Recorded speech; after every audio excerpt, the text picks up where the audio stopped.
Good afternoon. Grace, please, let's go live now. Drop the YouTube They are link. going live. Drop the YouTube link on the group page, please. Okay, please, I want everybody to be mute as the video go on so that no one will be talking in the background while the video is on. Like please make Miss Okpe co-host, please, so that when she starts her presentation, she will be able to talk and do everything. Thank you. Wait, sorry.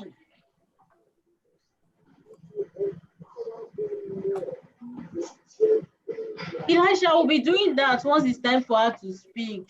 We get Elisha, please. Dorcas, we are starting the conference now. So many people are co-hosts already. Many people are already co-hosts. So once it's time for the speakers to start, to make them co-hosts, like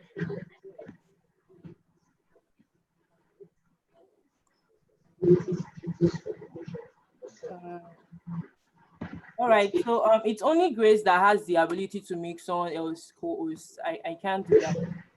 Well, let's begin right now. Dorcas, you can start now. All right. Would everybody need to mute? As everybody yes, muted? Everybody needs to be muted. Wait, please, before you start, there's this thing. I think you should be able to mute your speaker and also share your computer audio. Yeah, it's very important. So if you want to talk, you should be able to talk. You mute your speaker and share your computer audio. Can you try that now? Let's just. Hello, ladies. Ma, good Hello. morning, Ma. Yeah, please, can I test my voice with you? Can you hear me clearly? Yes, we can, loud and clear. Oh, great, thank you.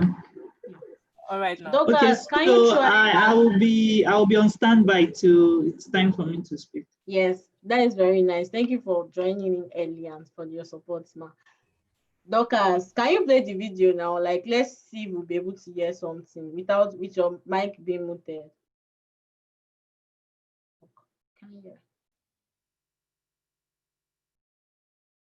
We actually can't see here. Can you unmute your mic then?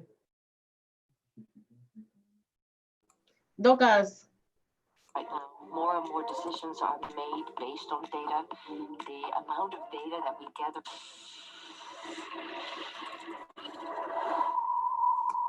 Where's the video cracking? Science, any data-inspired and data-driven science is so critical right now. More and more decisions are made based on data. The amount of data that we gather every day and the insights that data can provide us is just growing exponentially, and that is no exaggeration. The market for data science and related areas like AI is booming. It is so important to have women in artificial intelligence in the area of data science and also in leadership roles. It's being able to use data to solve issues and understand bigger problems. It's critical. And we need women in these roles. Every individual brings their own perspective. And so we need to make sure the entire workforce is represented. And the good news is there's so many jobs and many different ways to combine their passion area and their skills in data science and get involved. I would like you to say, what are the problems in the world that absolutely have to be changed? And, can you individually, given all the amazing background that you've had so far and all the education that you've got so far, what are the unique things that you can do to change the world towards that mission? And then think of the technology. If that is going to become completely data-driven over time, then you can't miss that opportunity. You've got to join in and have your say. If you're not looking at the data from all sorts of different angles, then you could introduce a lot of bias. So it's really, really important that we have around the table all genders, all races, all backgrounds. We can't ignore social and structural problems. We can't just go in a corner and write some code and read math and then that's the solution, right? Can't do that. So we have to think about who's being affected by these algorithms. Welcome to WIDS! When we first started this conference, we never would have imagined that we'd be sitting here today with over 200 regional events. We've got over 500 WIDS ambassadors worldwide. Many of them are women, but we've also got a lot of men. And these are people who are just passionate about inspiring others within their community We're in over 60 countries, and year after year, we're blown away. Let's make this next decade the Women in the Data Science decade. What I love about it is that growth is viral. That people will attend one event in one city and then they'll want to bring it to their cohort or colleagues the next year. This type of industry can be done everywhere, so it should be accessible to everybody. And this is one of the reasons why I love that we are global with this. So we wanted to create opportunities for women to inspire, educate, and support women at many different times throughout the year. And one way that we decided we could do that was through a datathon every year, which is a predictive analytics challenge using real-world data.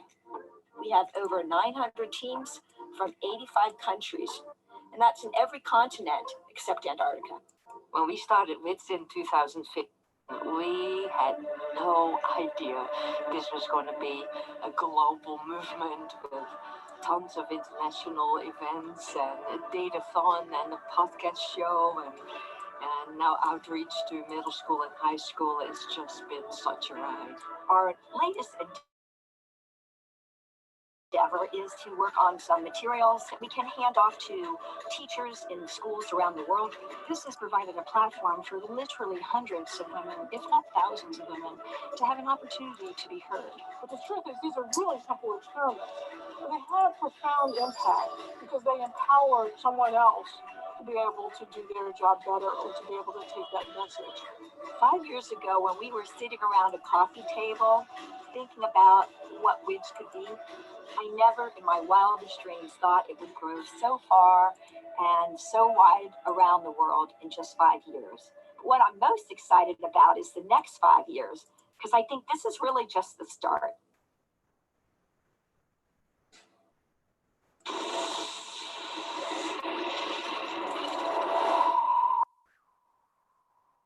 Data science and any data-inspired and data-driven science is so critical right now. More and more decisions are made based on data.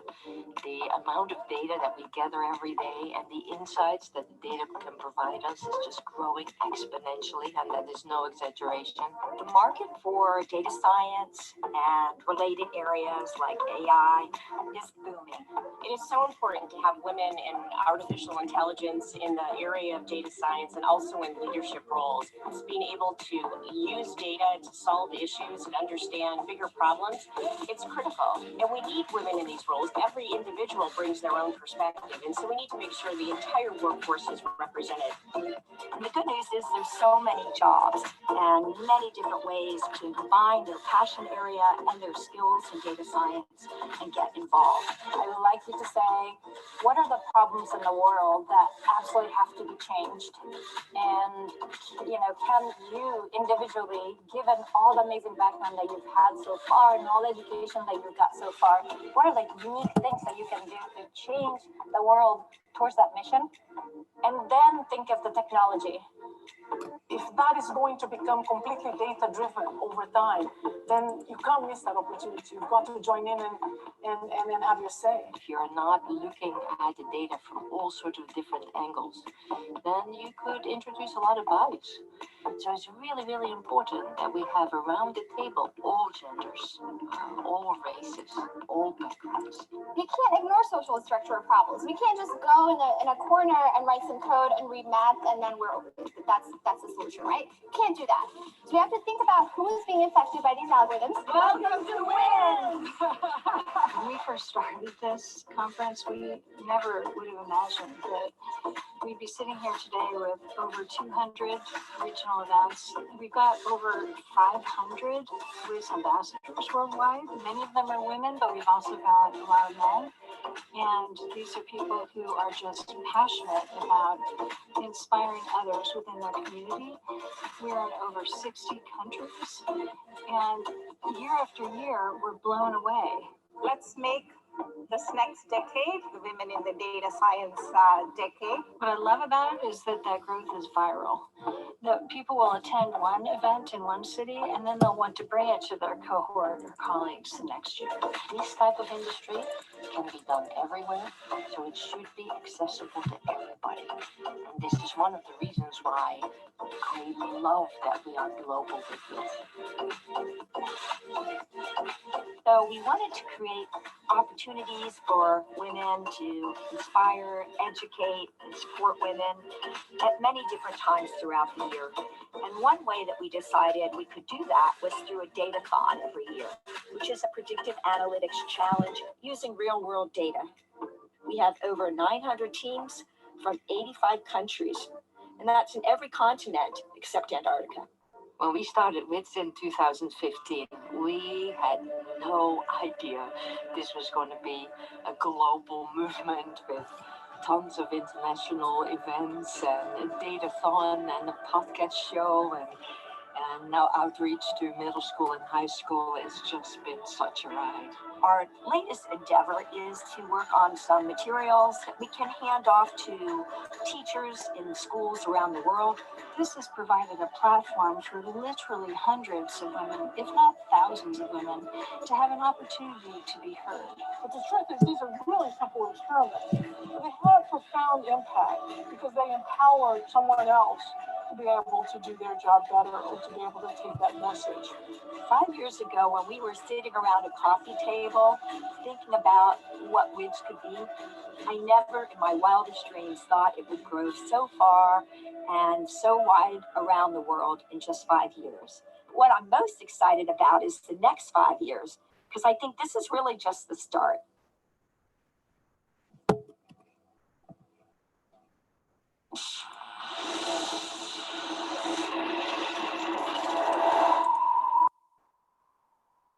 Data science.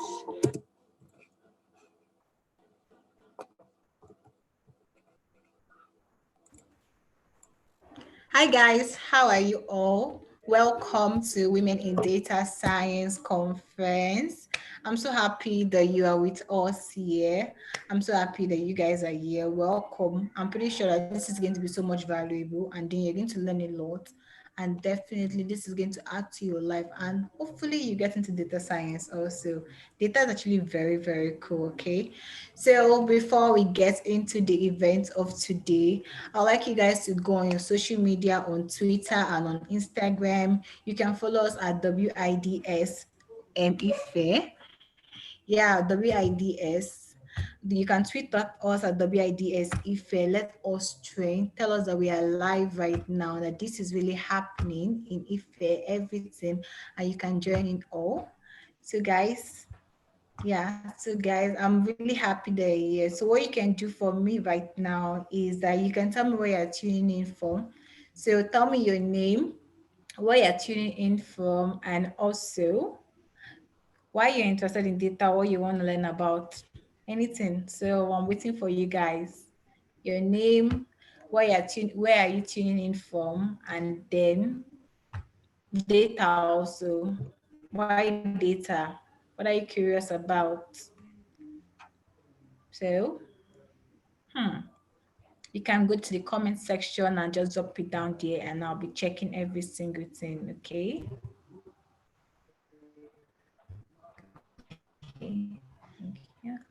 So go to WIDS, name, your location, and then let people know that we are actually live right now on Women in Data Science. This is our first event and this is going to be, our topic is 21st century data and it's going to be like really, really cool. We have amazing speakers in line for you.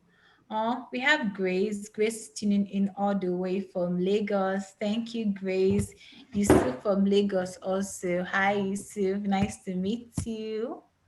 Who else again is available? Hi. Hello. Welcome, everybody. We're actually really, really, really grateful. So, for those of you that tuned in, we have showed like an introductory video into data, the future of data. Hi, Toby from Ogun State. Nice to meet you. We showed an introductive video about data. So right now, I'm going to bring aboard Dorcas. Let her come and give you an intro into data science. So a bit about Dorcas. Dorcas, hi guys.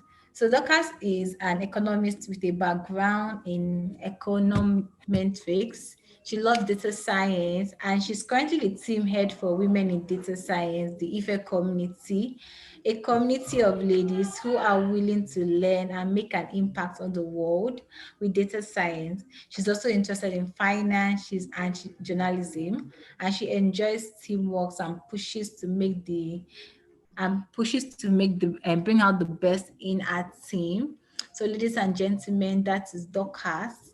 Dorcas will be coming on live to give us just a brief about the women in data science. So, are you guys all ready? Hi, Sheun from Osun State, Neka, Niger State. Wow.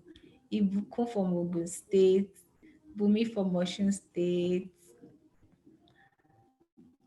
Sharon from Kaduna. Hi, Sharon. Nice to meet you. I'm really, really excited about like this event because of one thing Corona has done is that most event has gone online. So it's not more about physical meetup again.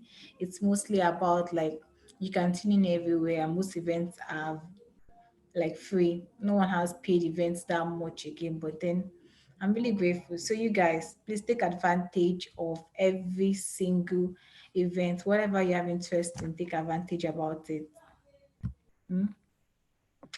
All right, guys. So I want to give a shout out to people that are streaming to us on YouTube. Like you guys are also awesome. You can follow us, like subscribe to our YouTube channel. Also, you guys should just like invite your friends, share the link with your friends, let them come in and learn about data. Don't be one of those friends that they will not share opportunities with their friends. Okay. So Dorcas, are you ready? So while we're waiting for Dorcas, I'll just give you a brief. So, all right. Sharon from Osun State. You guys should share the YouTube link. Come on, share with your friends. Don't be one of those people whereby they'll just be like, be that techie friend. Yeah, be that techie friend. Like people reach out to me and tell me that they don't have techie friend. And what makes you a techie friend is basically you sharing opportunities with your friends. So what you should do right now is go and share the YouTube link with your friends. Let them also tune in, okay? So ladies and gentlemen, Dorcas is coming on right now. Dorcas, welcome on board.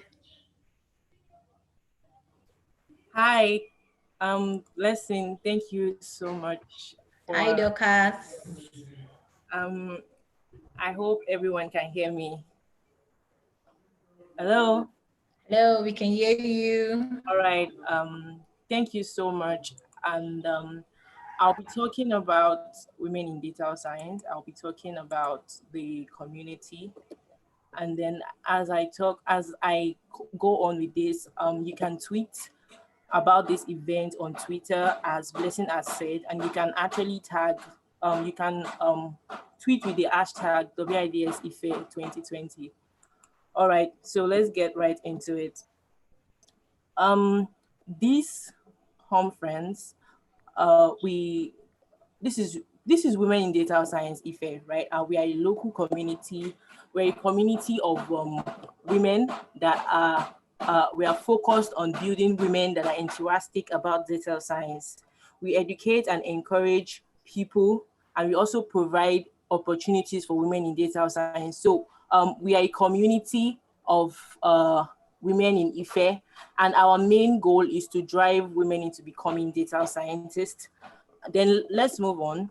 And then I'm sure most of you would have wondered or would have asked that why is it just why is it a woman, like why is it women in data science, like why women? Okay, women in data science, actually we have an history from Data Science Ife.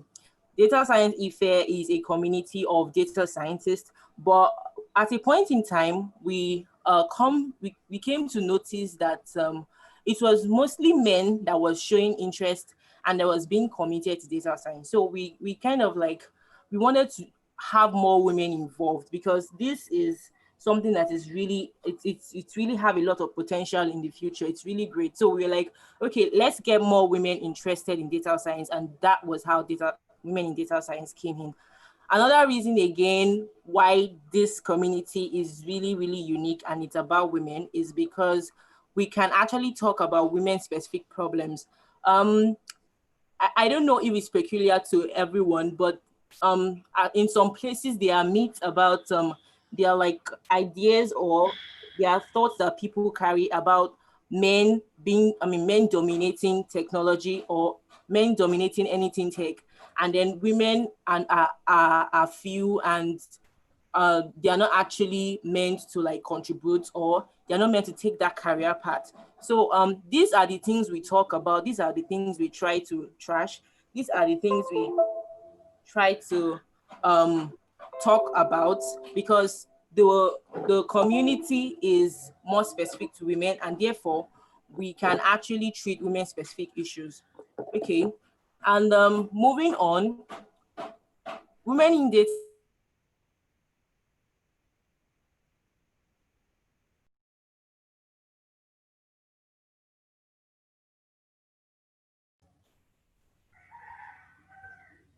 Hello, can you hear me? Yes, we can. Okay, moving on to our mission and vision. Our mission as a community is to build women into renowned data scientists. That's our goal. That's our end goal. We want to bring data scientists out, and we want to bring out women that are renowned in data science. We want to populate the field of data science with women, right? And our vision, like the way at which we intend to do that, is to encourage and constantly engage women in exercises, in interactive classes, talk session, conference, which is actually what we are having now, events, gatherings, and all of the things that will add to a woman in becoming a data scientist. Okay, and then moving on, um, we have benefit of being part of us, right? So if you, as a member of Women in Data Science, you have access to trainings, access to exercises. We organize really cool exercise and events and meetings where you can get impacted one way or the other, and you can actually increase your knowledge in data science. And then we are actually we have this friendly support network, in the sense that because we talk about other women related issues, you can easily reach out to one or two mentors in the community, and then we'll be able to talk about women related stuff, and get to know each other and get to click with each other. And then we also give we are actually we also give internship opportunities to people that have, at a point in time, we have noticed that these women are, they are really taking this seriously. They are really taking the exercises and all of that to heart. We go as far as helping these women to exercise their passion and their interest in data science by getting them in, by providing opportunities that has to do internship for them. And then I'm sure we all can see the community organizers. So these are the ladies that have been making women in data science boom. These are the ladies that have been pushing the community forward. We have Dorcas, which is me, and we have Ruth, Ibukun, Peace, Bumi. Like, these women are really awesome. And so far, we've been driving the community forward, and we intend to push it to greater success in the future. Okay, moving on. We definitely cannot talk about women in data science without referring or without pointing out our history, right? Like, as I said before, we came out of the full community data science Ife, and we became the Women in Data Science Ife community. And we can't actually talk about it without referring to the founder of Data Science Ife, which is Odemakinde Elisha. I guess Elisha will be talking to everyone on the call soon, and you guys should really be expecting to hear from him. And he was the community. He's presently the community manager of Data Science Nigeria. I'm sure we all know Data Science Nigeria in Lagos. He is currently working there, and he has been supporting the community, both Data Science Ife and Women in Data Science Ife. We began operation fully in March 2020. That is, we began operation fully this year. And then moving on. Okay, now this is a very interesting part about Women in Data Science Ife Conference. I'm sure most of you must have asked, like, why is it Women in Data Science Ife Conference? Like, must they have to be a woman there? Like, being a male, am I really invited? Yes, you are. Why? Because this conference is made for everyone. It's just that it is Women in Data Science that is like pushing the conference, right? So it's our conference and it is for everyone, inclusive. The purpose of this conference is to inspire and educate data scientists, regardless of gender, and to support women in the field. So like I talked about the opportunities we have for women, and if you really want to tap into that opportunities, you can actually reach out to us. Details to reaching out to us will be provided at the end of this presentation. And then one important thing you should note is that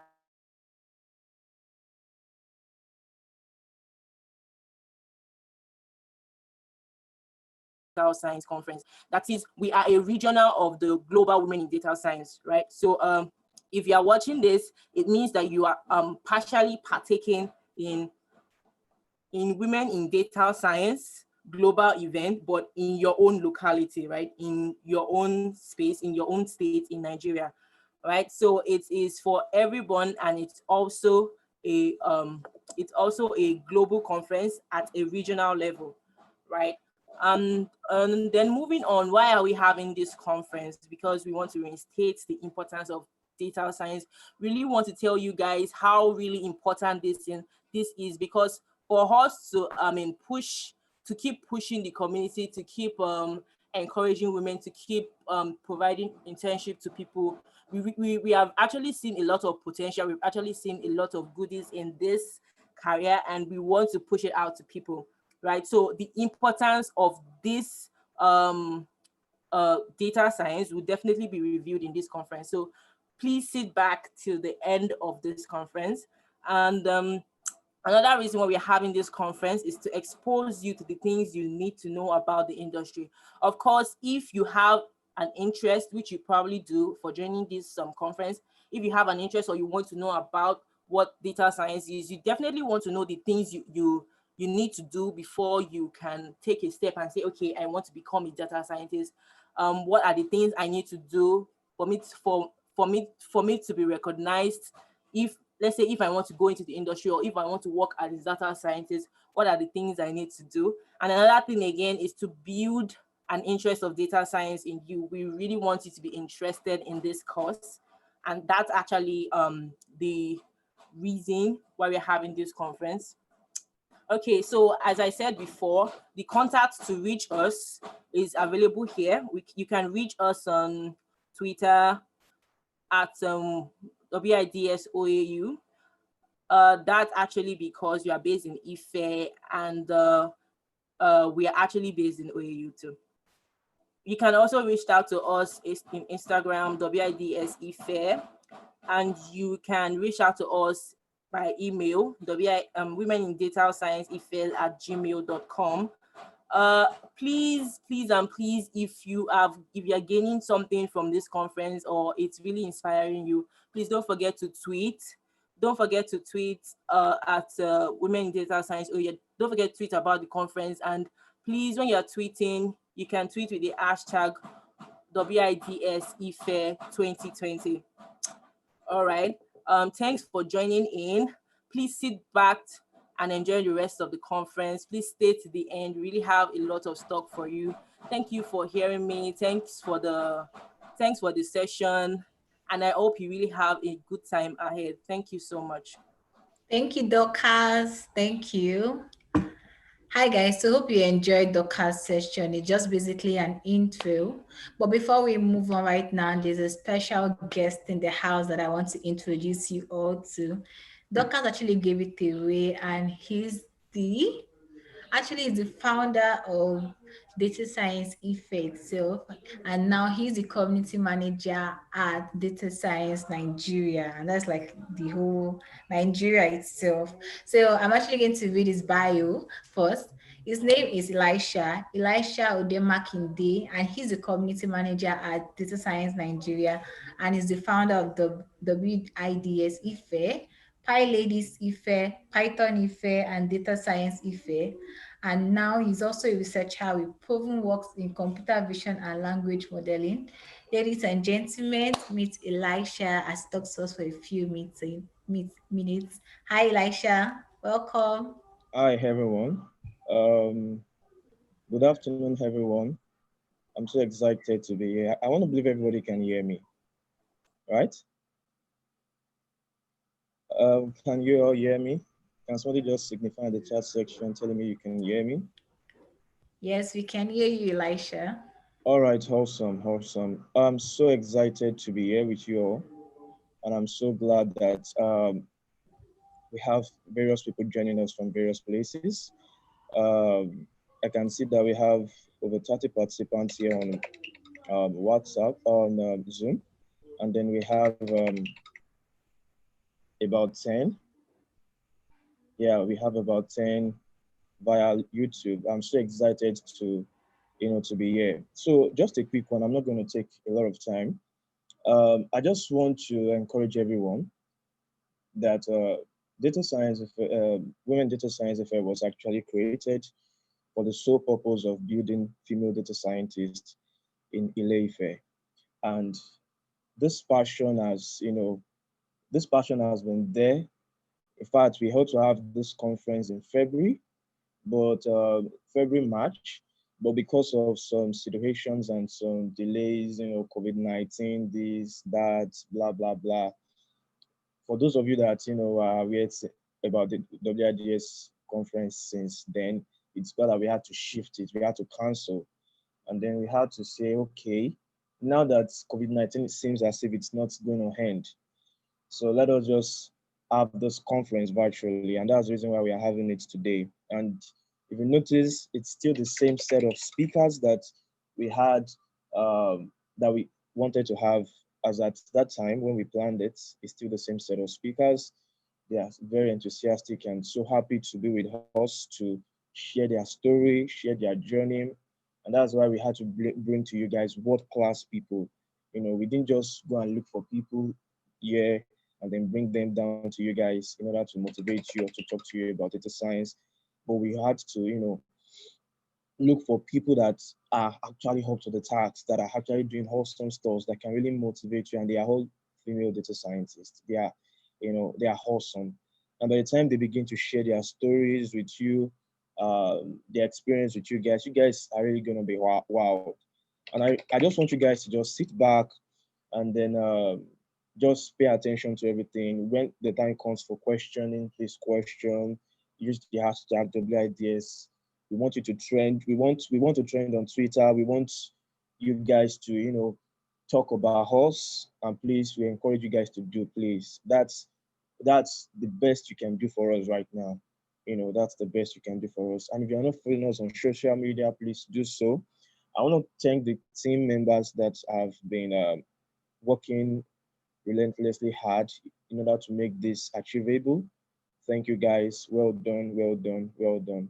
Thank you. And I also want to thank you guys for having me. All right, so I'll be handing over back to Emma.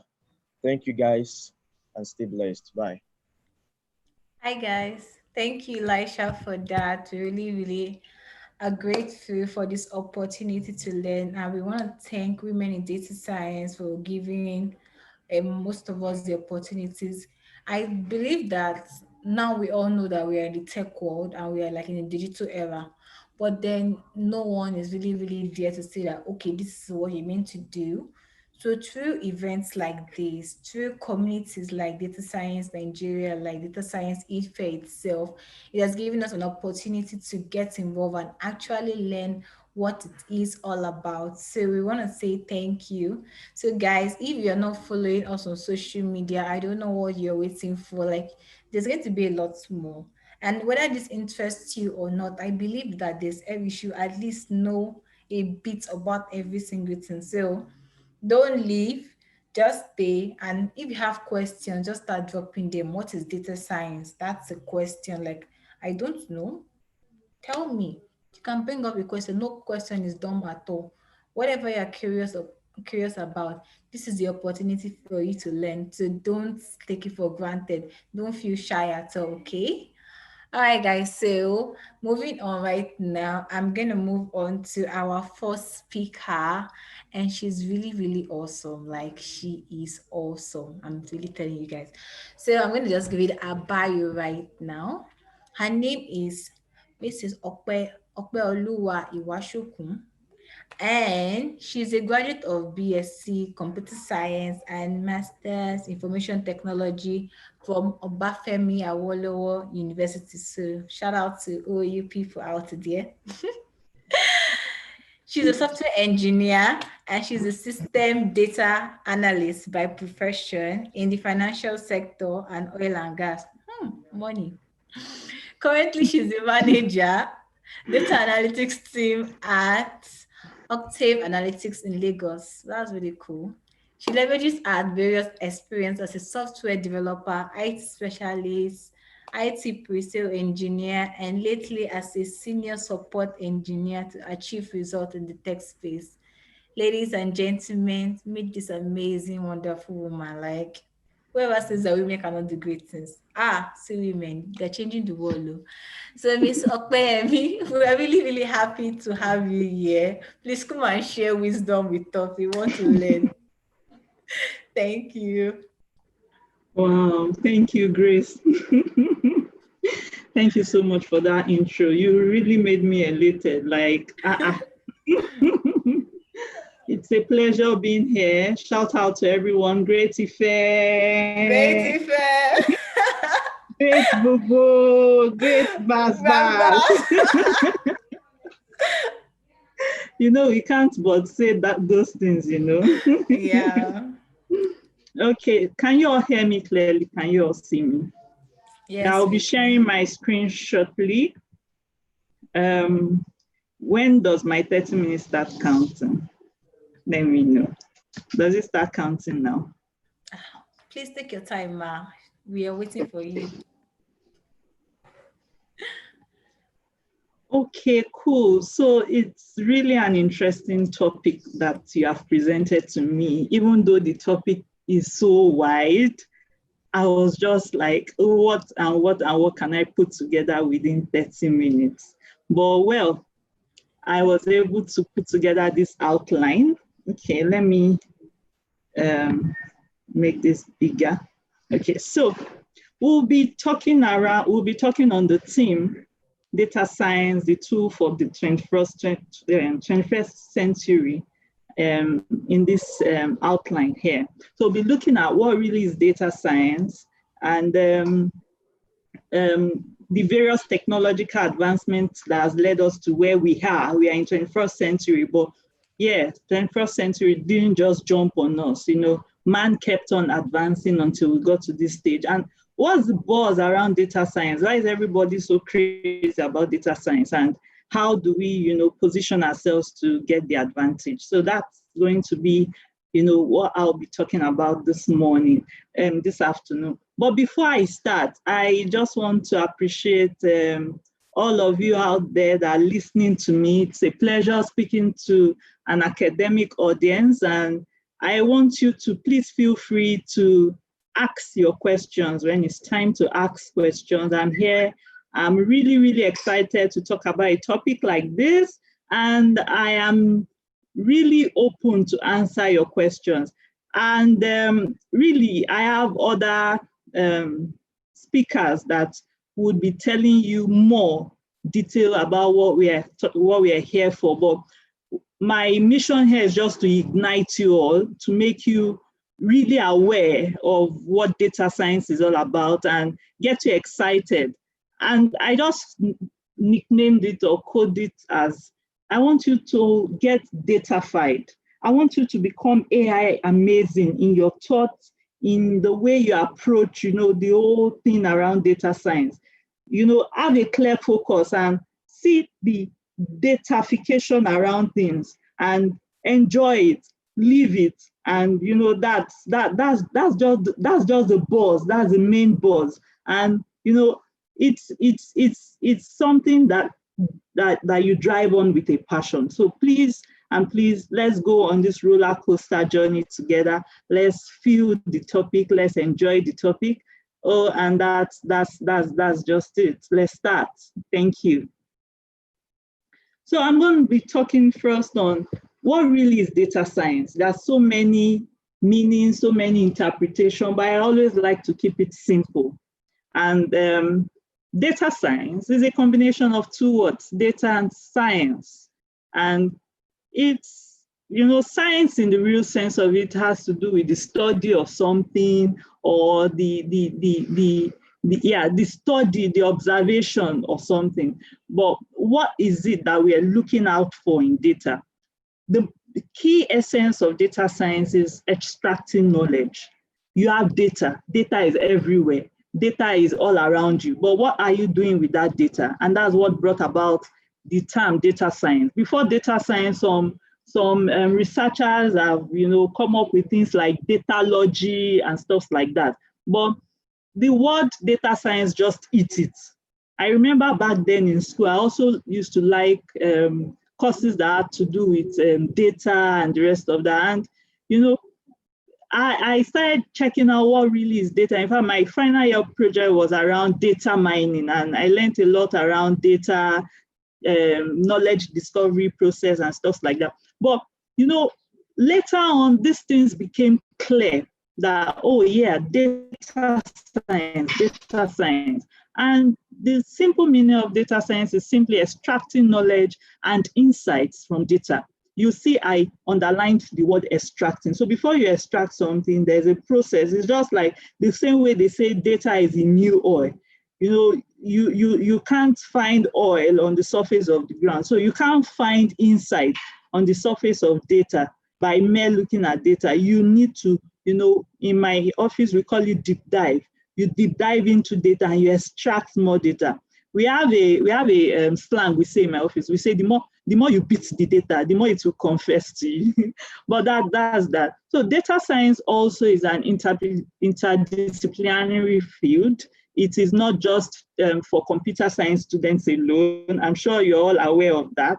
So several fields find their own space in data science. And data science can even be applied across almost all kinds of industry. Like Andrew Ng said in one of his videos on Coursera, he said he can hardly think of any industry that data science cannot be applied to.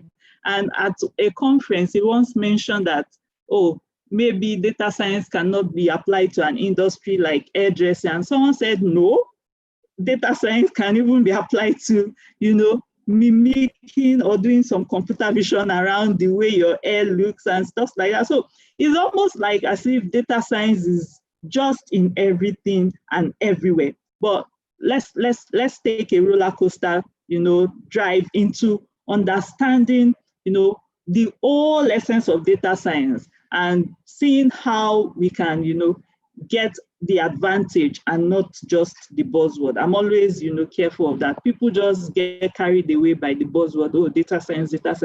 But what really does it mean? What really does it mean? And how does it really apply to you? So data science is an interdisciplinary field that uses scientific methods, statistics, processes, and algorithms to extract. So you notice I've underlined certain things: scientific methods, statistics, processes, or algorithms. These are processes with which you can use to extract insight or knowledge from the data. You understand? And data can come in different forms. And two major forms I've highlighted here is structured and unstructured data. The structured data are things like your regular tables, fields, like you have in Excel, like you have in your SQL database, a formal structured form. But the unstructured form comes in things like your tweets, your text messages, your emails, and things like that, that they don't follow a particular formal method. So data comes in every form. And we as humans are also key data agents. In fact, there are two main data agents, humans and machines. Just every time, every second, every minute, every day, you are generating data. Your tweets is data, your phone, your mobile is generating data, even without you knowing it. By mere having a mobile phone, you are already generating data. So data is everywhere. There is the ubiquitous nature of data right now, just everywhere. And there's something else we're going to talk about as we move on in this talk, which has to do with datafication. So datafication has to do with, what makes it easy for data to be everywhere. It's so easy now for data to be everywhere, even without you knowing it. So that's like a new technology trend. You can see that's in the list of my keywords showing on the screen right now. So it's a new technology trend showing you that almost every aspect of our lives is just generating data. Even intangible things, like you'll notice, let's say, or while chatting with your friends, you could express, you could type or textify your expression by using emojis, right? Or using stickers, like, oh, I'm feeling happy, and then you put a happy image.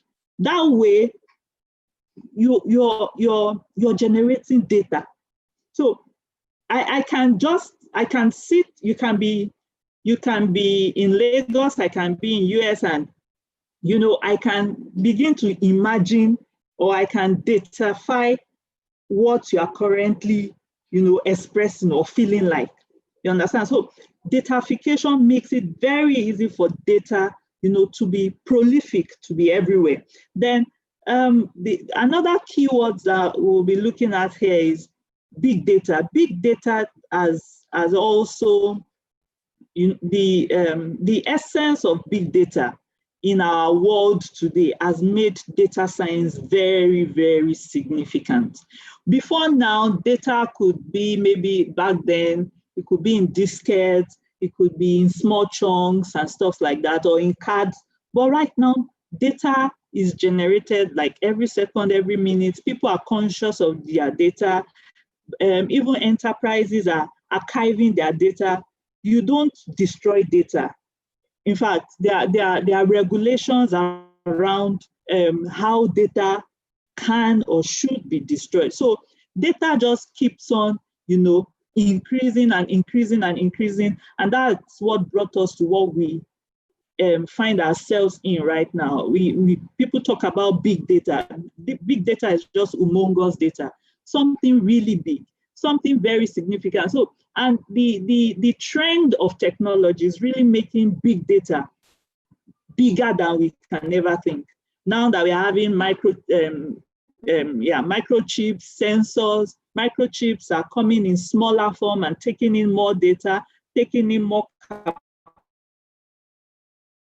capacity, taking in more processes, and we're having sensors on IoT devices that can, pick data of environment and things like that. So data just keeps on increasing. People are beginning to collate data of things that you would back then see as significant.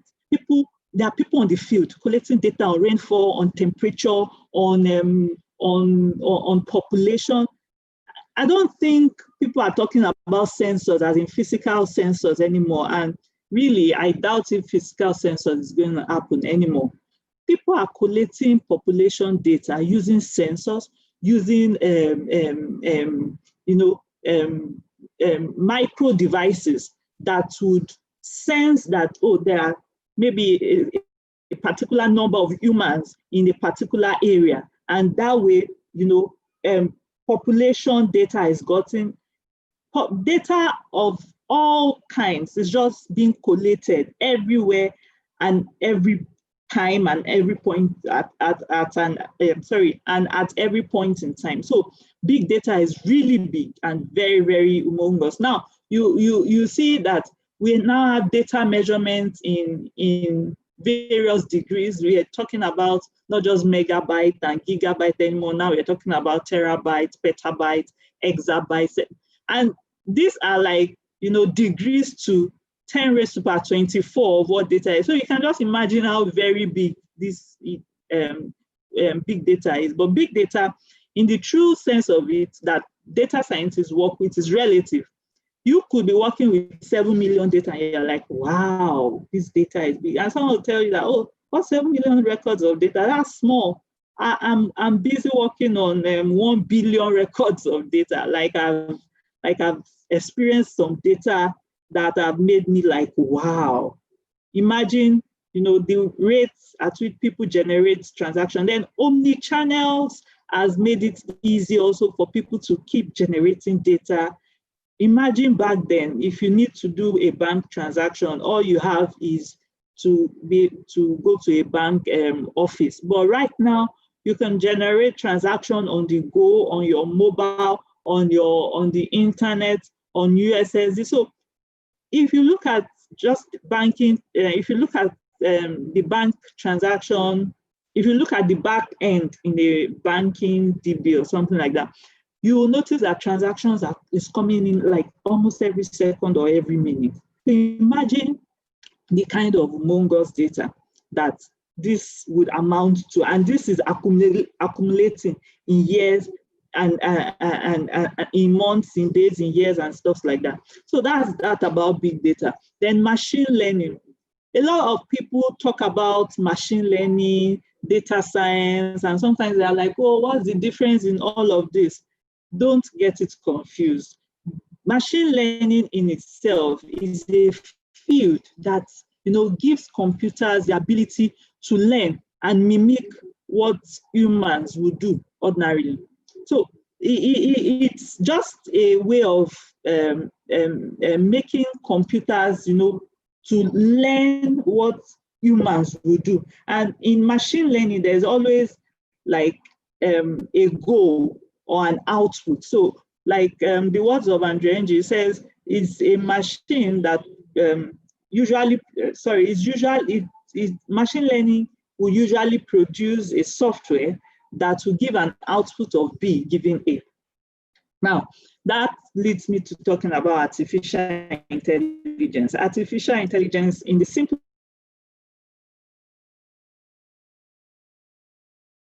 and a kind of intelligence like artificial intelligence is usually attributed to intelligence species created by God. So now, a computer or a machine that is able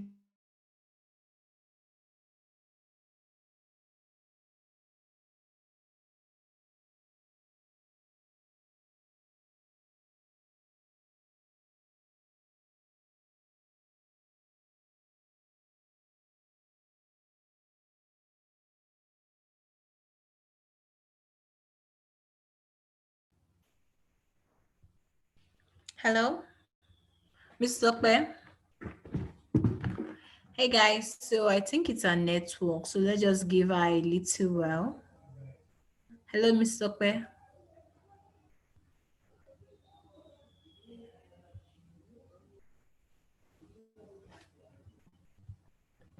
Hello. Hey guys. Hi. We lost you for a while. Yes. It was the network. I noticed it just went off and came back. Okay, You so stopped at machine learning. Oh, okay. So after machine learning, I moved on to artificial intelligence, saying that artificial intelligence is the study of making computers act intelligently the way humans would think, or the way humans would do things. Understand? So the study of that is what we call artificial intelligence. So let me move on quickly to my next slide. So let's look at how what obtained before we got to 21st century. Looking at the trend of things and the trend of technology, what has been observed is that the byproduct of an era is usually paves way for the next era. I'll move on quickly to start with the agricultural era. So during agricultural era, there was a lot of physical effort, physical work, and man began to think, oh, how can we improve things and stuff like that? And the likes of tractors, machines, and mechanical engines came to the limelight. Now, as this continued, more agricultural produce, were gotten. So these things were now becoming like waste. Like they now had to start thinking of, oh, how do we store our agricultural produce? How do we process this agricultural produce so they do not go bad? And that era introduced us to the Industrial Revolution era, that we then began to start having companies going to processing. We started having companies, doing stuff. And these companies also had a need of, how do we communicate?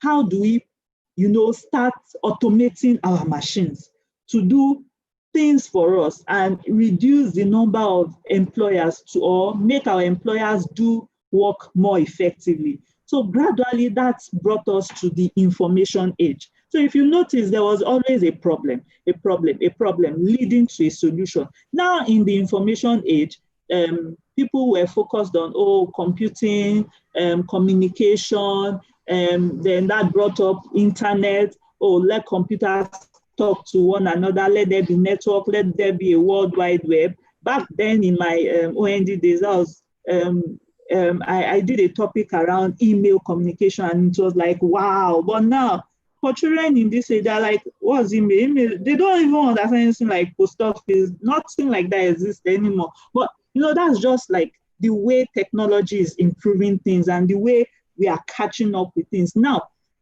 in the information age, people are now talking of speed. We need speed of communication. We need speed. And, things like 5G is coming to the limelight. Things like, we can't deal with having several servers or several racks or what. Let's look at, how do we store information in the cloud? Things like data cloud is coming up. And that brought us to various transformations. So within this industrial revolution, we've had the first industrial revolution, second industrial revolution. Fortunately, the third industrial revolution marked the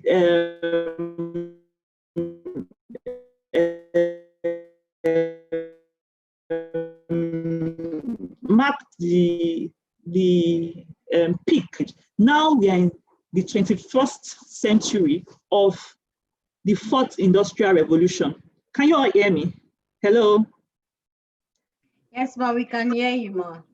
Okay, I noticed I got a prompt of poor network communication, internet connectivity. That's why I asked. So, Mr. We can't see your screen. Oh, sorry. Let me share my screen again.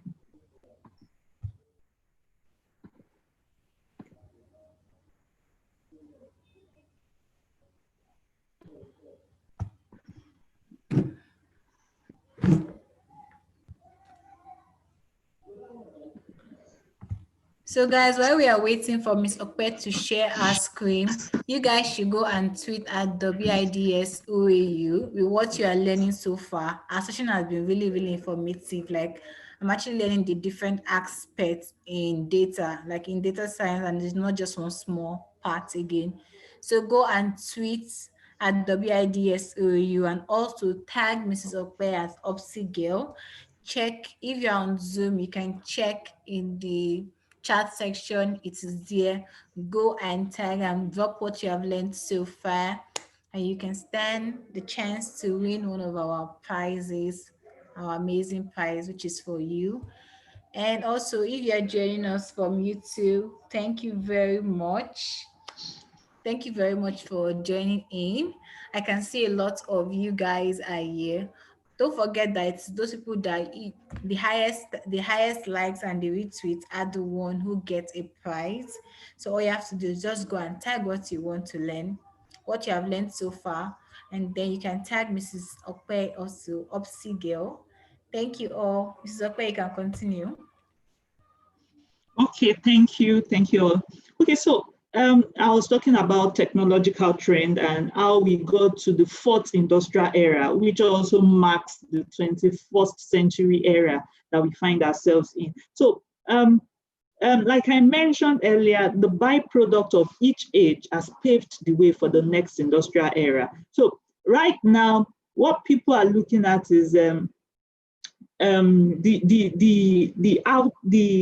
the current trend of what we are in right now. Right now, we're already communicating, we're already using several devices. You know, computers are like, you know, a necessary tool right now. Computers are everywhere. You know, even mobile proliferation has gone everywhere, even to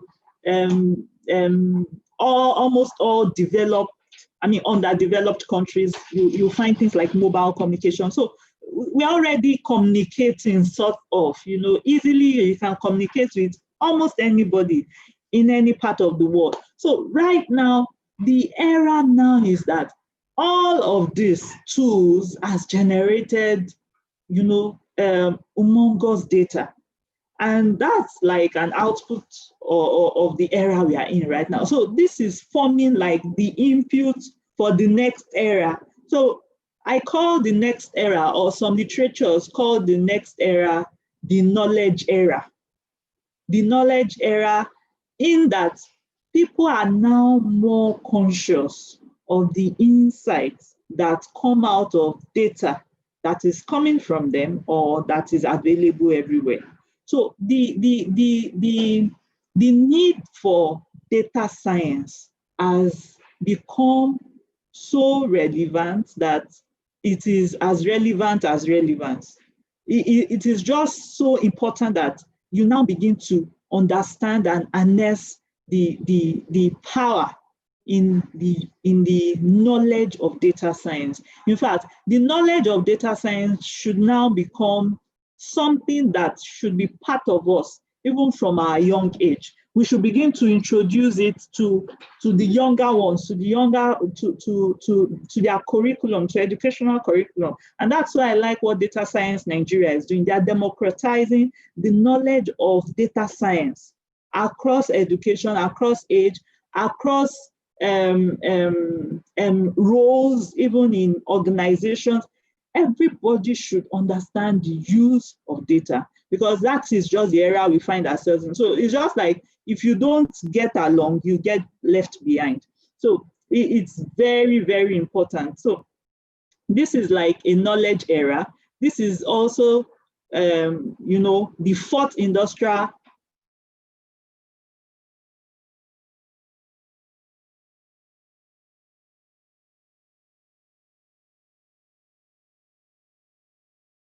era. Like the World Economic Forum on fourth industrial, artificial intelligence, data analytics, cloud storage, and the rest of that. In fact, one of the literatures I read mentioned that the next generation of humans, you know, are just going to be basically riding on data. So data science is very, very, very, very key. I cannot but just stress the need for us to, you know, get aware, get abreast, and not just, you know, get carried away by the buzzword of data science. So, and this is a picture showing us movement of, you know, how we got to the fourth industrial era, the 21st century, and what are the important things we should take note of. You know, things around AI, things around blockchain, big data, IoT, cloud. Those are the things that characterizes where we are. Even though we are in the early 21st century, People are already doing these things, and these things will only keep getting bigger. AI will keep getting bigger, blockchain will keep getting bigger. Big data, like I stressed on my, while I was talking about the keywords, big data will just keep getting bigger with introduction of IoT, sensors, cloud. It just keeps getting bigger. And data protection laws around data, you can't just destroy data. So the data is only getting archived, is only increasing and increasing and increasing and increasing. So it's going to keep getting bigger. So I am stressing on fourth industrial revolution, which is also the 21st century, and I am making you all see areas. What are those things that are key interest around the 21st century, around this era that we find ourselves? Like I mentioned earlier, humans and machines are the key data agents, and this data is being utilized in various ways. As smart cities, is being utilized by fintech. You can notice that fintech now are disrupting the way traditional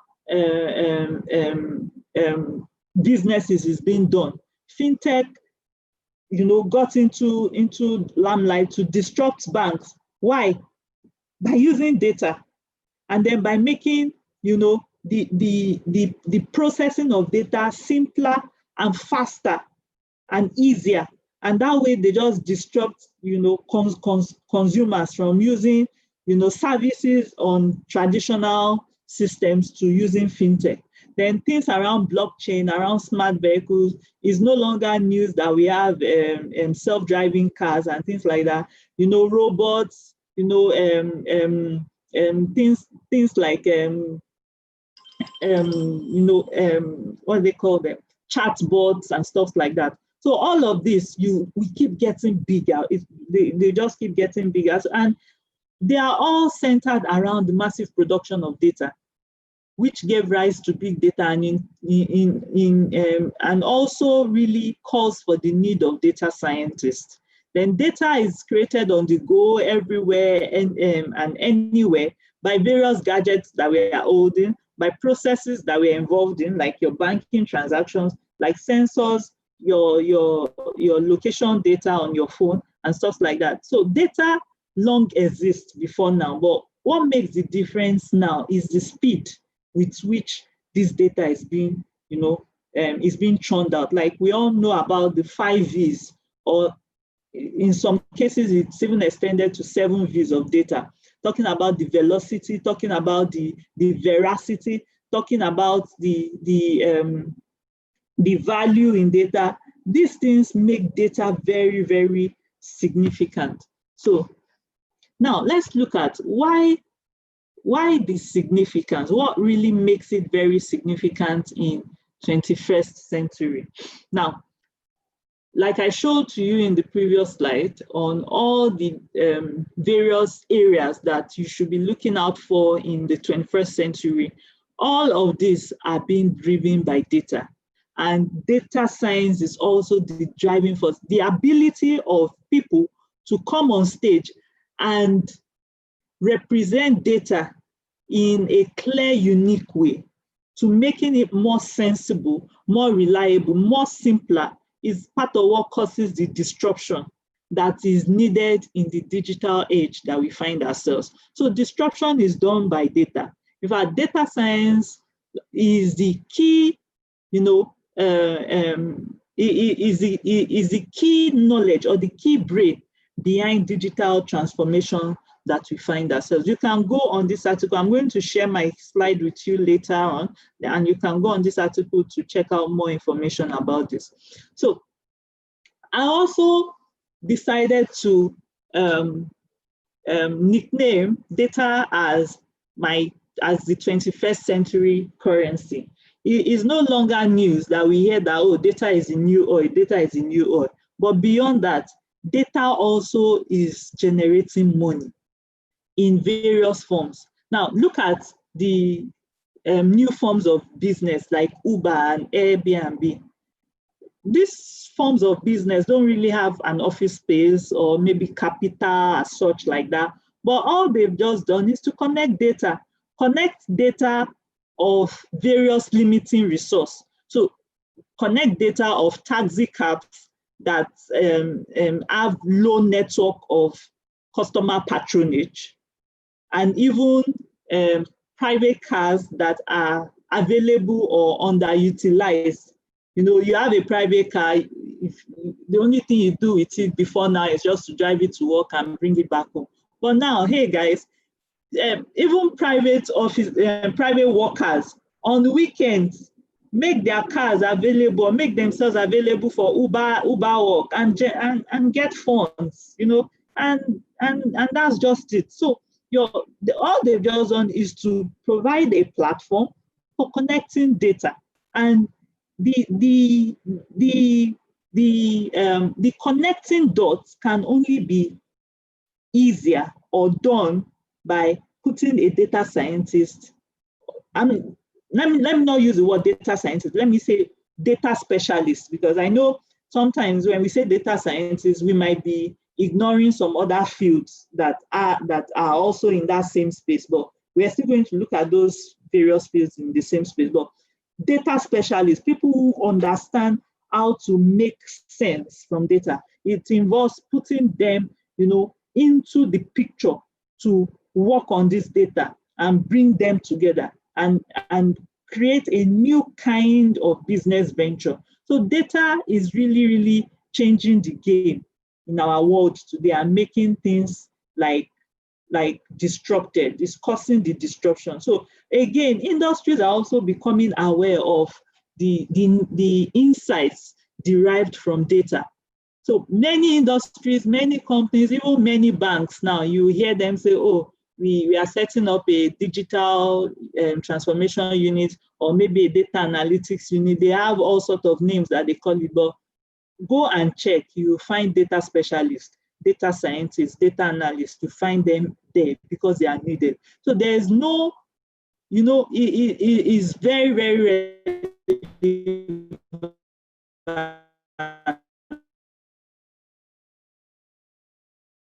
now is very, very key. It's a kind of like the world calls it, is a sexiest job in the 21st century. So really, it's a career path, is a skill set that is needed in almost every industry you can think of. So data is, you know, turning the traditional business models on its head and bringing new unused, you know, resource into the marketplace. So we need to also position ourselves as to how do we enjoy, you know, this various skill set, and how do we take advantage of it. So this is very, very key. And consumer choices today also is being decided by what data is created by other users. So the need for data scientists in almost every organization cannot be underemphasized, or cannot be overemphasized. It's really, really very key. So you find almost every kind of industry calling out for data scientists, employing data scientists, getting them on their team to work on their data and derive insights for them, with which they can make new clear decisions, with which they can generate new product line, with which they can even explore new line of profit. So it is very, very important in our business world of today, even in generating new creative ideas, like the Ubers, like the Airbnb of today, is very, very, very, very important. So why is data changing everything? Now, data is changing everything because the setting has changed. The way people think too have changed. Back then, people used to feel that, oh, let me not expose myself, or let me just keep things to myself. But right now, there's a new cultural shift that is largely dependent on data. People feel free now to share location, to share even achievements, to share their feedback on Twitter, on stuff like that. So people are just, you know, easily generating data. Before now, people would not talk, or maybe, you know, Trump might say something, might tweet something back in US, and here in Nigeria, people are giving feedback on the street. So there's a cultural shift of a global world. There's a cultural shift of dependence on data. There's a cultural shift of openness, of not hoarding knowledge anymore. Just be open with your life, even though people are. For me, I feel that people are abusing, the exposure of information. Like sometimes I just feel that why are people just exposing things that they should not expose? Well, that's personal, but there's just a cultural shift that you just have to live with.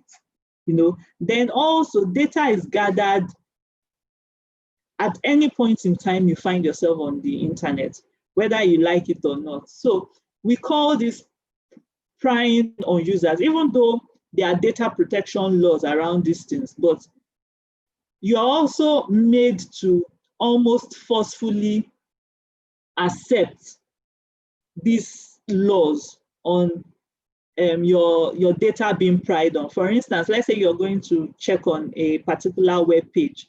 You might see a pop-up that will not allow you, you might see a pop-up that will gray the web page, that will not allow you move on to see the details of the web page, so that you have to accept before you can move on. And immediately you accept, your things around your location and stuff like that are being pried on. Even some web page or some websites will ask you to sign on using your Google address or something like that. That way you share the same information you have on your Google page to some extent with those websites. If you remember the lawsuit against Mark Zuckerberg, this had to do on things around prying on users' data that I've just described. So there are things around that, so that you can't just escape. So whether you like it or not, as long as you are a living being in this time and century, the data about you is being gathered. It's so easy for you to, just type your name on Google and Google will bring out a lot of things about you. So as long as you have an email address, data about you is being gathered, whether you like it or not. So those are some of the things that makes it very important for data to be changing everything. So almost data about everyone in the world is kind of known on the internet. Then datafication of intangible things. So like I mentioned to you earlier, things around your chat, makes it very easy for you to express your emotions. So if the big tech giants decides to spotlight on you, do you know that they can use all the data they have about you? Even, Google, Facebook has bought off WhatsApp now. So Facebook has access to all your various chats on WhatsApp. So imagine if Facebook decides to spotlight on you, they can do an history of your trend or of all the various data, even all your various expressions that you've done on WhatsApp. So it's so easy, So who are those that will do that? Those are specialists, like we've been talking about, data science. So it is important for you to be aware of all this happening around you. Then tracking devices available on, so this has to do with children and parents. So parents give devices to kids to keep them at bay or to keep them settled, things like tabs and stuff like that. These things as well contain things that could track, like many of them contains Wi-Fi, contains location data and all things like that. So these things to track data. So like a research area now on datafication, says that children are even being tracked, from their mother's womb. You are already supplying data about your fetus, even right from the womb. Like when you go for medical checkups, things like that, you are filling in forms, you are supplying data, or you're even putting some of these things online. So data about everything from onset is even almost known. Then things also around biometric data, you know, makes it easy. When you travel, when you go to airports, when you need to thumbprint, even for things like JAM, our high school data, our high school exams that we do here in Nigeria, you need to thumbprint, you know. So data about you, whether you like it or not, is everywhere. So don't even think that somebody does not have data about you. So data about you is known and can be easily extracted. So you need to be aware of that. And this is part of what makes the need for data scientists very, very, very, very important. So without the expertise of professionals who turn cutting edge technology into actionable insight, then big data is nothing. We've been talking about data, how this data is gathered, why this data is gathered, when it is gathered, and why it keeps on increasing. Big data, big data, big data. But big data is absolutely nothing without, you know, data scientists. So data scientists today are very, very important. And that's why they are needed in every organization for unlocking the value in their data and for bringing out actionable insights out of data. So if you notice, the word actionable insights is very, very, very, very important. So now let's look at data science career path. Now, remember I told you that I'm not just spotlighting on data scientists, that there are several other career interests around working with data. I prefer to just use a general word, data specialist. You know, though data science is an umbrella name, looking at data scientists. So there's a difference between data science and data scientists. So looking at data science career path now, let's look at all the various field areas all the various skill areas that can explore this path. So I'm just going to spotlight on 4. There are several others, several others, and there are even newer ones that will come up that we don't even know about.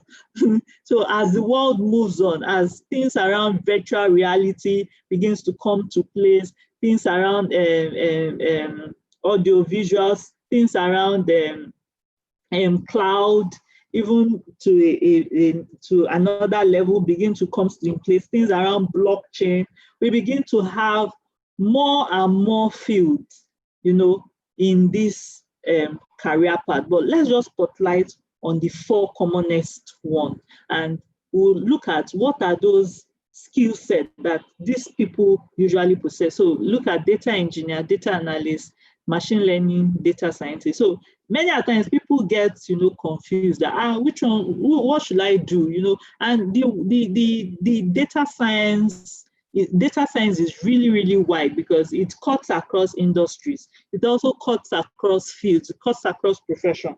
So you need to tailor your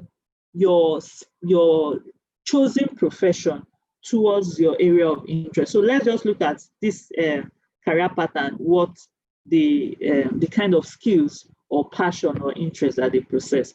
So I'm going to start with data analyst. I don't want you to put your eye on the salary, because many people are like, oh, they are earning this much, oh, they are sexiest job, blah, blah, blah. But let's even look at what makes them who they are. Now, data analyst. Now, I tell people that the need for the knowledge of Excel cannot be overemphasized. You don't just, you know, sometimes people come to me, oh, where do I start from? This, that. What I start with is asking them basic questions. Do you understand this? Do you understand that? If you don't understand SQL, next question I'll ask you, do you understand Excel? Okay, if you don't understand Excel, go and learn Excel. Go and start with Excel. Excel is really a critical tool for analyzing and organizing data. And what makes Excel also very important is because it is also a business tool. So in fact, an Excel expert sometimes, usually easily navigate around the world of understanding and intelligently making use of data. I'm carefully picking my words. I'm not saying that an Excel expert is a data scientist or a data analyst, but I'm just saying that the need of understanding Excel is very, very good and very, very important. So data analyst, your Excel proficiency should be on top notch. Then you should also, in addition, understand how to use your SQL very well. Now, Excel can do a lot of interesting magical things, but it begins to get limited with processing large volume of data. So, and that's where your knowledge of SQL skills and being able to work with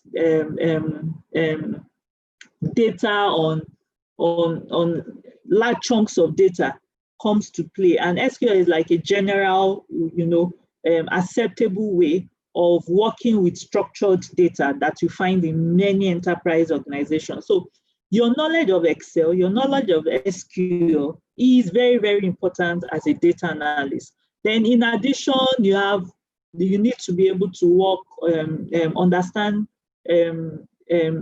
basic models in machine learning.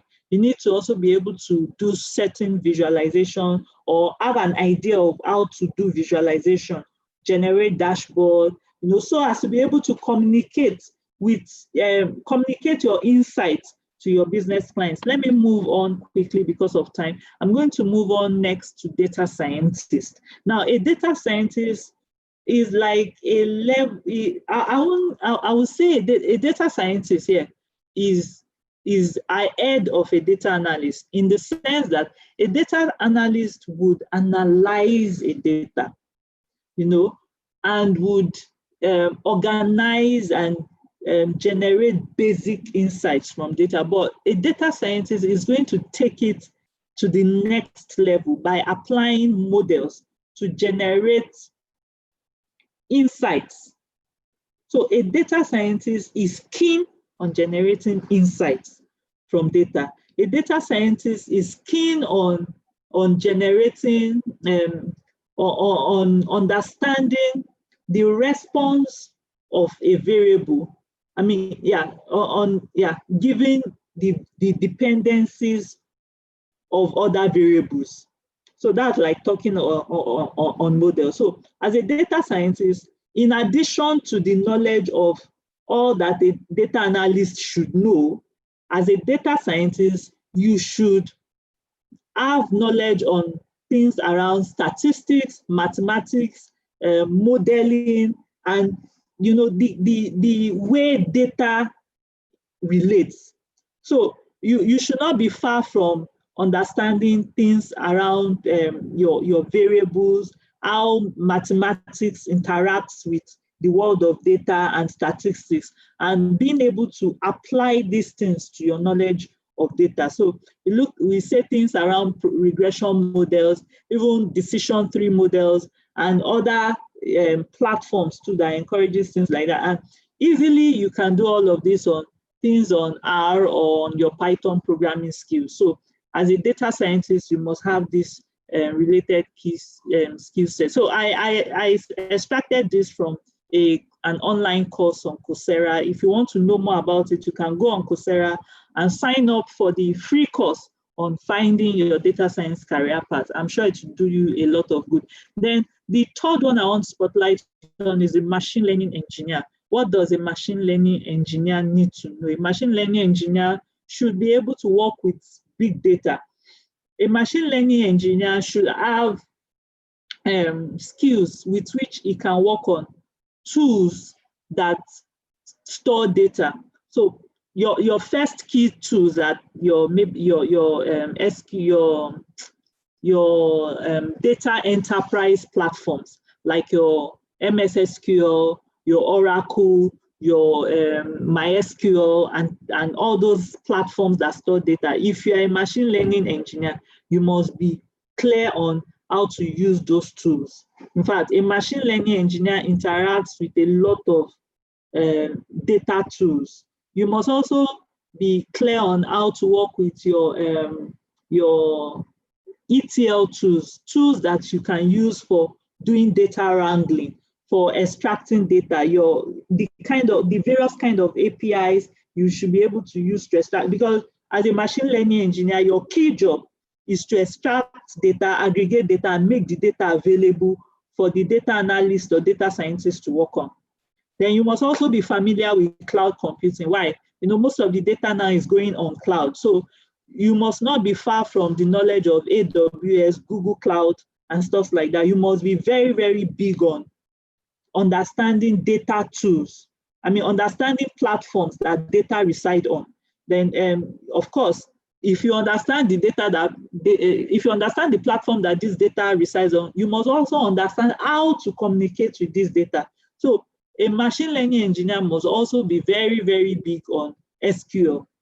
You must be able to speak the language of data to extract data or to organize your data. So then the machine learning engineer also should be big on understanding machine learning models that can be used to transform data and make the data to mimic human intelligence. Then the data engineer, there was some mix-up. Some of those things I mentioned for the machine learning engineer was actually for the data engineer. The data engineer should actually be very big on those tools that I mentioned. Yeah, those tools. Then the Hadoop tool is also very important. Why? Because Hadoop is good for processing very, very, very large data. So Hadoop is seen like, then Hadoop works seamlessly with Linux. So you should also be able to understand how to work on, how to do basic Linux commands. Yeah, and tools around your NoSQL, your Spark, and your data warehouse platform, everything that has to do with data platform, data tools, yes, as a data engineer and also as a machine learning engineer. So those are the 4 career paths I decided to spotlight on. But like I mentioned, there are several other career paths. You can even work as a data freelance. Now, there are several online opportunities for people who are data specialists to work on and generate funds. So some data freelance, all they just do is to go to field and collect data, and they have data in their store. And you go, you make this data available to to international data agencies that need this data. So people work as data freelance. People, sit in the comfort on their homes and participate in online freelancing on as a data scientist on data. Now, we've heard that data is the sexiest job for the 21st century and all that, but I read an article that said you can't fake sexy. You can't fake sexy. So really, you need to position yourself. You need to be sure of yourself. You need to stand well. You need to harness the knowledge that makes you relevant as a data specialist in the 21st century. Because really, like we have discussed or we've been talking, data science is an important tool for the 21st century. And I decided to put this together for ease of remembrance into what we call the 4C's rules. 4C rule. In fact, this rule I'm about to share with you has also helped me in growing in my data science career field.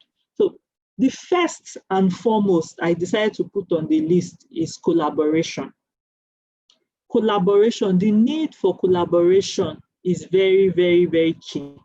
In fact, collaboration, by collaboration, I mean networking.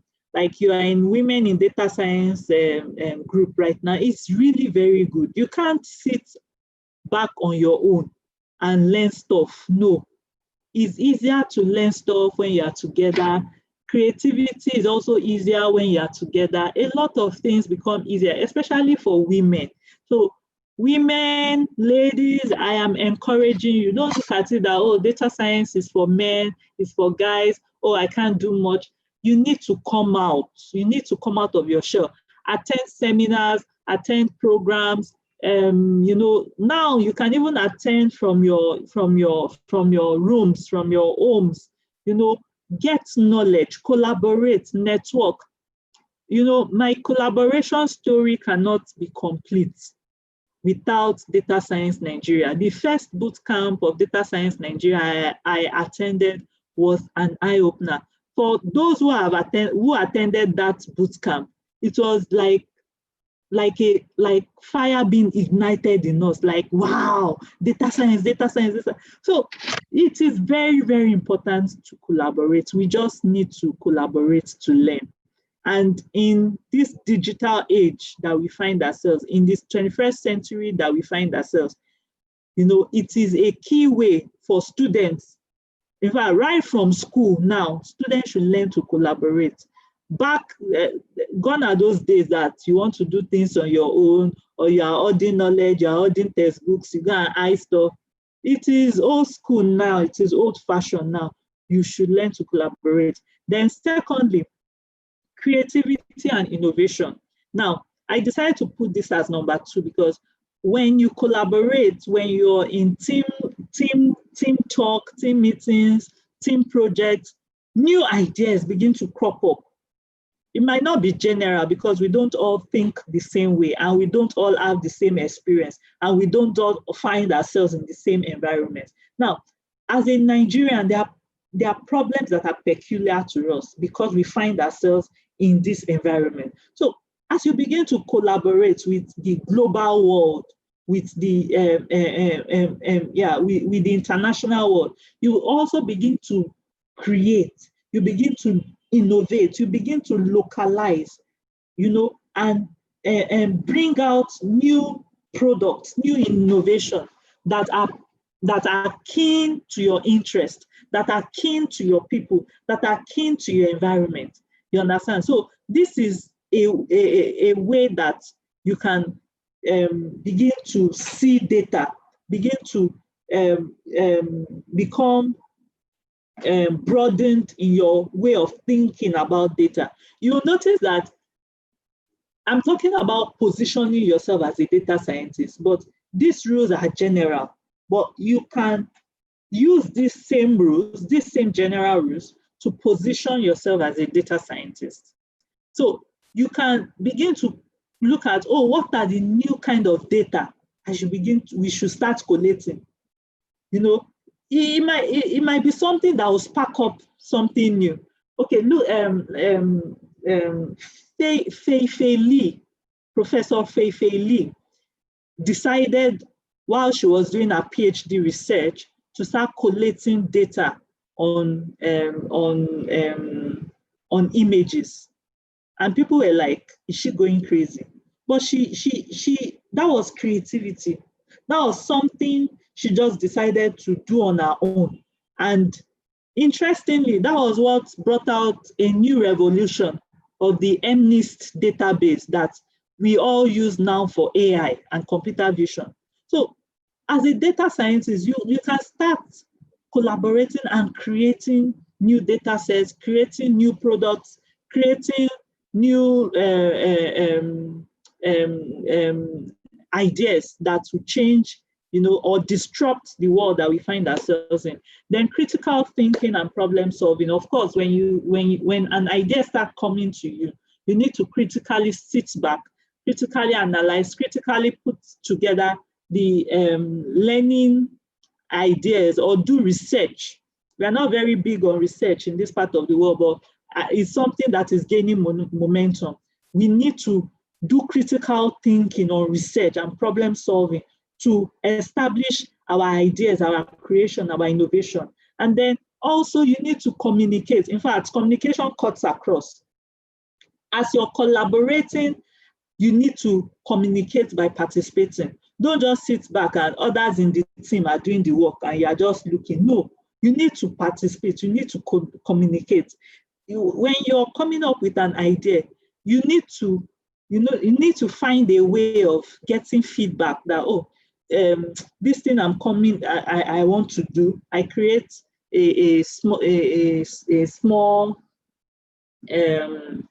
let me call it like a caricature of it, and begin to test it with the market that, is this idea going to be accepted? How are people going to react to this idea? Things like that. So you need to communicate.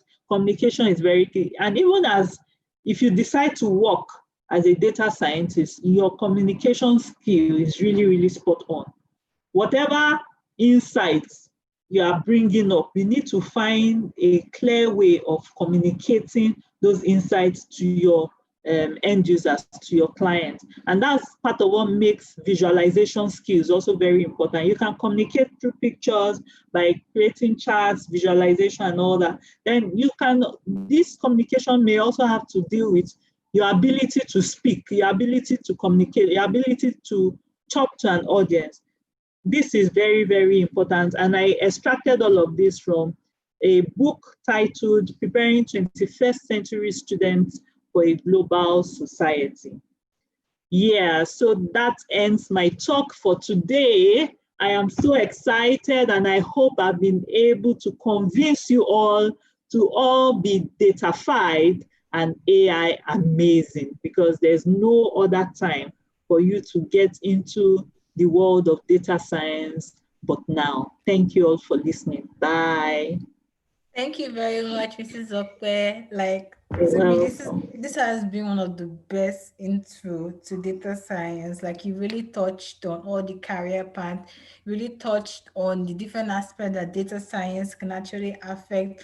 And you even talked about machine language, you talked about machine learning, you talked about AI, and you talked about the blockchain. Like, I feel like most people don't really know. Yes, we know that we just live and we just go, but right now it's like we understand that data is a new oil, but most people have not really grasped everything. No, and then when people talk about data science, they only bring one small parts, but you brought every single thing. So I'll say thank you very much. Really, really appreciate your time. Like, you really shared a lot with us, and we are really grateful, Mrs. Okwe. You're So welcome. thank you. So somebody asked the question that do you need an IT background? Oh, no, you don't necessarily need an IT background. So data science is across all fields and is across all industry. But what you need is the ability to unlearn and relearn.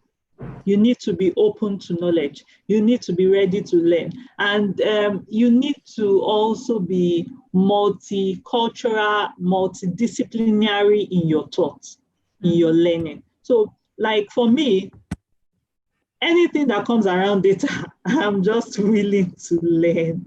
I just get on and, okay, what's this? What's going on there? And I grasp the knowledge, and really it has been so helpful. It might be very overwhelming, but really it is very helpful. And we all should know that we are in a time of lifelong learning. So learning should just be a part of us, especially for ladies. Please don't get lazy on learning. Don't give excuses for learning. In fact, there are many ways you should just find a workaround for learning. Whether married, whether single, you just need to, get on your feet and learn. Get on your, burn the candlelight, sit down and learn. And learning, gets easy when you also collaborate, when you find yourselves in teams, in groups, in projects, doing something similar. You learn. So please don't shy away from groups, don't shy away from projects. Okay, I would even like to make a quick comment on Elisha. There was a project myself and Elisha was involved in, and it was just a call from Data Science Nigeria saying that, we want to look into some national economic data, we need volunteers, blah, blah, blah. Then please don't make money like your goal for now, especially when you want to learn. Just go for the knowledge. So I really appreciated the sacrifice Elisha gave to it. He was still in school then. He gave out time to come for these meetings that was happening almost every week. And at times we had to stay nights, sleepless nights to, understand. So please, the key is not for you to have an IT background. The key is the ability for you to be able to learn, relearn, unlearn, and collaborate. Yeah. Thank you very much. Thank you very much, Mrs. Okpe. So guys, if you want to connect with her more, you have question, just tweet her at OpsyGirl, OPSY Underscore girl. girl. Yes. So thank you very much, Mrs. Okpe. We appreciate your time. God bless you. Have a great day, ma. Thank you. You're welcome. It's a pleasure being here. Thank you all. Take care. Bye. Bye. All right, guys. So that session was really interesting and really nice. Like, I'm sure that you really enjoyed it. So we're moving on to our next speaker. And since you enjoyed the first section, I'm pretty sure you're going to enjoy the next section. And our next speaker is Mrs. Linda Orania. And Linda is a data scientist by profession. Her love for mathematics and programming led her to study system engineering, where she's focused as a data scientist. She's also obsessed with data and data patterns. She loves to encourage people to embrace tech, but especially women, because she believes that together we can figure out patterns of problems and solve them with data. So, ladies and gentlemen, I'm bringing on board Mrs. Linda for her to come and share her knowledge with us. Hi. Hi, good afternoon all. Good afternoon. Thank you very much for having me. It's really a privilege and an honor to be part of this. So I'll be sharing my screen now, so that I'll get right into my presentation.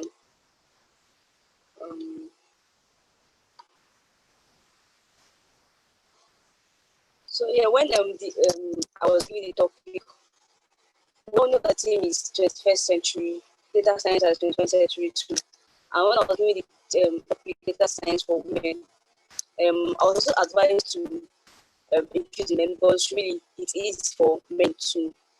But it's for everyone, that's for everyone. But if you're here at this program, you realize that the post was talking about how women are downsized in most of tech careers. So why it's really important to keep encouraging women. So that's why really it's more about data science for women. Just to let women know that it's not a gender career. It's not a gender-based career. It is for everyone.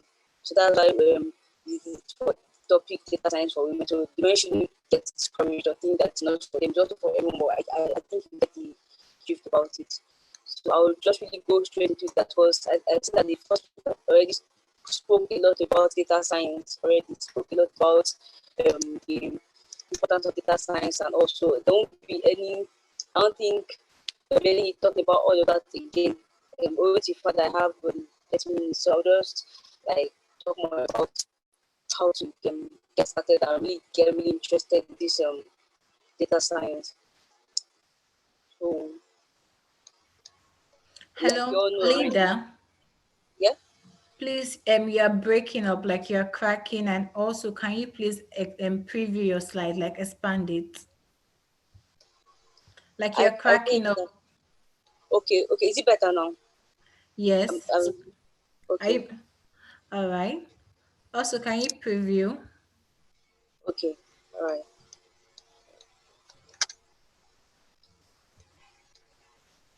Sorry. It's okay. Really appreciate you for being here with us.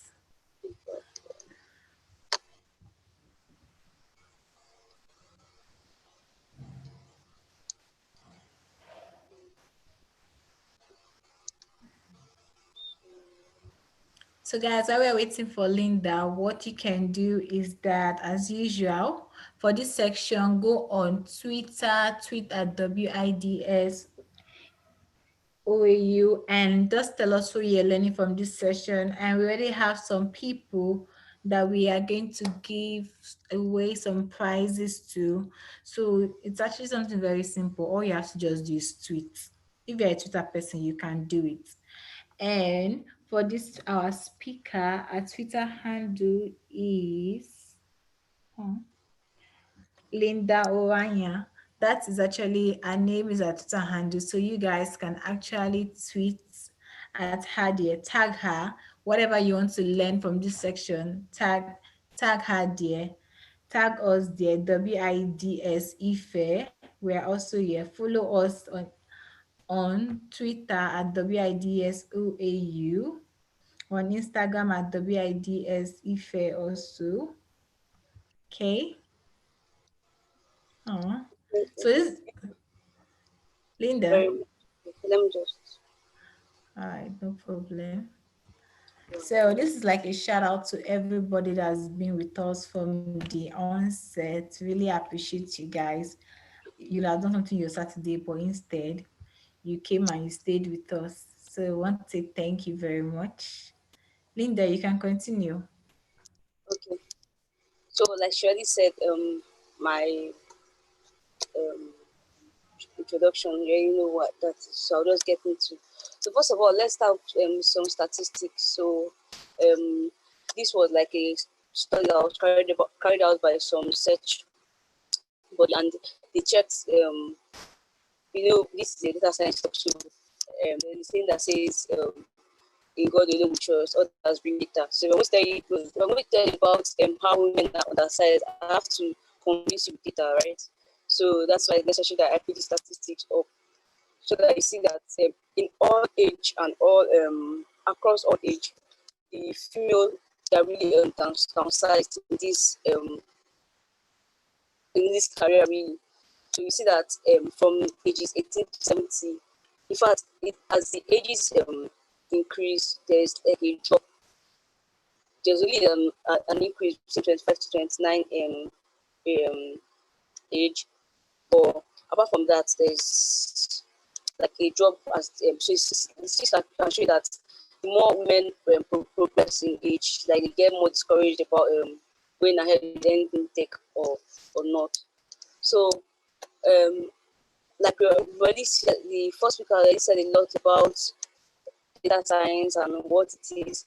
So now that you've understood all about data science, all about what you could use to achieve how important data science is, then why data science? Why should you be interested in data science? Why exactly should you even delve into it? Especially because of the fact that I hear a lot of people say things like, in this time and age, they're not like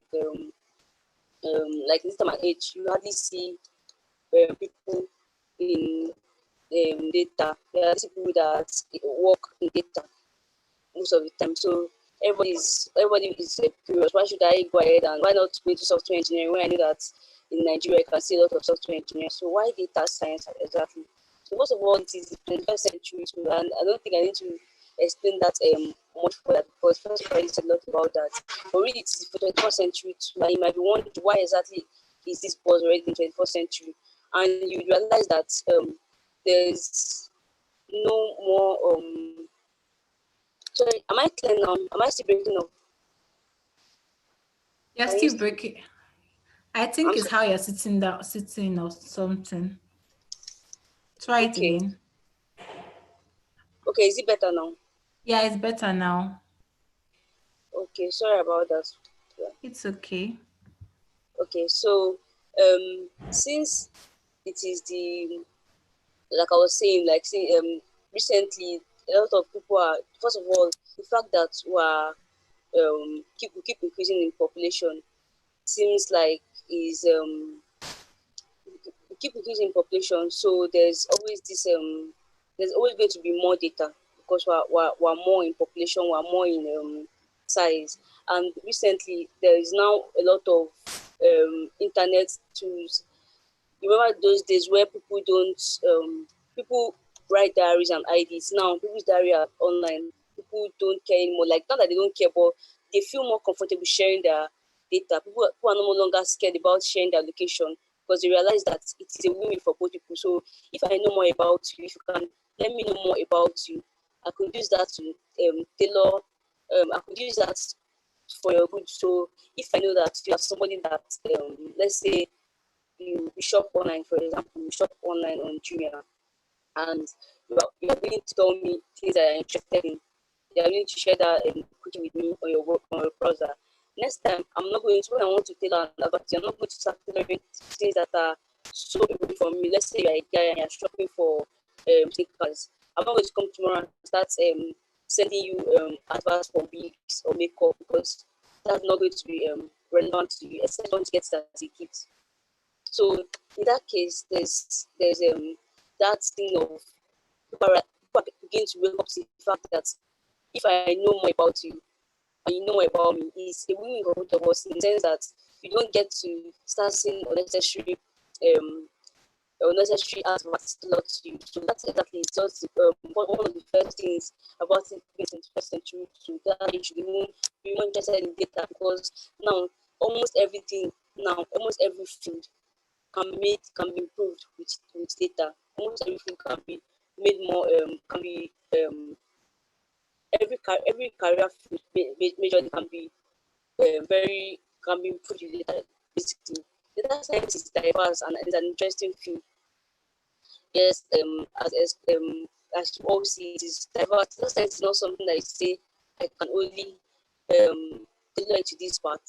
It can tailor to any part at all, like any field you find yourself. If you're someone that, if you're really interested in fashion, you can be a data scientist in the fashion field. You start down, work for organizations, or even use data to improve your fashion line or whatever. So the point is that you're not restricted as a data scientist. You cannot say that because if there are even data scientists that are in the health field.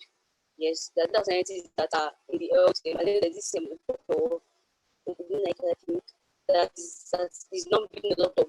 I think he's in the using AI Linda, now you're to. cracking up again. Okay.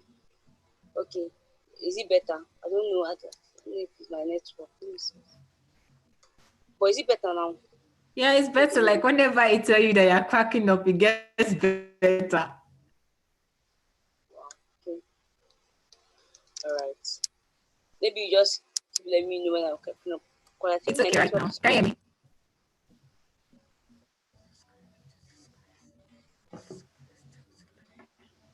Okay. So also most issues and problems can be solved with data. So you would even realize that especially African problems, a lot of it, if we had a lot of if we had a good database of people in Nigeria, like we knew the statistics, the exact statistics of our, it's not just statistics. If we knew do you know the way advanced countries, you can understand one person can know you can know what where one person is at a particular time because you have their database. So if somebody commits a crime, it's already in the system.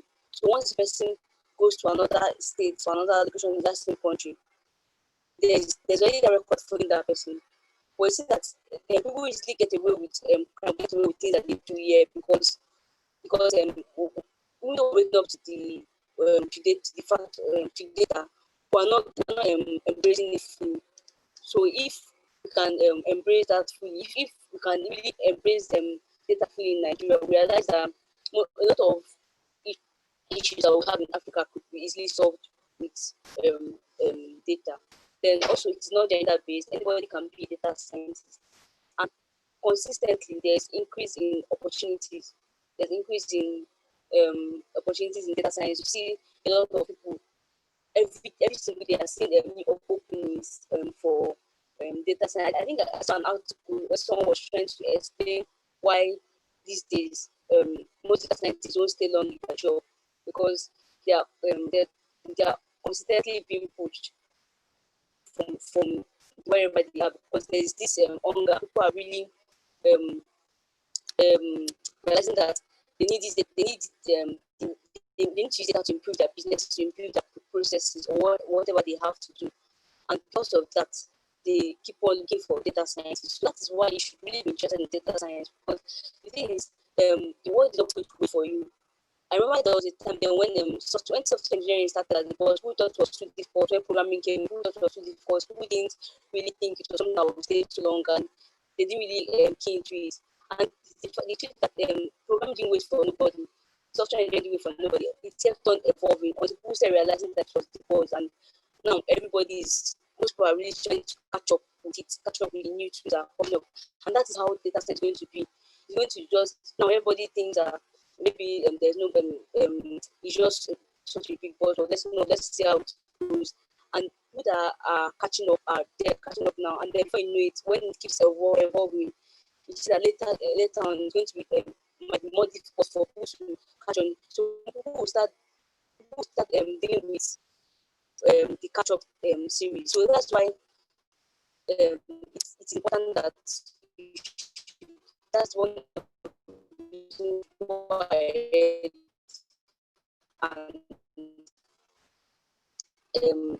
join this train of being a data scientist. I don't think there's anything achieve anything that you want to achieve. Am I still breaking, or am I don't know if you can see or hear me? We can hear you. Okay.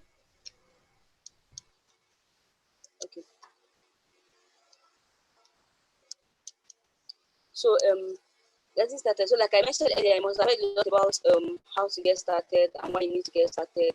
So you must have, this might not be the first time you've heard about data science. You may not even have gotten it clearly, but I think that with the first speaker, you must have gotten a lot of where you need to get how to get started, really, or what you need to get started. You must have heard a lot about a lot of tools and but if probably you are still thinking that maybe in Nigeria it's not something that is like, because I'm not in a lot of communities yet, so I think that it might be difficult to get started. So let's just see how, now why you should get started. Let us see how we can go ahead and get started. So basically, the data science process is just basically getting data, exploring data, modeling data, visualizing the results, and simulating the data, and collecting data and using the results in business. So first of all, we know like I don't really want to go depth into what data science is and the definition of data science and all, but the basic process of data science is just basically using data to make a lot of sense and improving businesses. And the thing is that the truth is that these days, even though you might not know it, but a lot of the work is basically done around the getting data and exploring data. And thanks to a lot of communities that we have, a lot of groups that we already have like a lot of like data science Nigeria. They do a lot of competitions, a lot of hackathons that help you even get started in data science.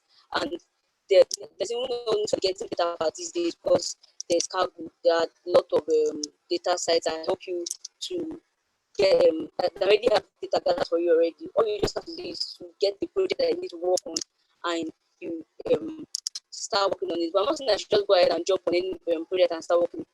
Like you already know, you need the basics. So first of all, you have to understand Excel.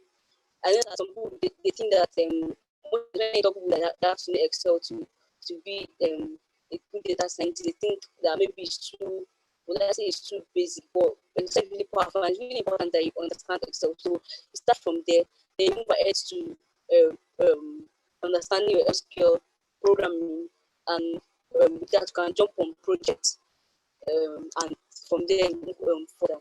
So skills for getting started. I just tried to break it down for two basic skills and tools. So you need to know the technical skills and the soft skills. So under your technical skills, you need to understand Python, Excel, I mentioned earlier, Python, then visualization tools. You can also Python too, depending on what you actually have written Python, because it's not like any programming language that you're comfortable with, but because it is data, I think Python is more robust in data, so it's more easy to find resources in Python. I know that there are a lot of programming languages now that do a lot of that use like you use for data science projects. So I know that people use Java, people use R. Some people use JavaScript. Yes, there are some libraries that support JavaScript. That JavaScript support for data science. But really, why use Python? Because Python is one that you could easily find resources out there to use, and like most of, not just one that.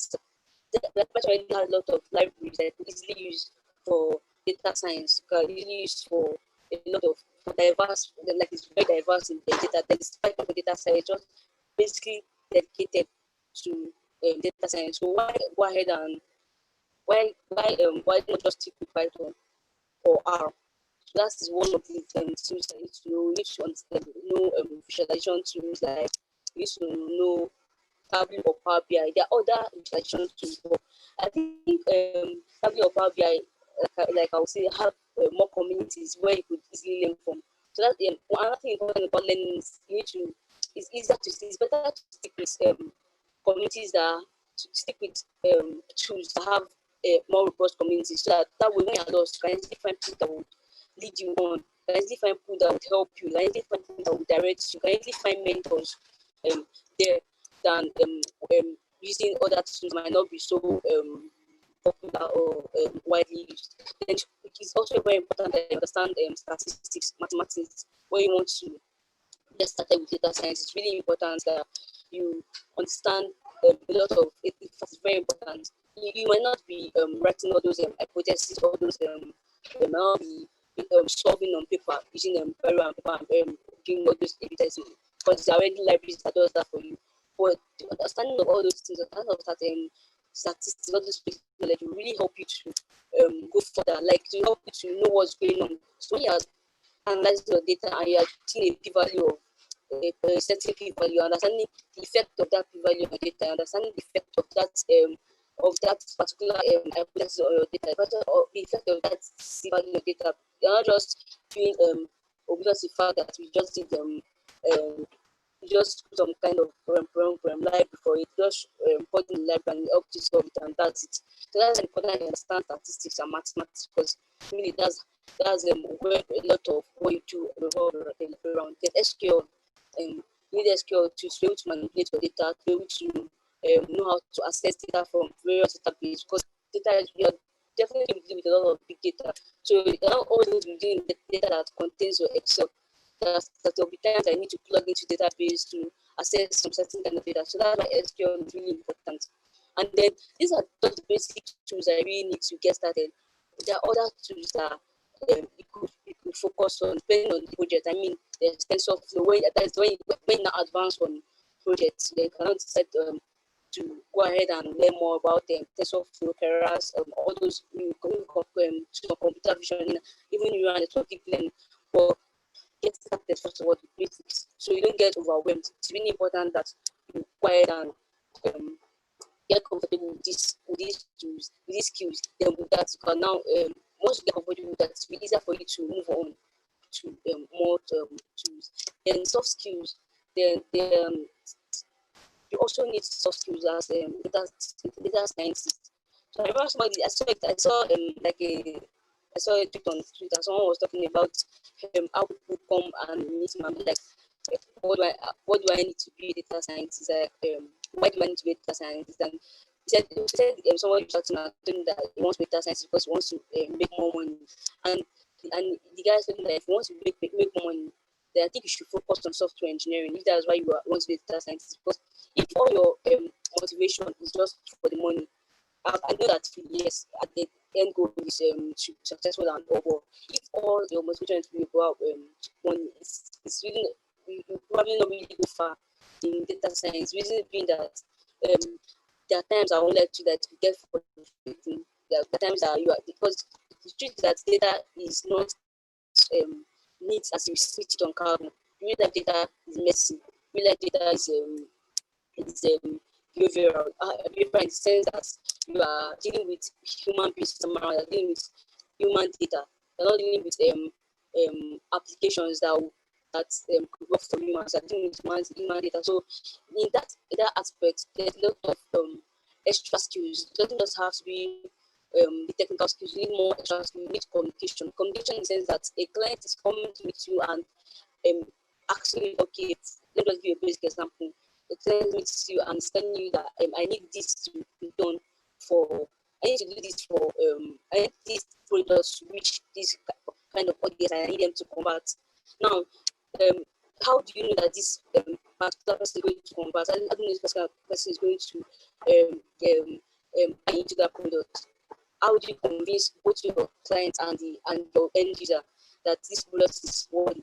That's why you need communication. That's why for data scientists, aside the Python skills and programming skills, you still need that visualization skill, because you need to be able to relay whatever you found to your user. You need to be able to relate to your clients. You need to be able to convince them that this is why it is important. You also need to be a critical thinker in the sense that you need to be able to ask a lot of questions. So why is this data going like this? Why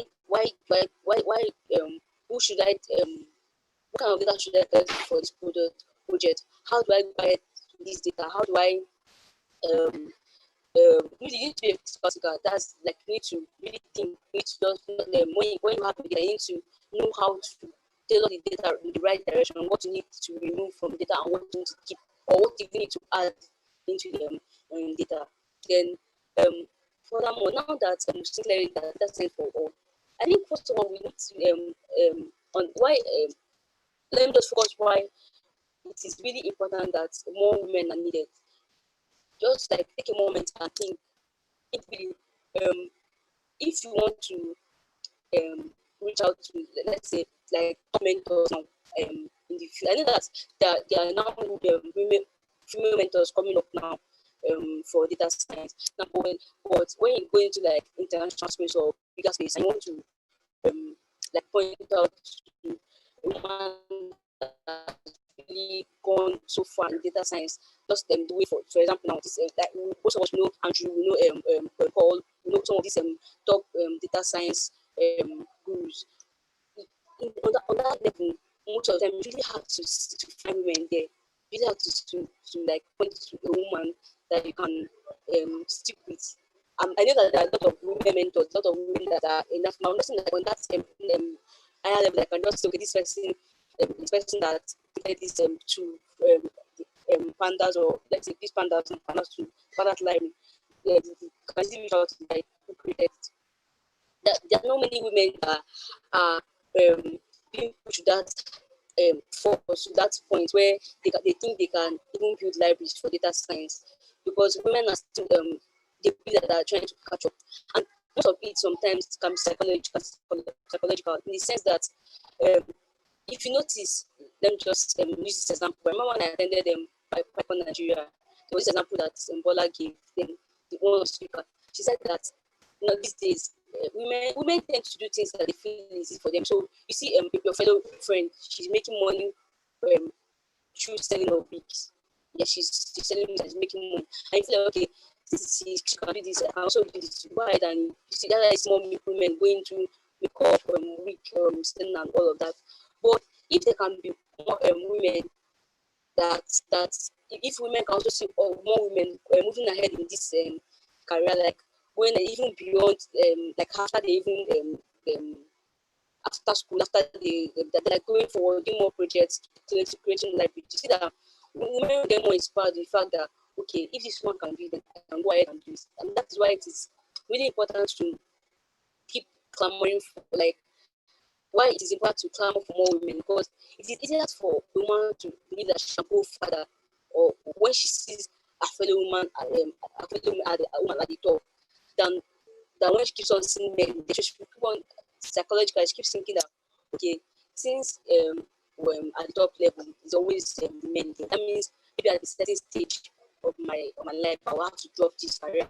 You hear a lot of men talking about that. Okay, maybe I don't think I can keep programming to the end, because I know that at the point I'm going to probably get married, I'm going to get kids, and I'll have to focus on home. But if they can easily see more women that are in the family, that they have children, they have a family, and they're still forging ahead in this career, they are definitely going to be, by that time you see that the more women will be more moved to be in this data science field. And it's really important because we need that balance.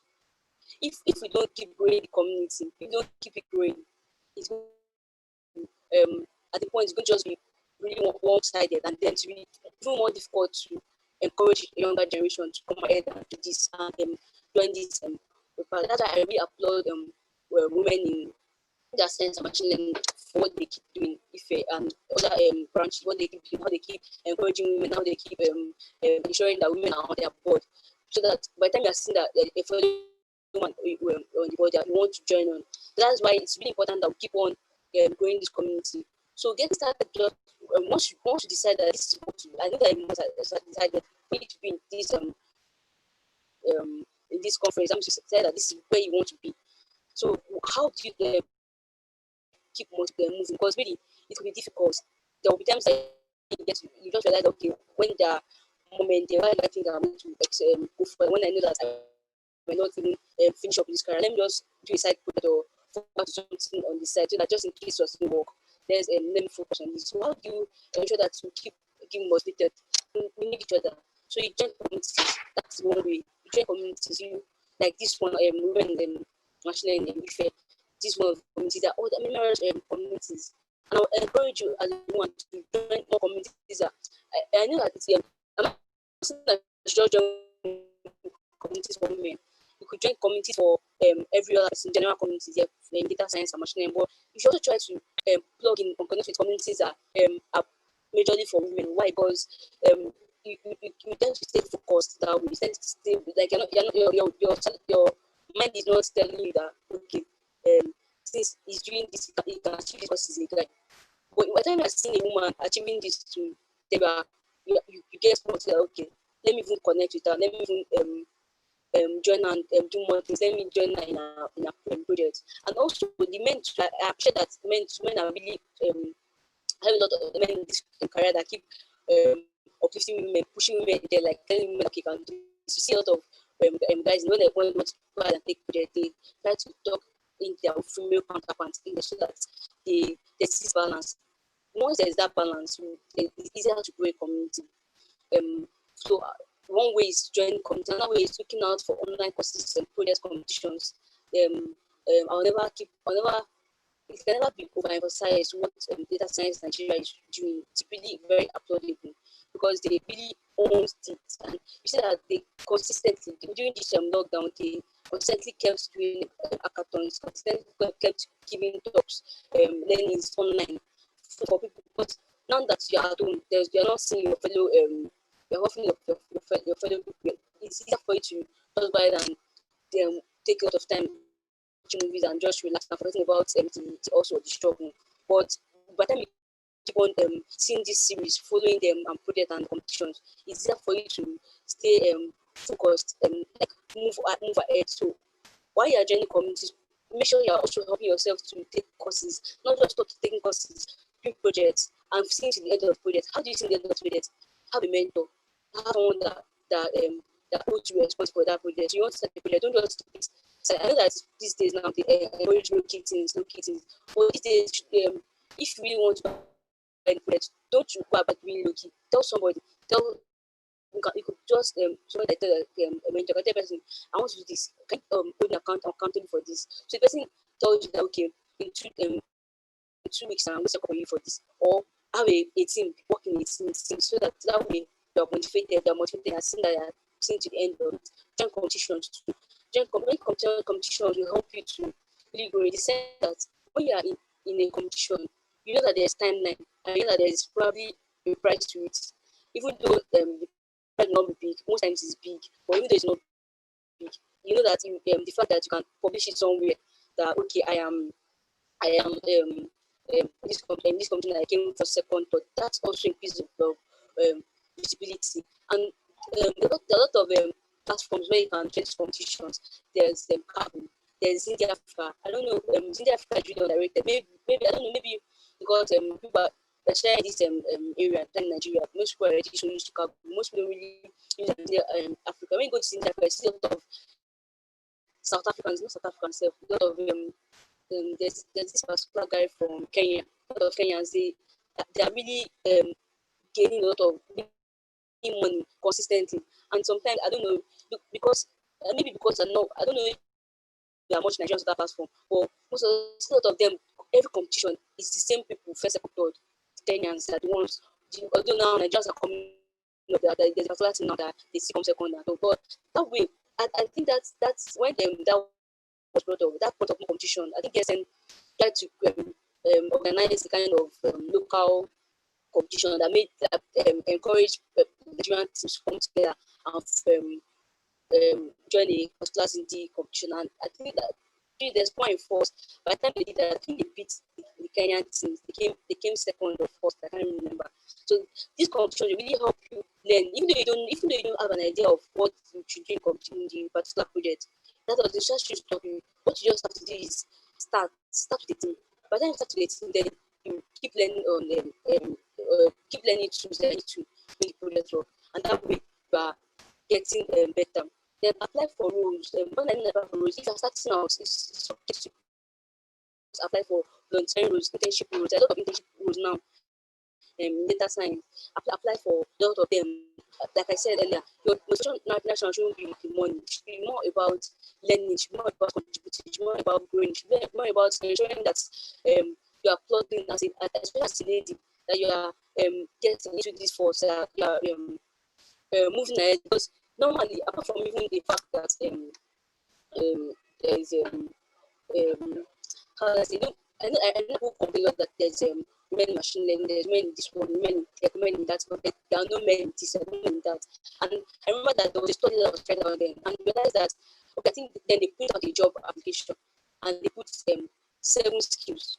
So like you have to know when they say requirements, they put 7 requirements, and they realized that out of that role, more men applied. And when they called the men and asked them, do you have all these 10 skills, these 7 skills, sorry, like most of them said they don't have it, but they have 3, and they feel that they can pursue the rest. Because that's the male mindset. Men, they feel like they have this go get that spirit. They want to go ahead, even though, and it's not just them because of this, it's a mind. That's how they are. They're configured, not naturally. They're configured to go for things, even though they have these skills, they would also, even though they have that tendency. But most ladies didn't apply. The ones applied, they ensured that they had 7 of the skills. So you see that ladies, when they see that they have 3 out of 7 skills, they don't go further. They feel like, okay, maybe I'm not good enough. And that's how women are. Let's say that's how they are naturally most of the time. So that's why there's a lot of men in women in tech, women in machine learning, women in data science, because there needs to be external force that will now convince them to go ahead and do more of this. So I'm also using this means to tell you that if you see a role and you're interested in it, and even though you have like 2 out of it, go ahead for it. Don't stick to that. And sorry, before I round up, give back. When you are building networks, give back to the community. Sorry, give back. Make sure I give back to the community. How to give back to community? Write articles. Talk about write articles so that we encourage more people, and then also volunteer also to speak for programs to encourage more people, and then also see that you mentor people too. If you got to that level that you got into, then in conclusion, data science as a career is more personalized to field than gender based. So how do I mean by that? Data is more personalized, so it depends on your interest. You can just say that okay, this is, if you decide that you want to focus on just in fashion fit, for example, or health skills, you can go ahead to. Why I'm saying this, I'm saying this because you shouldn't compare your position. There, I see somebody always talking about building a recommender system. That might not be that might not be your own interest. So you shouldn't. My point is, you shouldn't compare yourself with, because that what I'm saying is because that makes some people fall off. By the time that somebody is doing so much in this part and you're just trying to be an analyzer, you think that's you shouldn't compare to another person. You just focus on your own. It's more personalized, and you shouldn't scare you, because really it's not now that shows as sounds. There are times that we are on a project, I'm on a project, and I'm spending 80% of the time just cleaning data, and that's okay. Don't be discouraged. And also, aside that too, don't get discouraged when you're in a role, maybe that's data science role, and they are not really doing repeating the top source. I think you should, like, I'm not predicting, I'm not commenting on all that. I just basically clean data and processing. That is so part of the field. It should be discouraged. And then data science is the 21st century too. Thank you very much for having me. And I don't know if you have any questions or comments. But this is my LinkedIn and my Twitter in case you want to connect. Thank you so much. Thank you very much, Linda. Hi, Linda. Thank you very much. Really appreciate your section. I've really learned a lot, actually. I'm so grateful. Thank you very much. Like, it's so... Linda,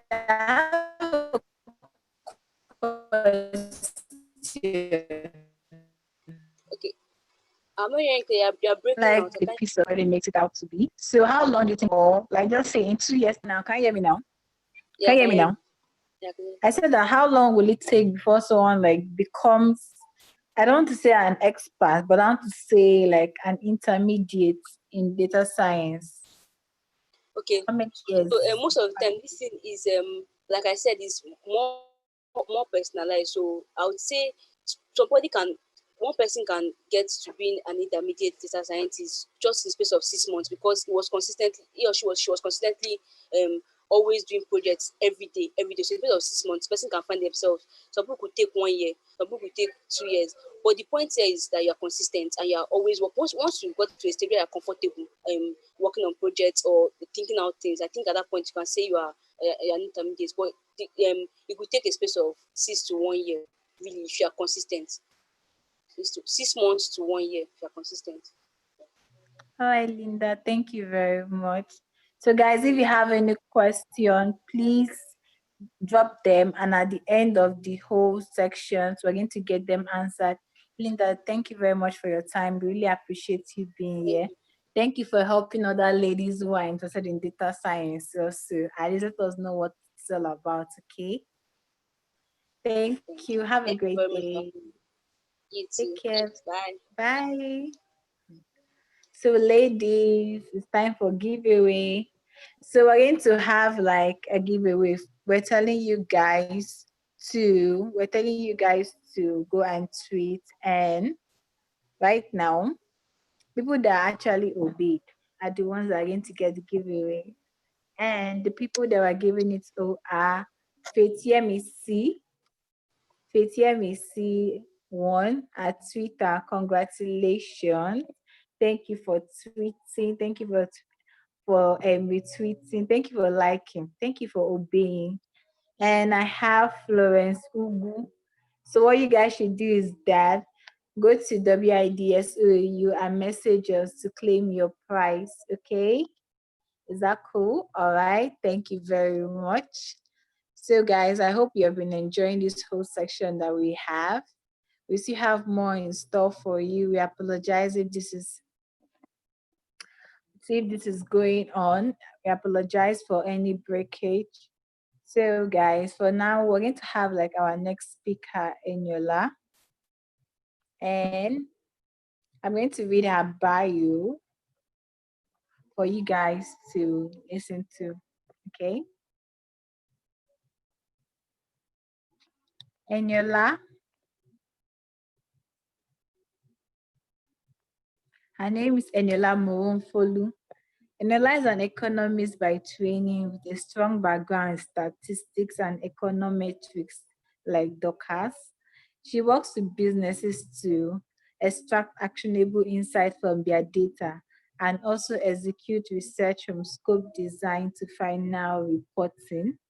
So, ladies and gentlemen, meet another powerful lady, Eniola Moronfolu. Eniola, thank you very much for being here. Thank you so much for having me. I hope everybody can hear me. Thank you, Blessing. Hi, welcome. Thank you so much. Thank you. I'm trying to get my video on. Okay.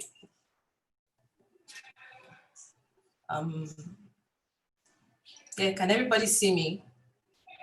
Yeah, I can see you. Awesome.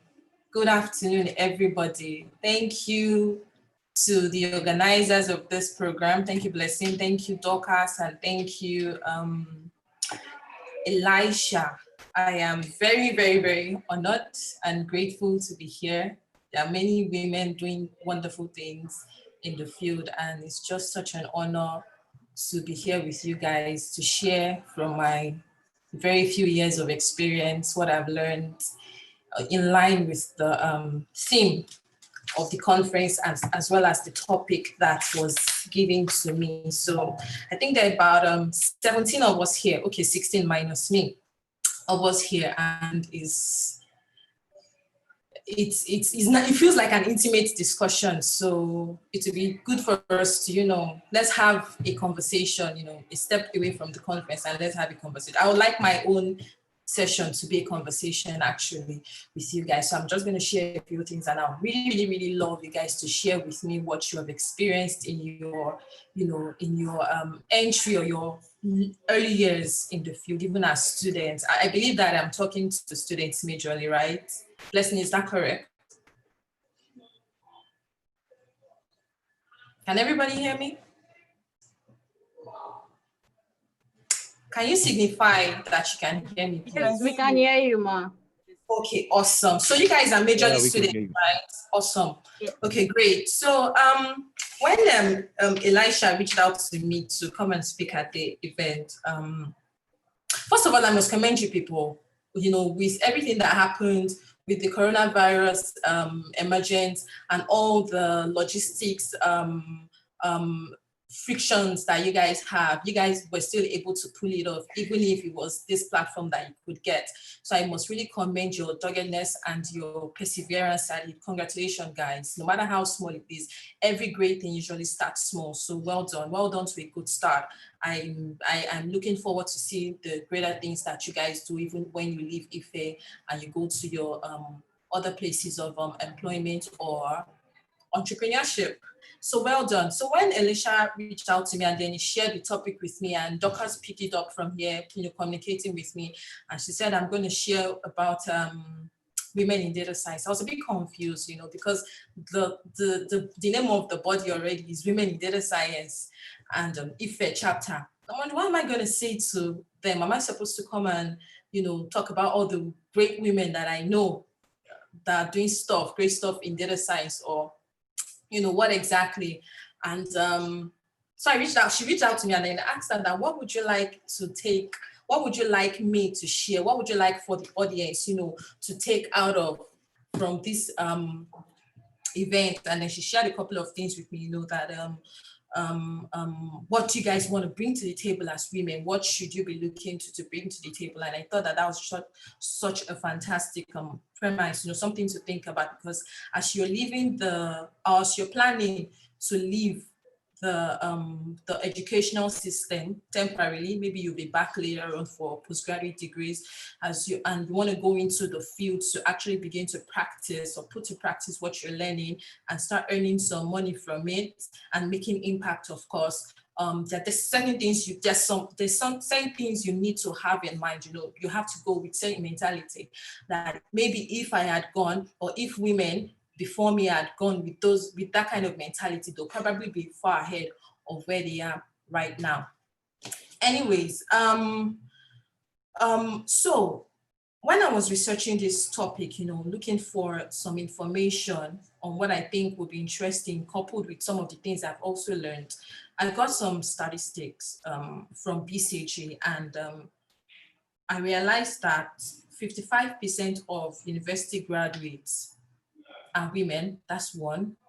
And then 35% of them are in STEM. They're in the STEM industry. That's the science, tech, engineering, and maths industry. And then 25% of them now go on to actually practice, they go on to practice STEM, STEM occupation. And then just 15%, I'm talking globally now, not Nigeria, Africa, 15% to 22% are in the data science industry. So when you look at that funnel, basically, you see that the numbers keep dropping. So it shows that, number one, there is a scarcity of women in the industry, generally, both in Nigeria and Africa, even globally. there's this, there's a scarcity of women in tech, in IT generally, and then it even becomes smaller when you begin to pick out the fractions, the different fractions of technology globally. And the question is, why is that? What's happening? You see women dropping out from school, right from when they graduate, they're already, getting out of the system, and you're wondering what's going on, what's happening.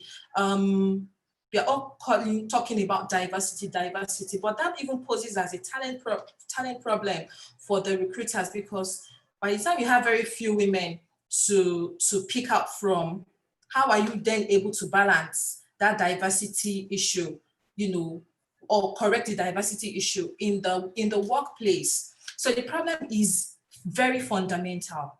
It is very fundamental. It starts from the school system.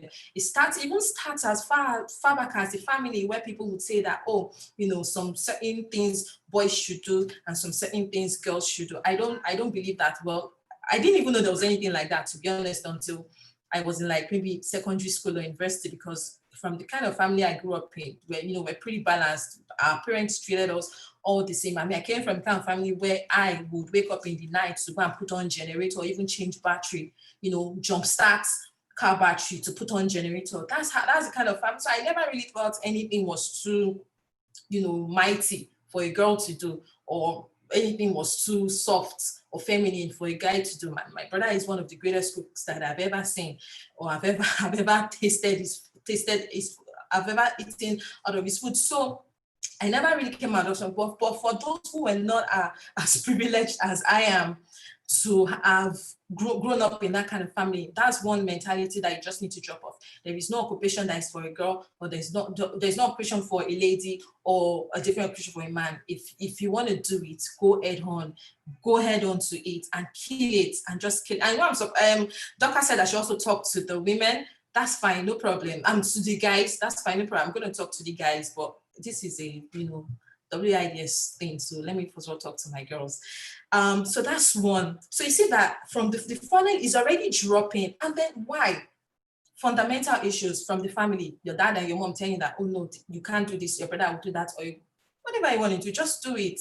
As far as you're free, as far as you know that is what you want in your mind, in your heart of heart. Look, this is what I want to do. Just go for it. Just go for it. Number two, I think media too has really, really bastardized the whole thing. I think they are majorly the fault of this thing. You have when they're talking about geeks and nerds, you have one guy with he has his old t-shirt, and then he has his nerdy glasses, and he has this bag that he's carrying, and that's the picture you have when you think about a tech person.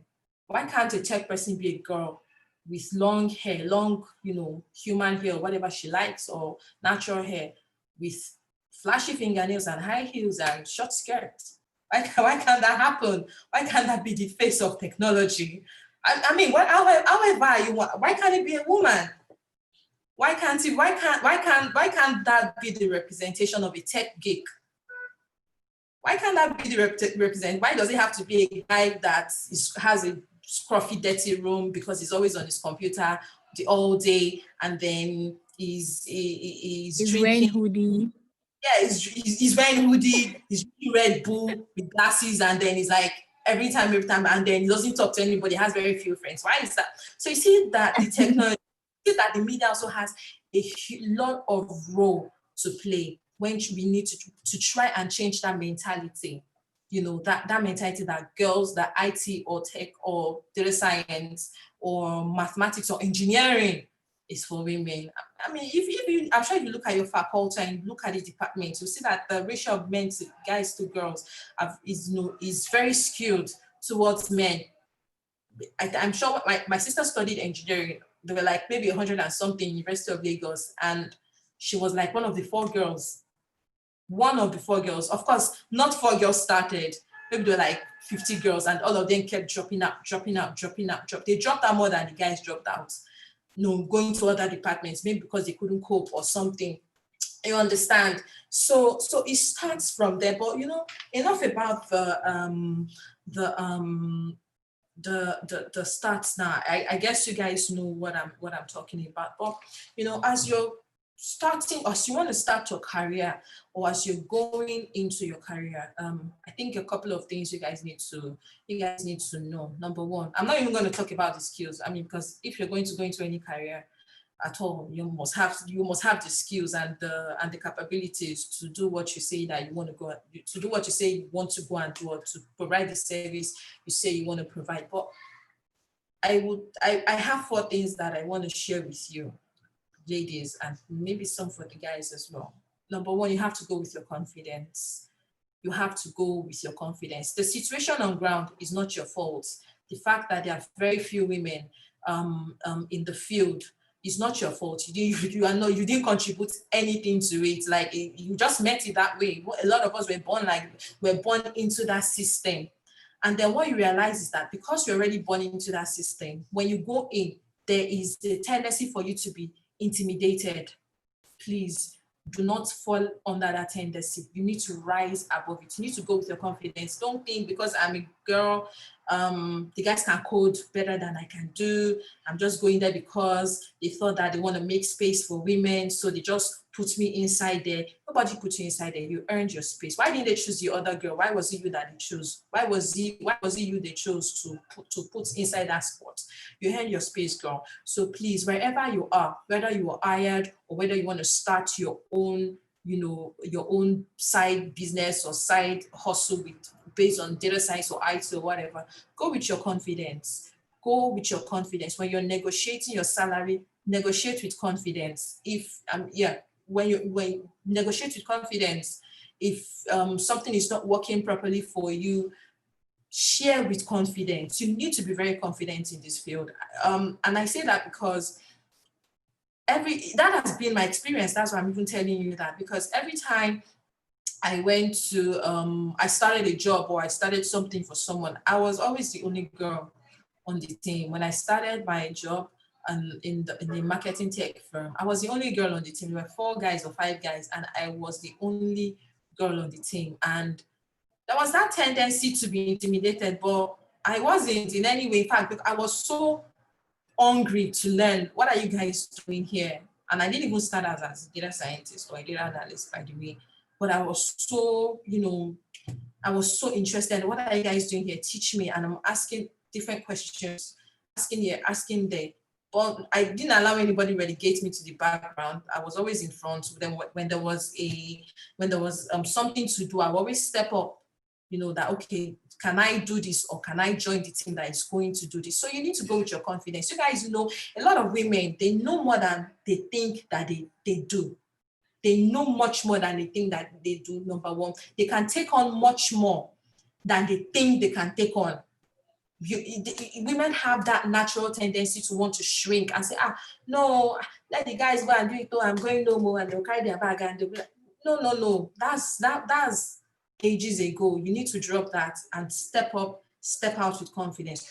Do what you need to do. Go where you need to go. Say what you need to say. It is time. It is just the time.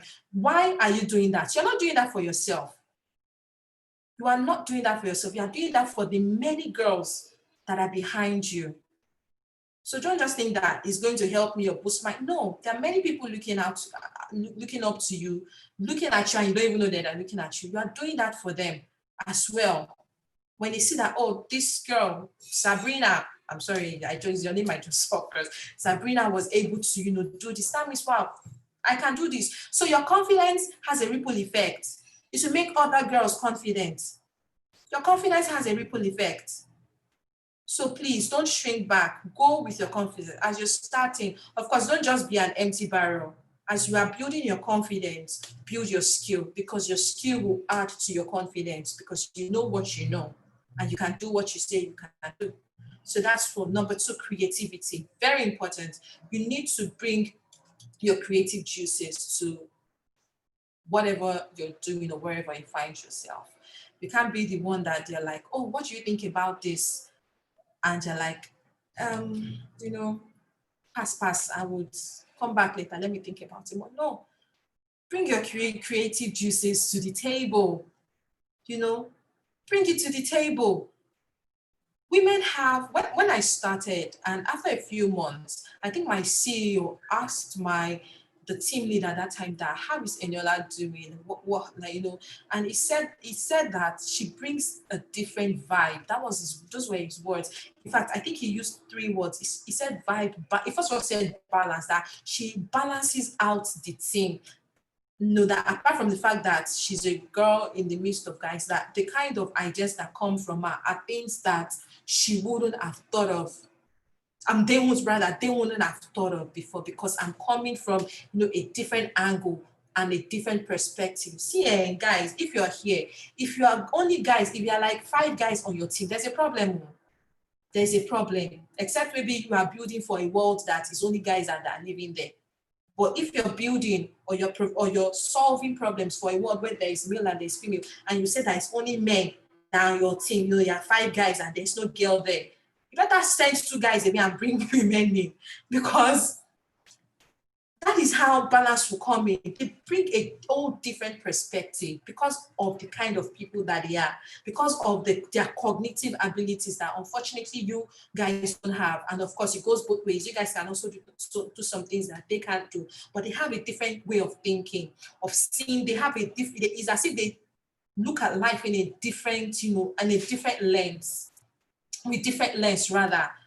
So you have to bring them in. So don't be afraid when you're the only girl on the team, or maybe you're 2 or you're 3, and you think that the guys are more creative than you. That's not true. If you're not more creative than you, you have a different way of thinking. Your way of thinking is different. The way you see life is different. The more reason why they need to listen to you on that thing.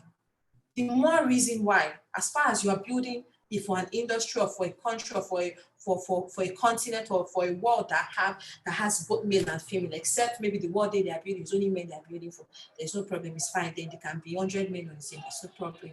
You understand where I'm coming from, right? I hope you do. Yeah, so you need to bring your creative juice. It's very important. And don't be afraid to share. Don't be afraid to share your ideas. Don't be afraid to question things. That goes back to confidence, because we need much more confident women in the industry, much more confident women in the industry. You can't go to a boot camp and you see 50 guys and 10 girls. We don't want that anymore, please. Then another one is willingness to collaborate. Very important. And this also goes to the guys. There has to be willingness to collaborate. Willingness to collaborate. That means you're working together as a team. In fact, let me even backtrack to creativity, where I was saying that women bring different kind of juices, and that even extends to the kind of algorithms. When you're building algorithms, and all those things, and you're solving data science problems. If you allow only guys dominate the industry, you can bet it with me that your algorithms will be very biased. That's the truth. Whatever you're building, whatever solution, your algorithms, whatever thing, engine, or whatever you're building on, is going to be very biased. Do we want to be living where algorithms are only favoring certain kind of people? I don't think we want that. So please, that goes back to creativity. So moving on to collaboration, then you need to come with the willingness to collaborate. That I'm not saying that. I know there are a lot of girls or women or even people who are pretty introverted. You understand? I'm not saying that you should fight your natural state and then just start sharing and all of that. But you need to be in a state of mind where you are open to collaboration, collaborating with guys, collaborating with other girls, even women. There's a way they also do not like to share with other women. That has to stop. We are now in a world where there is, interconnectivity. They say it's a global village, so everybody is working together from everywhere. The world is now small. Internet has connected us to, so there is no reason why you can't collaborate with people from one country to another, even the other gender. Guys too, you need to be willing to collaborate with girls or ladies. I keep saying girls, but I call everybody girls. You need to be willing to collaborate with any and everybody as well. It's very important. The data science industry is such an industry where it's not like medicine, sort of, where we already know what we are doing. There is already a textbook way of doing things, or law. or government or politics where there is already a textbook way of doing things. It's not like that. It involves creativity. It involves compassion. It involves sharing of ideas, coming up with ideas, sharing of ideas and solutions. You understand? It involves those things. You're building for human beings. So if you're in fact it's a social science as a matter of fact, as far as I'm concerned. So the more reason why we have to come together to do all of these things. I hope you're getting what I'm saying. And to be able to collaborate, you need to be very confident. You see, that confidence is the foundation of everything for me. You need to be sure. You need, whether you are saying nonsense, whether you think, no, let me say what I say, whether you think you're saying this, just talk, just do. Be willing to play with other people. Be willing to learn. Part of collaborating is learning from other people and helping other people to learn. That's part of collaboration. That is how the industry, grows. You learn, you help other people learn, you learn more, you help other people learn. So there is that relationship, there is that, back and forth that's coming between and among everybody.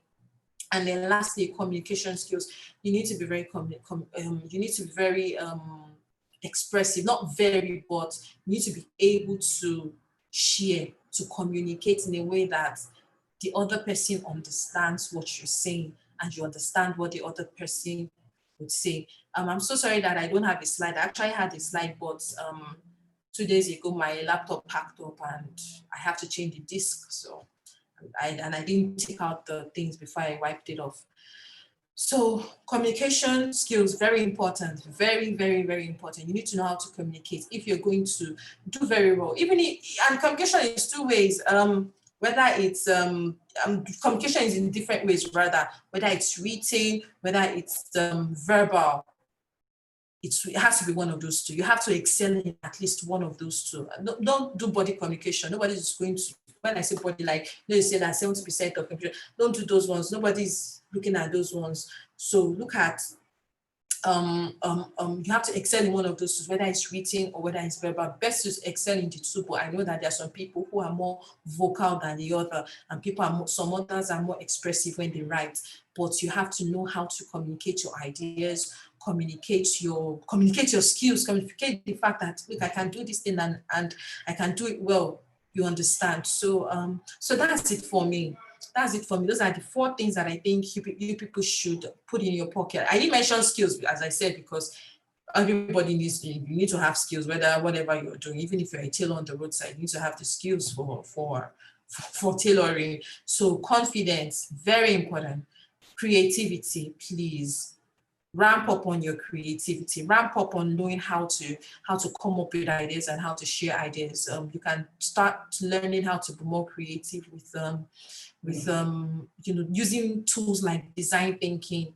Design thinking is just, writing. You have a problem, just start writing all the things that come to your mind. That's the first step. No matter how crazy or stupid you think, I keep saying you think, your idea is, because what is stupid to you is maybe absolutely brilliant to another person. Absolutely, like, wow. And again, what you even think is stupid may be stupid, but when you share it, someone can build upon that idea. They'll take that idea and say, okay, maybe we can pick this out from what this person is saying, and then build upon that. And before you know, that thing that everybody thought was stupid, you brought out something absolutely amazing from it. That's why I keep saying you think is stupid. It may not be stupid. It may not, and it may be stupid, but we can learn from that. We can pull that out and learn from that. Do you understand? So confidence, creativity, willingness to collaborate. Please don't sit in your shells anymore. Don't sit, especially now that we are doing remote working. Everybody's just in their houses and then typing stuff. There's that tendency to be on your own, be in your shell and just do your own thing, and whatever they say you should do. That's what I'm doing. You submit your work like exam sheet, do mark it, pay your salary. No. We can't grow the industry like that. And I'm not sure you would even excel so much in your field like that. You need to be willing to collaborate with other women. We need to collaborate with other men. We need to collaborate with other citizens of other countries. We need to collaborate with other people in other industry, because I keep telling people this thing. Data science is not a standalone subject. As I tell most especially new people to our industry, you need to keep that in mind. Data science is not a stand-alone subject matter. It is a subject matter that supports other industry. On its own, data science is useless. On its own, your algorithms are useless. On its own, whatever you are building based on data is useless. But when you add it to health, when you add it to finance, when you add it to e-commerce, when you add it to environmental sciences, boom, brilliance comes out. Absolute brilliance comes out. You understand? So that is the more reason why you have to collaborate even outside the data science industry. Outside the data science industry, you need to collaborate. I don't even know anybody that just does data science, just sits down and does data science. They are either working in a bank or in a finance industry, or even an advertising industry or something. You understand? So it is not a standalone subject. Please keep that in mind. That's why you need to be ready to collaborate with anything and be ready to learn, because if you're going to collaborate with another industry, you have to learn how that industry, if you're going to excel, you're going to have to learn how that industry operates. That is going to really stand you. That's what they call, oh, I've forgotten what they call it. Having the business experience, domain experience rather. That's domain knowledge. Domain expertise. What domain did you say? Knowledge. Yes, domain knowledge, domain expertise. That's what, as in that thing takes you from here to there. You know data science, you understand machine learning, you can build all of that, and then you just understand banking. If you're in the bank, you just understand banking, you understand retail banking and all the nuances in that. Just bring it together. Awesome. Also, it takes you from here all the way there. So please, don't forget that. And then finally, your communication skill. All this will be tied up in your ability to communicate what you can do, communicate your ideas, communicate your questions, communicate your grievances, and all of that. So whether it's written, whether it's vocal, you need to excel in one. There's no problem. If you have to go and take special class in writing or special class in knowing how to speak or how to talk, you just do it. And this communication is not even just for data scientists, it's for everybody that is going to do well. It's for everybody that is going to do well. That's the truth. And then there is one more that I forgot: critical thinking. Absolutely important. In fact, I think youths of nowadays, millennials, we lack critical thinking very much. You know what critical thinking is? Ability to sit down and just think about anything, and then you're thinking, and then you're breaking it down into pieces, breaking it down to understand the core of the problem. For example, they give you a challenge at work or in school, and you sit down to unpack that thing, know what the problem is, think again to play around what solutions can solve that problem. We lack critical thinking, and that is something we need to work on, ability to think. And let me tell you something, apart from domain expertise, if you can really think about something, if you can really, really think. So Sabrina, that's just my idea as I'm talking. It's not a dictionary meaning. So yeah, you can always go back to look for what critical thinking is. If you can really sit down and think deeply about a problem or about an idea or about a situation or anything, and extract all the dynamics, all the everything that just makes that situation the way it is, it's also going to set you apart. Critical thinking is very lacking. I know. I'm working. I have people that I'm reporting to, and I have people that report to me. And I know that critical thinking is very, very lacking. It's also something that is needed in our industry. If you excel in thinking critically, that one also sets you apart. That one also really, really sets you apart. So now that last one, I just even thought about it now. So I think that's all I have for you guys right now. Do you guys have any questions, or do you even want to share, not just questions, do you want to share something, or do you even have, something I've said that you don't even agree with? Please Share with me.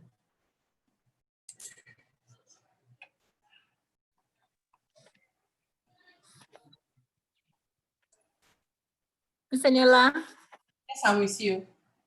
Yeah, me, what I just know is that you really I really like the fact that you hammered more collaboration, because that's one issue that in Nigeria that we mostly face. Everybody wants to build on their own. Their own thing, yeah. Yes, everyone wants to build their own and make it on their own. But I keep saying that if all of you just bring your resources together, Yes. we actually make more impact, and last will make that money that everybody's pursuing. So I really, really like how you're hammering on collaboration. Yes. And also another thing about the mindset that ladies, the mindset of the olden days of like ladies are meant to be in the kitchen, or the husband is the head. No, definitely the husband is the head now, but then financially he's going to take care of everything. You just have to be the housewife kind of stuff. I think I love how like you basically emphasize about how the narrative is changing. Ladies should be more in control. And all those things affect us psychologically. So when we go to places. Absolutely. It has that effect on us, maybe don't talk too much. You're a woman should not talk too much. A woman should not be that loud. A woman should not be, then you see them in conferences. They'll now go and sit there in one corner. They'll be talking to themselves. The guys will be there. They'll be, no, that has to end. If that's not your personality and you're just trying to, flow with the culture or flow with what you've learned, that has to stop. That really, really, really has to stop. And that thing you said about making it together is so key. And it's not even a Nigerian thing. I think it's a global thing, and it has to do with being. I don't know. It's a mental problem. It's a mental thing. It's a mental challenge. Where it's me. I want to do my own thing. I want them to see me doing it, and I want to be the one to win. They don't want. I think it's a problem of being selfish. That's what I think. It's a problem of being selfish, because if you see that if I join A and B together, we can make C, and C is greater than A and B. I don't know what's stopping you. And then you're saying, no, I don't want to join A and B. I just want to do my own thing. So that you want to be that big fish in a small pond. You want to be that big fish in a small pond where you can actually jump out, be a fish in an ocean, but collaborate, and you guys can come together and become a whale that dominates that ocean. You understand? So that collaboration, if you are like that, you just want to sit down in the corner, do your own thing, excel, and that's because you cannot reach everybody. You can only reach your own people.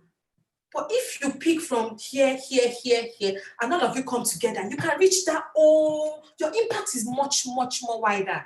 Your impact is much wider than that small space you want to play. Your impact will be much wider. You don't have all the power.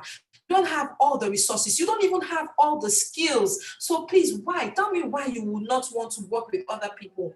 You will learn from them. You will win with them. You will go further with them. So please, collaboration, absolutely important if you are going to go far. Absolutely important.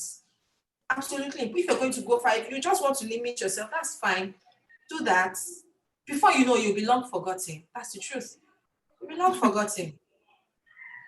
That's why people who have one-man businesses, for example, when they die, very, very, very few percentage is still alive today. But you see global businesses owned by people, or companies that are owned by, that have shareholders, public shareholders like you and I, they're the ones thriving there now. Why did Mark Zuckerberg say that? Just an example, say that, since I'm already winning in this Facebook thing, I'm not going to, open it up to public shareholders and all of that. I'm not going to do that, or I just want to win on my own. You think he will be where he is today? He won't.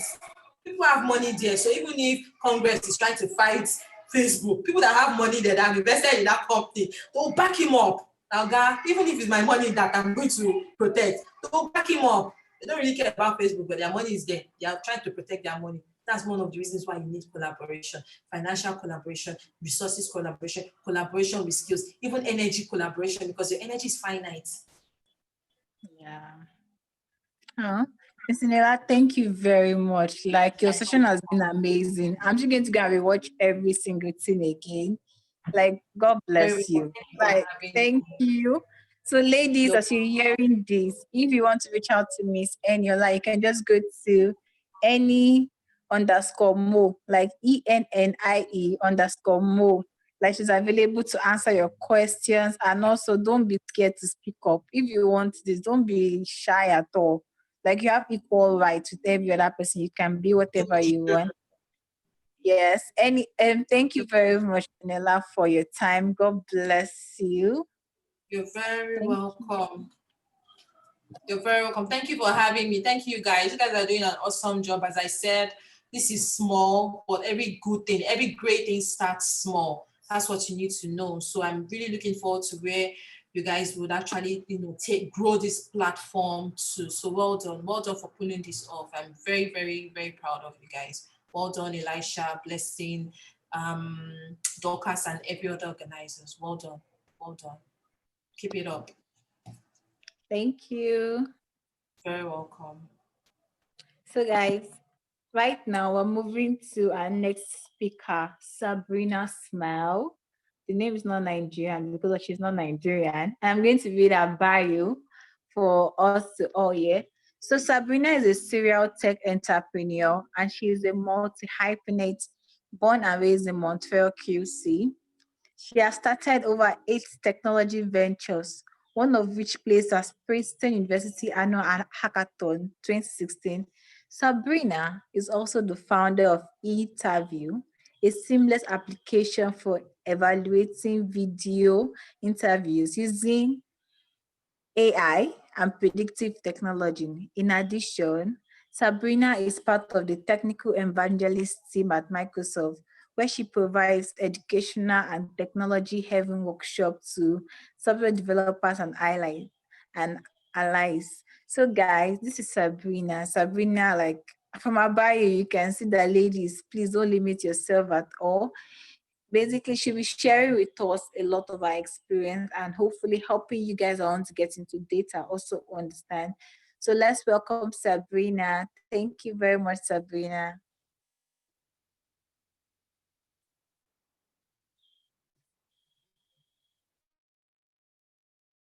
On November 2019, I had the great honor to have been invited to Data Science Nigeria, which is an incredible community of data scientists from all over Nigeria, and being able to speak and, teach some of the things that I have done with all my customers here in the United States was an incredible honor.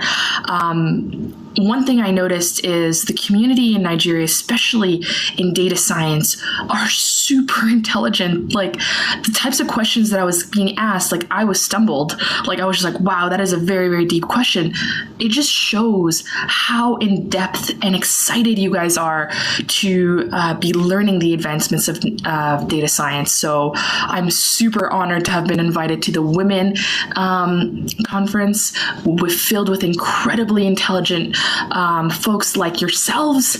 And for anyone else who had been invited to this conference, I am super lucky to have been invited again. And Grace and the team has done such a great job setting this up and making sure that even though with COVID and everything that's happening, huge shout out to be able to adapt to such craziness that's been happening in the world. And I hope you and your families are safe and sound.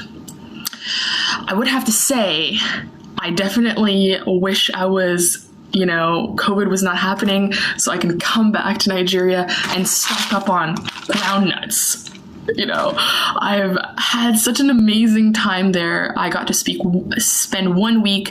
I got like Ankaras, and everyone asks me about my Ankaras, and I'm telling them, just go to Nigeria. It's one of the most amazing places in the world. Everyone is super friendly. The food is amazing. Egusi, jollof, rice. Oh my God. I even had mkobi. I don't even know if I'm saying that right, but it's cow feet. Like, it sounds so bizarre, but it was so delicious. And, it's just simple things about being in Nigeria that is just so absolutely incredible. And I am I have a little bit of a confession to make. I actually have a tiny bit of an obsession with Davido. Yeah, it's a little bit of a problem. Speaking of being obsessed, I'm not only obsessed with Davido, but I'm also obsessed with problem solving. So much so that I spend my weekends competing in hackathons, which, for those of you that don't know, which I'm guessing most of you do, they are intensive coding competitions. But that's not enough for me, because I know that you, yes, I'm talking about you, are facing big problems in your lives. And since I'm obsessed with solving problems, I want to solve each and every single one of your problems too. So today I'm going to share with you my epic problem solving strategy that I use in my life, but in hacking too. So whenever you have a problem, always think epic. So you're probably thinking, this Sabrina girl, she's a hacker. After her talk, she's going to send us a malicious email to get access to our bank accounts. Yeah, that is exactly the words that came out of the mouth of my neighbor. No joke. The neighbor that lives on this side actually said this to me. And no, I am what we consider an ethical hacker, okay? So instead of trying to get access to your bank account, Mrs. Neighbor, crazy neighbor of mine, I am using my hacking for good. I spend my weekends in caffeine-induced hacking marathons, where the goal of these competitions is to solve the world's toughest problems. Problems like, trying to diagnose mistreated diseases like COVID, trying to reduce gun violence, or even trying to limit the dependence Nigeria has on petroleum. These are all problems that I'm using, and the community in the hackathon world are using to solve problems using technology and my epic problem solving strategy. Keep that in mind. So here's a typical 36-hour hackathon weekend. Just imagine it's Friday night where, I could be partying, dancing to Davido and doing the shookie, which, by the way, I learned how to shookie from some of the community members, the women community members in the data science community. So thanks so much. Thanks to you, I have another move to add to the dance floor. So just imagine, I am at the Princeton University auditorium for a hackathon on Friday night. I am extremely nervous. I'm anxious, but you know what? I'm early because I'm seeking to assemble my diverse teammates, because diversity of thought always equals unique winning ideas. And I kind of feel like I'm on an episode of Animal Planet. And Animal Planet is an episode where you just see animals trying to attack their prey. And that's how I feel. I'm trying to find, my team members. I'm looking around, trying to see who could be part of my teammates. And then in the distance, I spot a guy with heavy eyebrows. And you know what? He looks kind of smart. A little bit arrogant, and he's sipping an energy drink, and he's got Cheeto stains, chip stains all over his white shirt. Ugh. And on his shirt, there's a name tag. The name tag says D&D Master. D&D. Who knows what D&D is? Maybe this is, quite popular in North America, but it's a nerdy role-playing game that very, very nerdy people play, okay? And I was like, isn't that very, very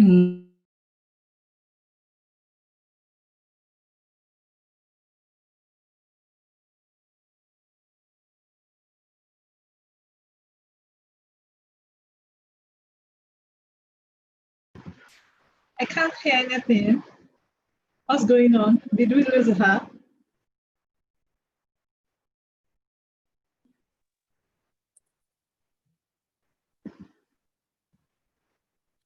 There have been sort of interruption, but we'll connect back with her very soon.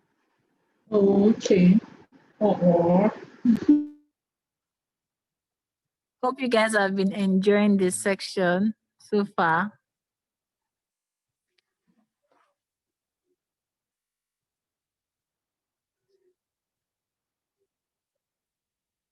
And my strengths are in app creation. Let's hack boom. Someone with hacker name Minerva. And I said, this language just seems to be working. And I said, I'm Sabrina, and my hacker name is Sabrina the Teenage Witch. My strengths is in artificial intelligence, which is building computer systems to read the environment and, perform human-like tasks. And he says, "Halt, my lady. Of course I know what AI is. I'm a mathematician and I have graduated from Lehigh University, and my strengths are in app creation. Let's hack boom. Someone with hacker name Minerva rams into us, just bumps into us. And she's young, she's clueless, and whoa, she's oddly female." Another episode of Animal Planet. A rare sighting of a woman in the distance, in the wild, in the tech world. It's a very rare sighting. And instantly, I thought to myself, D&D Master plus the rare sighting of a woman in my team is going to equal unique winning ideas. So I said, I must have you two on my team. D&D Master nods, and Minerva, which is the rare sighting of a woman, says, "Sure, but I've actually never coded before." Then boom, the 8 p.m. bell goes off at the hackathon, and 1,000 hackers start making their way to the seating area in the auditorium. But before I lose them, I grabbed the hands of my two teammates and I made my way to our seats. D&D Master, the nerdy guy, was like, "She touched my hand, this nerdy girl." And I was like, "Oh my God, get over yourself." He's like, he was wiping his hands as if I gave him girl cooties. Like straight up just girl cooties or girl germs. Like, whatever. So Steve Bronin, which is the CEO of the most biggest forum called Quora, gets on stage, and his keynote is about how we shouldn't be afraid of tech taking our jobs, but rather we should be more afraid that robots have software, robots have hardware, but robots have no underwear. Yeah. Such a random comment. But as he wraps up his talk, Steve Bronin, all you see in the audience is 1,000 ears perk in the audience, and they're all ready to hear what the big reveal of the challenge for the hackathon is. Steve says, "Hackers, welcome to Hack Princeton.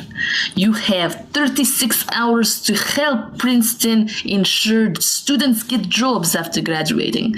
The most innovative, the most creative solution wins. Go forth and code."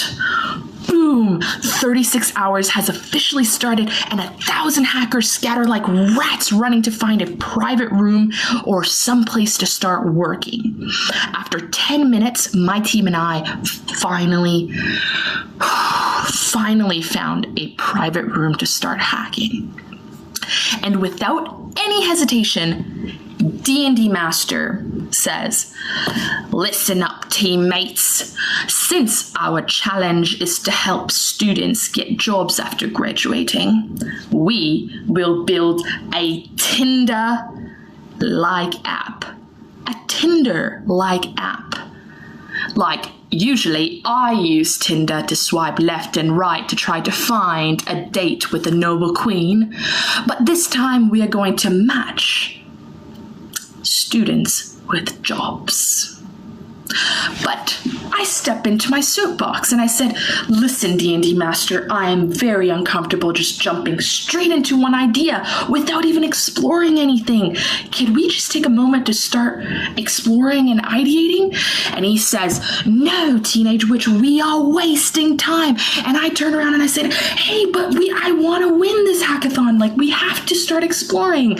And he says, no, we are wasting so much time. And I said, okay, listen, I want to get the most innovative idea, okay? And hear me out. I have coined a process called EPIC. EPIC, it stands for empathy, problem, ideation, and create. EPIC. I promise, D&D Master, it is the shortcut to success. I have won dozens of hackathons. Please, just hear me out. And in the distance, I see Minerva nudging at D&D Master to just give me a chance. And he does! So, with my diverse team, here's how we solved the problem that students are not getting jobs after graduating. The first step of any problem is E for empathy. Whenever you have a problem, start by listing out all the people that are affected by this problem and listing those people out and what are their associated pain points, like what are they suffering with, and list those out. And this will ensure that you're creating a solution that addresses the most impactful pain, and do not skip this step. Empathy is very important. So for this hackathon, we were thinking about parents. How would you feel if your child doesn't get a job after graduating? Another person could be a graduating student. How would you feel if you can't find a job yourself after graduating? What about students? What happens to their confidence when, they go into the interview and they don't have the interview skills? What about colleges? That's another persona. How do they feel when their graduating students don't get employment after their majors? These are just a handful of the pain points and the people that are affected by this problem. So remember, with E for empathy, no matter what your problem is, think of every person that is affected and vicariously empathize all of their possible pains. Step number 2 is P for problem statement, okay? So EPIC. Second is P. When you're problem solving, define the problem in one short sentence. The more ideas, the better. Focus on quantity rather than quality, because no matter what idea it is, it will never be too crazy. Unless it could be crazy if your problem or idea involves unicorns or Davido, which is my favorite singer. There are hundreds of strategies for ideating. If you look this up on the internet, there's strategies like brainstorming or mind mapping or SWOT analysis. Just look them up. They're an amazing strategy to start ideating and finding ideas for this problem. And for this hackathon, we actually came up with 22 very unique, crazy, and not so crazy ideas. And this was all in 10 hours. And if you look at at the chalkboard, all you see is just ideas all over the chalkboard, just random ideas everywhere. All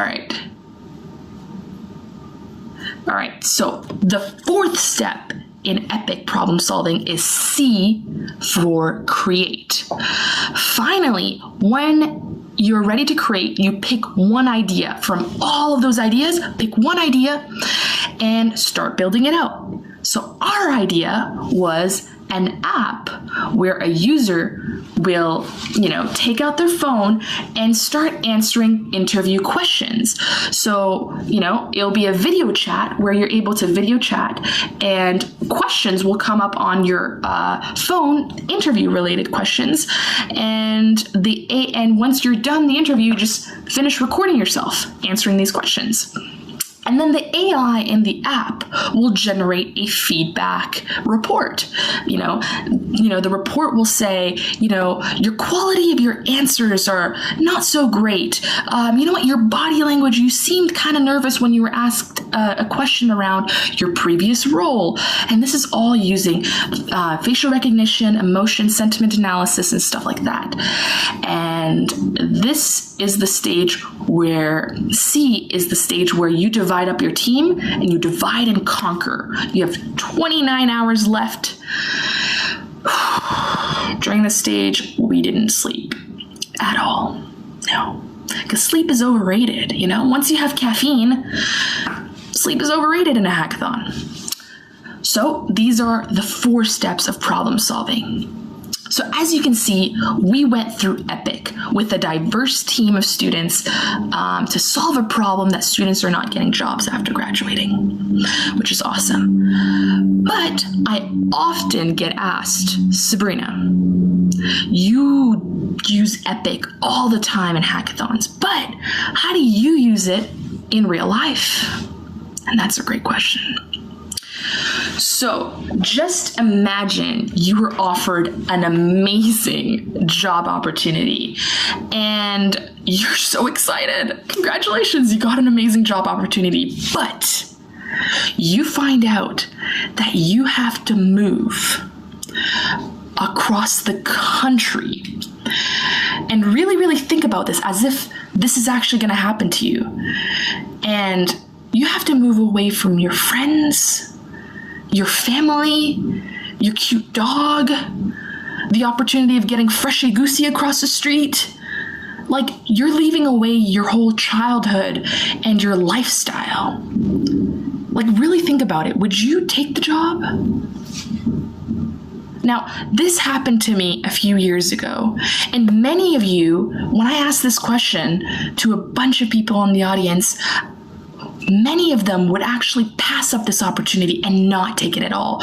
Or another group of people would just stress out about it for weeks and weeks and weeks and weeks without any progress.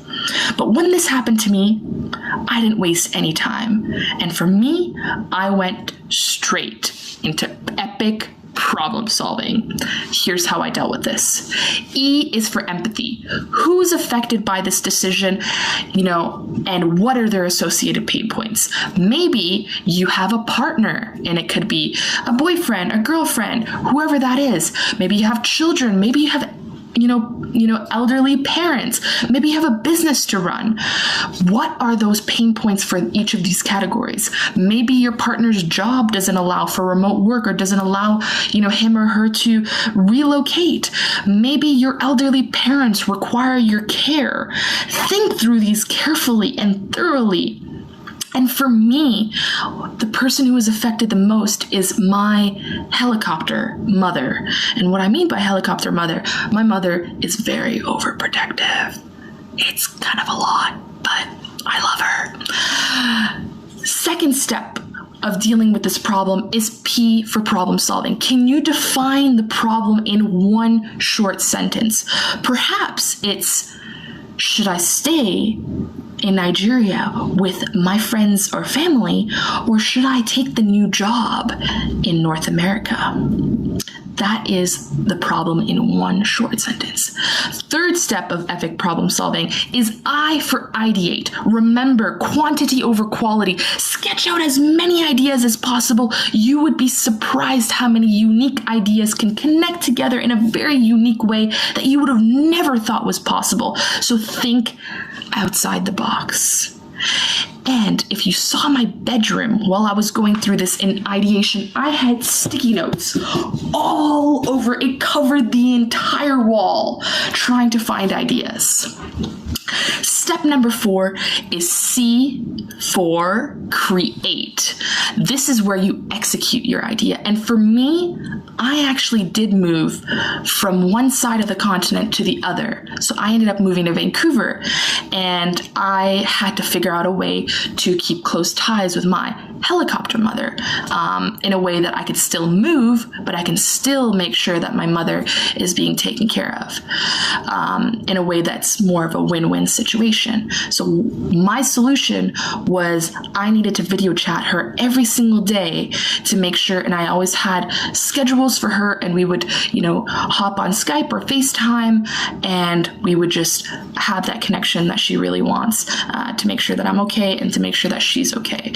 Even though it's a very, very, very small solution to a problem, it's not an innovative app idea, but it's a problem that I had, and it's a problem in my life that I decided to solve with a simple thing as, getting on the call with my mother through FaceTime to get that, to solve the problem that she had and that I had. So as you can see, you can use Epic in big decisions in your lives that a lot of people must make.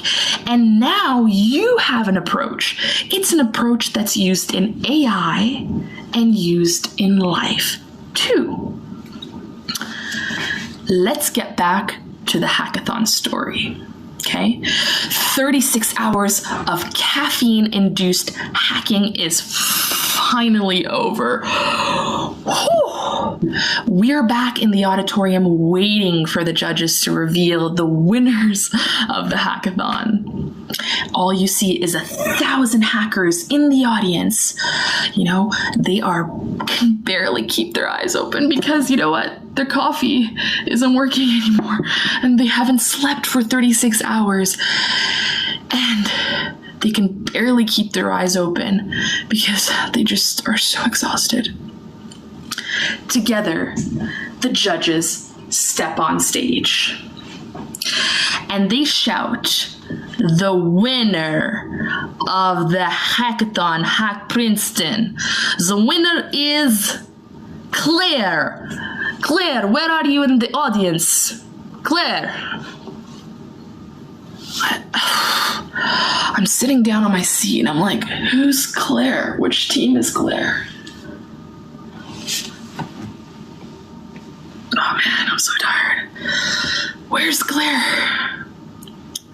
The judges get back on stage and said, "Hello, is Team Claire still here? Did they leave or no? Team Claire, where is Team Claire?" And I'm like, where is this team? So I look over and I see my teammates are completely asleep in the audience. And I'm like, "Psst, hey D&D Master, psst, Minerva. Do you remember what our team name was again?"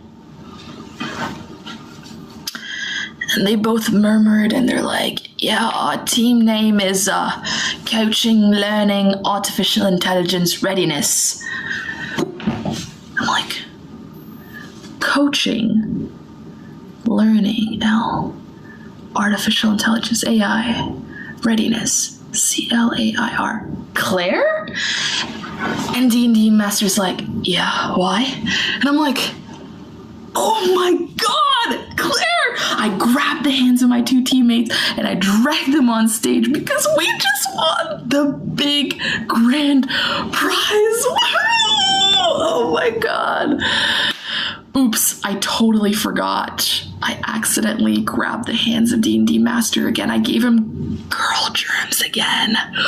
Oh, believe it or not, every other competitor, and I'm not joking, for all you women out there, just listen up to this, because every competitor in this competition actually submitted a solution to the problem that students were not getting jobs after graduating, and their solution was a Tinder-like app to match students with jobs.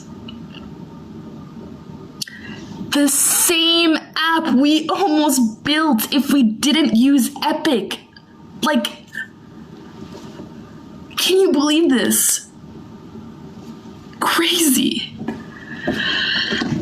So, for all the women in the data science community right now that's listening to this, imagine how many problems can you unblock from not only your life, but in society using Epic. We can all be ethical hackers that spends their weekends tackling the world's toughest problems. And using the Epic approach, you're guaranteed to come up with unique solutions in the fastest and most innovative way. So, join me. You and I, the women in data science, we can epically change the world one letter at a time. EPIC. Thank you so much. Woo! I'm sure I'm not the only one that enjoyed that section. Like, please, guys, that was awesome.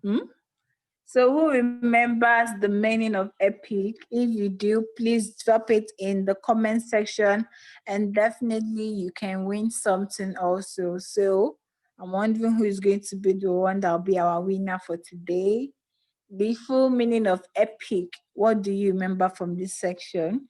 I'll be waiting for you, dear. Joy, see? So Joy Mukolo is the one. Empathy, problem solving, ideate, and create. Joy, well done, well done, well done. So message me right now. And Funke. Let's see how it goes. Like, okay. So guys, on to our last speaker for today. Sabrina, like, you are amazing. Like, we all love your storytelling, every single thing. Like, it was really, really fun. Thank you very much. Like, we really, really appreciate you so much. Like, thank you, Sabrina. Like, thank you. Like, okay, what would you like, guys? If you have any question for Sabrina, just like everything at the end of the whole session, you can just drop it all there and we'll get them answered. Okay. And also, if you want to connect with her more, you can find her on Instagram at, yes, you can have questions, just drop them there. At the end of the sections, we will get them answered. Okay. If you want to connect with Sabrina, go to her Instagram page at Sabrina Smile. Like, her name is actually an Instagram page. So just search for Sabrina Smile, okay? Is that okay by you? All right, guys. So moving on to our last speaker for today.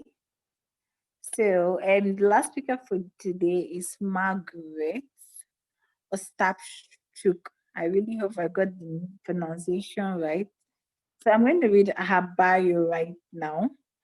So Margaret is a technical evangelist at Microsoft commercial software engineering team. Her role involves working with customers, partners, and developers to find solutions to their most challenging issues.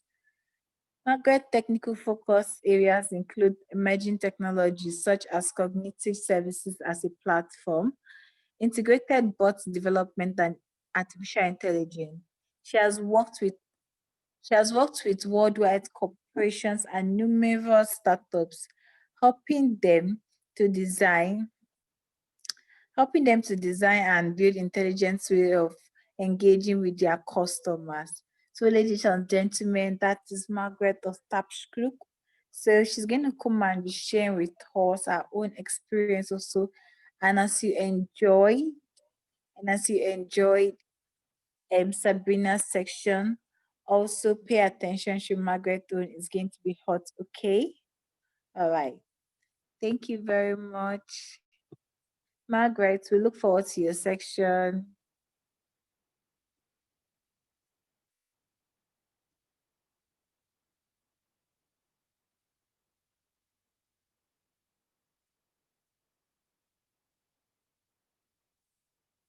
So guys, yes, while we're waiting for Margaret to set up, what we're going to do is that don't forget to follow us at WIDS Ife, and also enjoy the rest of the session, okay?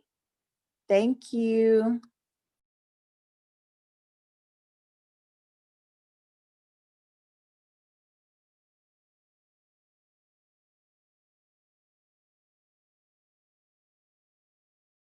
Senior software engineer at Microsoft, and I'm based in Canada. Thanks a lot for inviting me to participate in this great event, Women in Data Science. Super excited to join you all today. I visited Nigeria several months ago, and it was amazing and memorable trip just before the pandemic. So today we will talk about machine learning tools and services in Azure and how you can leverage them as a data scientist. We'll start with pre-built services that are developed by Microsoft AI and research team, and leverage the latest deep learning algorithms. And after that, I will show you how to build your own machine learning model and make a production-ready solution using Microsoft Azure.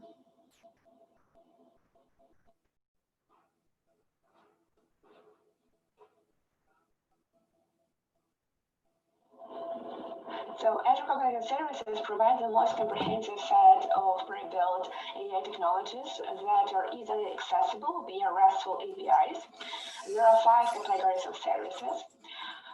There are perception-based services that understand the world using speech, language, and vision.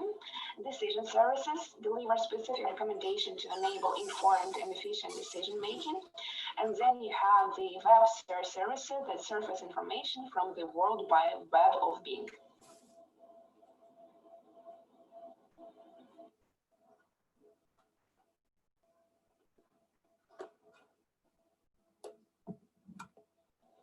For example, using speech services, you can integrate speech processing into application and services. Speaker Recognizer identifies and verifies the people speaking based on audio. Using speech service, you can transcribe audible speech into readable, searchable text. You can also convert text to speech, integrate real-time speech, translation into your application. And today I want to focus more on cognitive services. I will show you several demos using Azure Computer Vision, Custom Vision, Face, and Form Recognition.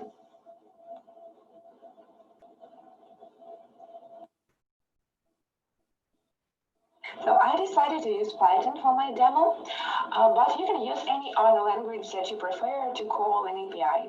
I have Visual Studio Code installed. Visual Studio Code is free, lightweight, but powerful source code editor, which runs on your desktop. It is a free tool for everyone to use, and you can install it using the link on this slide. I have an Azure subscription. If you don't have a subscription, for example, you can start with Azure free account today, and you can find this offer on Azure.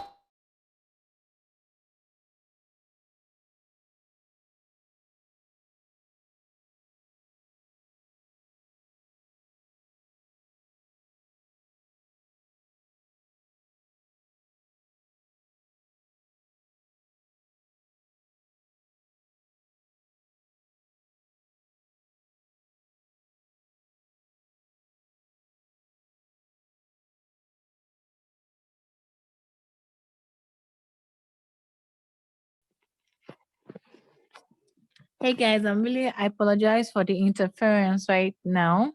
We're having some issues with the audio of the video. We're trying to make sure that everything is going to, like, you guys can hear it all. So just bear with us while we fix that issue up, okay? Thank you.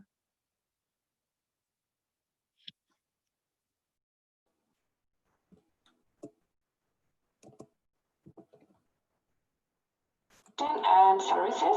Speaker Recognizer identifies and verifies the people speaking based on audio.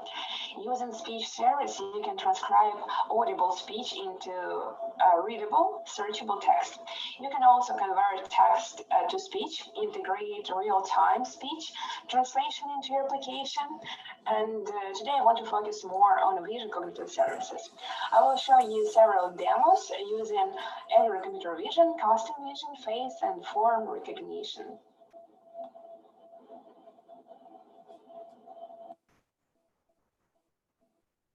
So I decided to use Python for my demo, but you can use any other language that you prefer to call an API.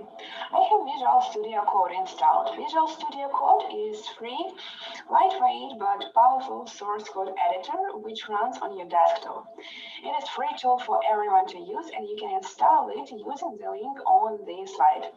I have an Azure subscription. If you don't have a subscription, for example, you can start with Azure free account today, and you can find this offer on azure.microsoft.com. On the first image, you can see how to create cognitive service on Azure. On Azure portal, you also can find keys and endpoints for creative services.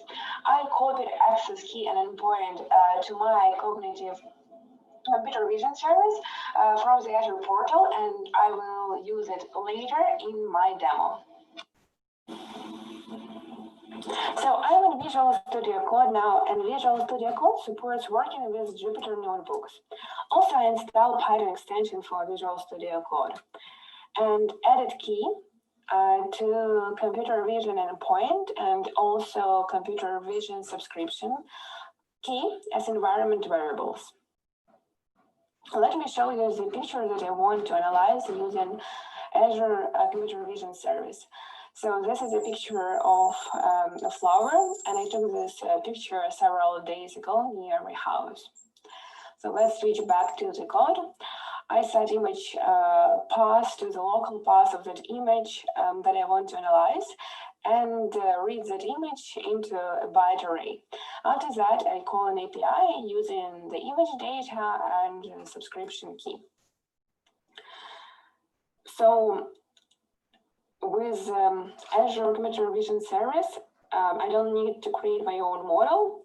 I can get the description of that image in the JSON format from Azure Computer Vision Service. So let me run this cell.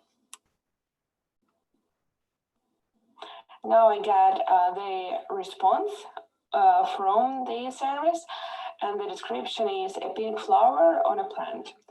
So I believe it's pretty good. So really good description of this image. So with this computer vision service, you don't need to create your own model to analyze the image. You can just provide one key to the Azure service and send the request to get their response with, for example, an image description. So you can write a similar application yourself, for example, using Python or any other language. You can deploy cognitive services anywhere using containers. Container support in Azure Cognitive Services allows you to use the same rich APIs that are available in Azure, and it enables flexibility in where to deploy and host the service that comes with Docker containers. One of the benefits, it allows you to choose where these cognitive services process the data. This is essential for users that cannot send data to the cloud but need access to cognitive services technology.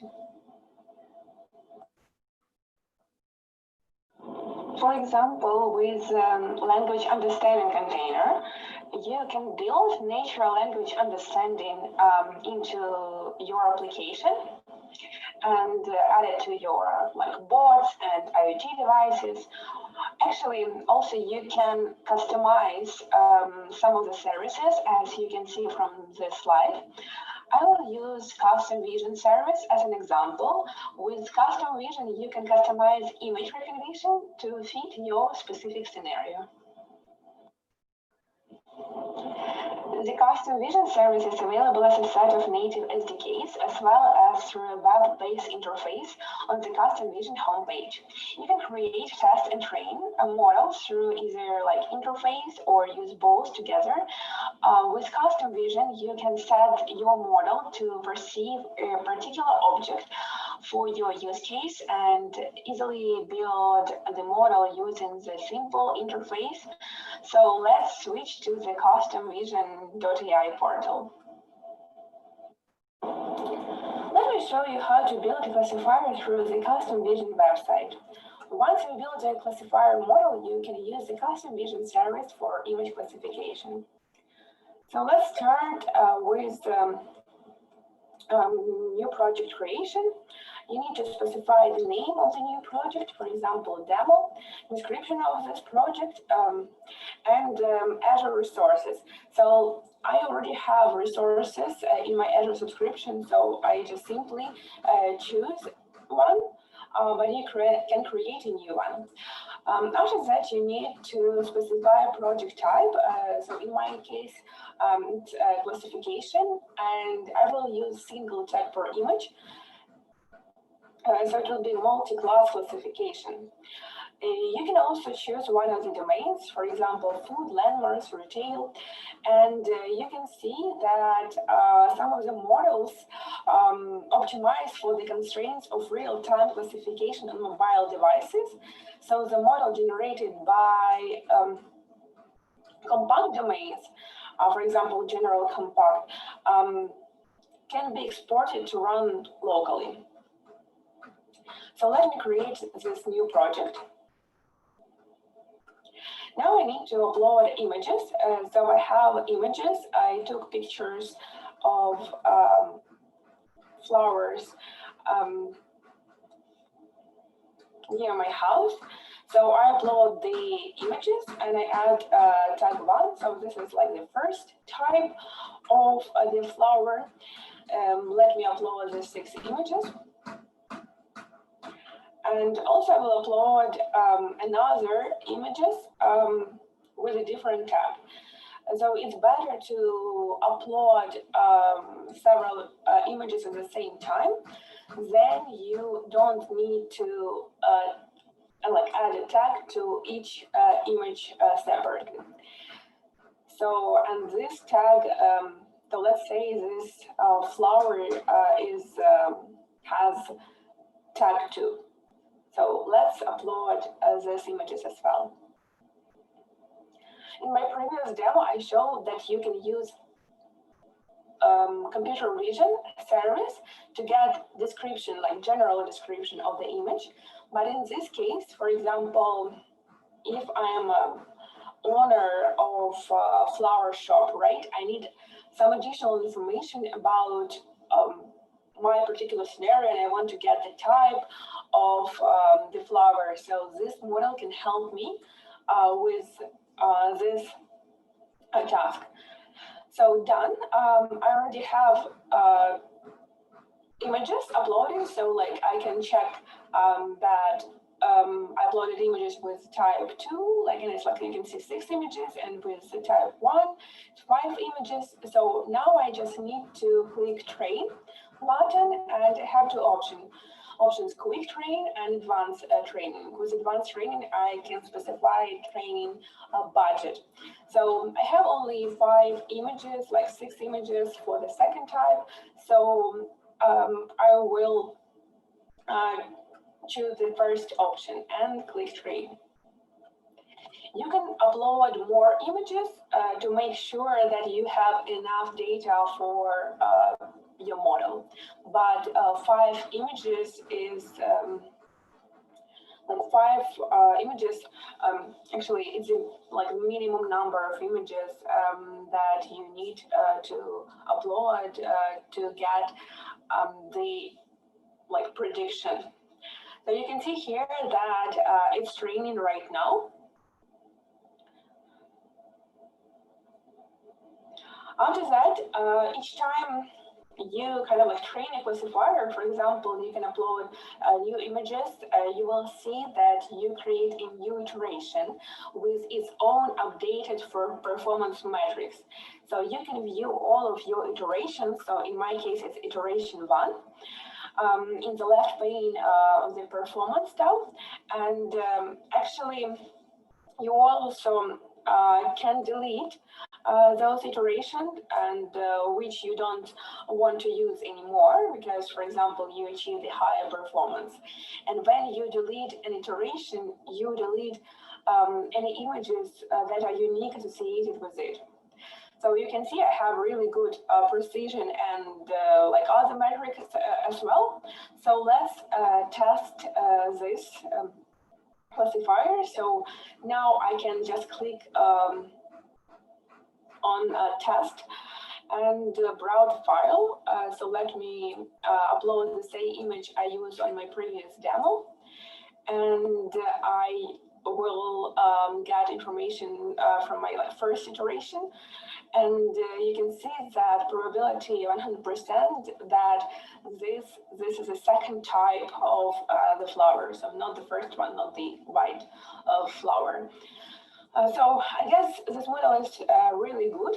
And now I can actually publish it. So I can publish this iteration, so that is accessible from the prediction API.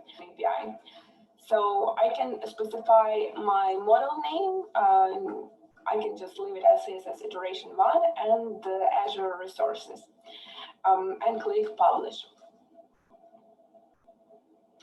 After you publish, you can get information about the endpoint and keys you can use, almost in the same way and I showed you earlier with computer vision, to get prediction from the service and actually models that you just created by training on your own images and your own text. And it's great, actually, opportunity to get information about the image using computer vision, but for some examples, sometimes you need to create a custom model. So this is a great tool that can help you to build image classification model by just uploading images and adding the text. And from this tab, you can like copy prediction URL and use it in your own service or your own application.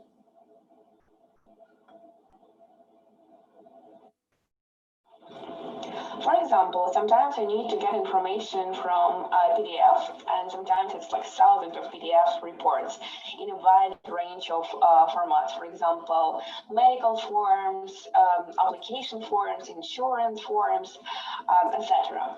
So manual data entry is often time-consuming.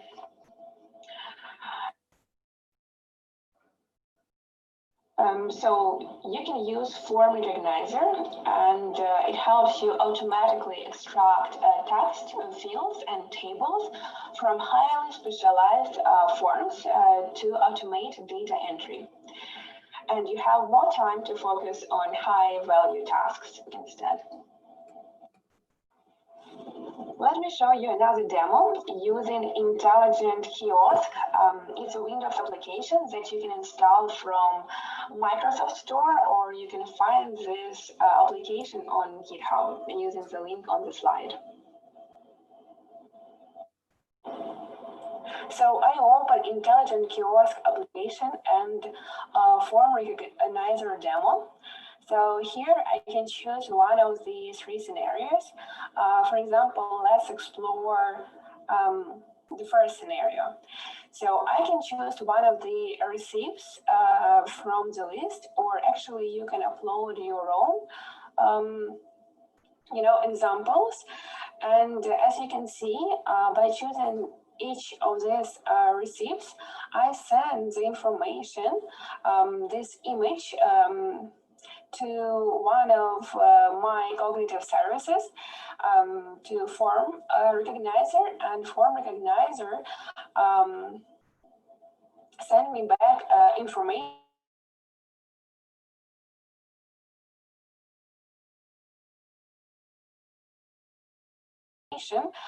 in the JSON format. So now I can analyze this information.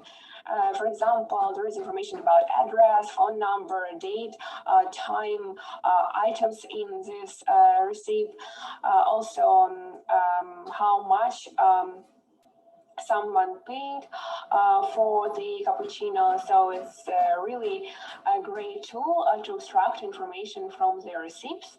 As you can see, also let's check, for example, invoices. So with invoices, you can analyze the data.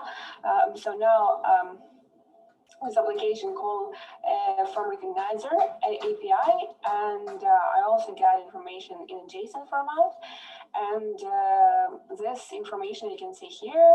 So I see the invoice number, invoice date, and charges, etc.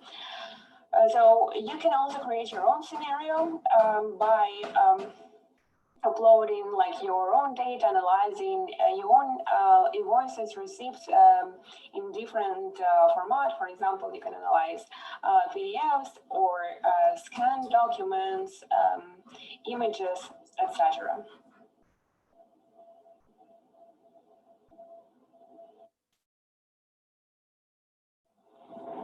We just review first four services, but there are other services like In Recognizer that recognizes digital ink and handwriting, common shapes. Video Indexer analyzes the visual and audio channels of video and index its content. Personalizer that creates a rich personalized experience for every user. Q&A Maker creates conversational question and answer layer over the data. Text Analytics detects sentiment, for example, key phrases, name entities, etc. So you can experiment with all of these services as well. So now let's discuss Azure Machine Learning. With Azure Machine Learning, you can rapidly build, deploy machine learning models using tools that meet your needs regardless of your skill level. You can use the no-code designer to get started with machine learning, or use built-in Jupyter notebooks for a code-first experience. DevOps for machine learning streamlines the machine learning lifecycle from building models to deployment and management. You can also take advantage of built-in support for popular open source tools and frameworks for model training, and you can also use familiar frameworks like PyTorch, TensorFlow, Scikit-learn, and more. And also, you can actually access state-of-the-art technology for fairness and model transparency. On the image, you can see Azure Machine Learning Studio, and it brings together data science capabilities and machine learning assets into a single web interface for machine learning workflows. You can access the new studio at ml.azure.com. In Azure Machine Learning, you can use automated machine learning to automatically build and deploy predictive models using no-code UI or through a code-first notebooks experience. It helps you to increase productivity with easy data exploration and profiling, and with intelligent feature engineering.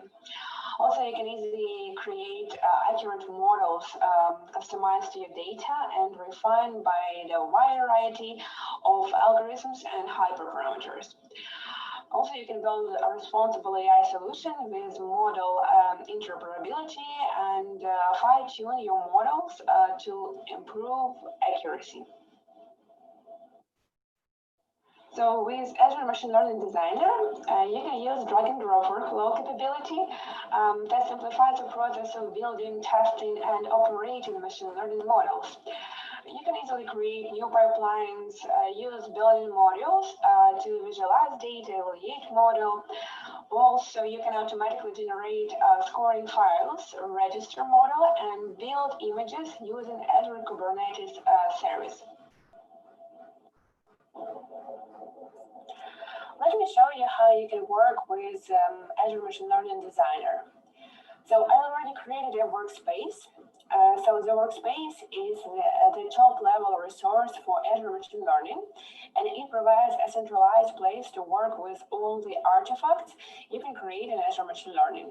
So if you don't have a workspace, you can go to your subscription, click on New, search for Machine Learning,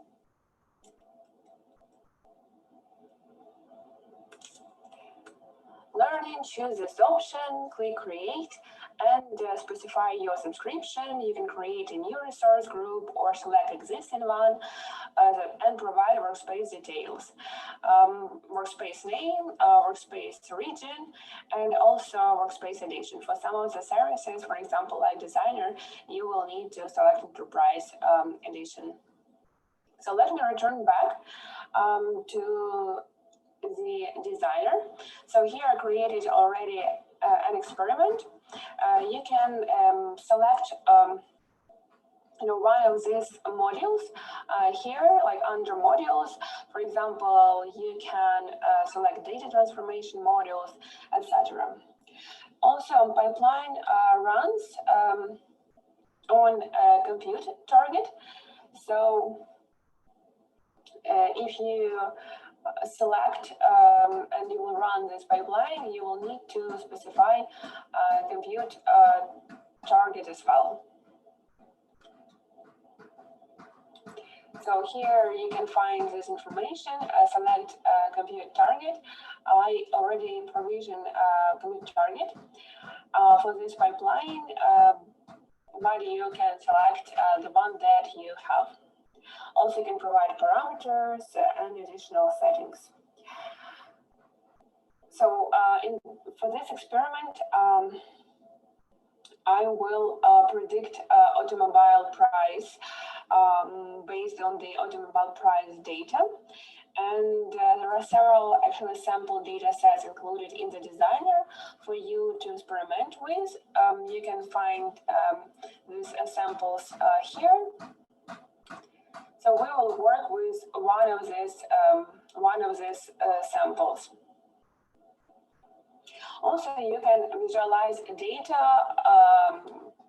from the Designer by clicking Visualize and check the data. You can choose columns and see the statistics and also data visualization for each column. So we will predict this. A column will try to predict a price for each car. Let me close this visualization. So as we know, data sets typically require some pre-processing before analysis. You might have noticed some missing values when you inspected the data set, for example, when you visualize it. And these missing values must be clean so that the model can analyze the data correctly. When you train your model, you have to do something about the data that is missing in this data set. For example, the normalized losses column is missing many values, so we will exclude this column from the model altogether. So I added this module and exclude the normalized losses. So let me show you. You can edit this module and add additional columns that you want to exclude. Let me leave it as is. So also, when you train the model, your data set may be still missing some additional values, even though we deleted the column. So you can make the decision how you want to clean missing data. For example, in my case, I specified that I want to remove missing value row. Now that we have all the modules in place to process the data, now we can set up the training modules. So splitting data is a common task in machine learning, and you will split your data into two separate data sets. One data set will train the model, and the other will test how well the model performs.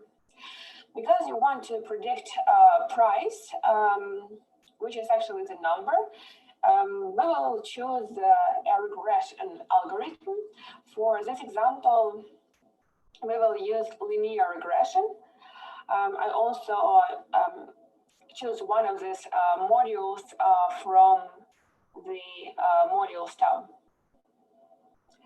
So after we train the model by using 70% of the data, and now we can score it with the other 30% and to see how well our model works. So this is the module that can help us with that. And we can use also evaluate module to evaluate how well like our model score the test data set. So now that our pipeline is all set up, we can submit this pipeline run to train our machine learning model. And when I submit, I will see like this screen, and I can select the existing experiment, or I can create a new one. For example, let's create a new one, like demo one, and provide the run description. And basically, it will show us on what compute target we will run this experiment. So let me submit it, and we can later review. So now it's running.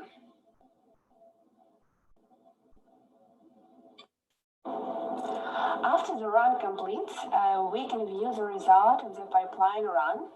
So for example, I can visualize score dataset and compare the actual price with the predicted price and score labels, as you can see here.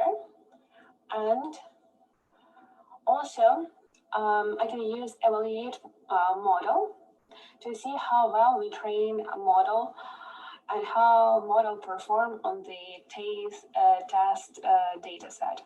So let's visualize the results.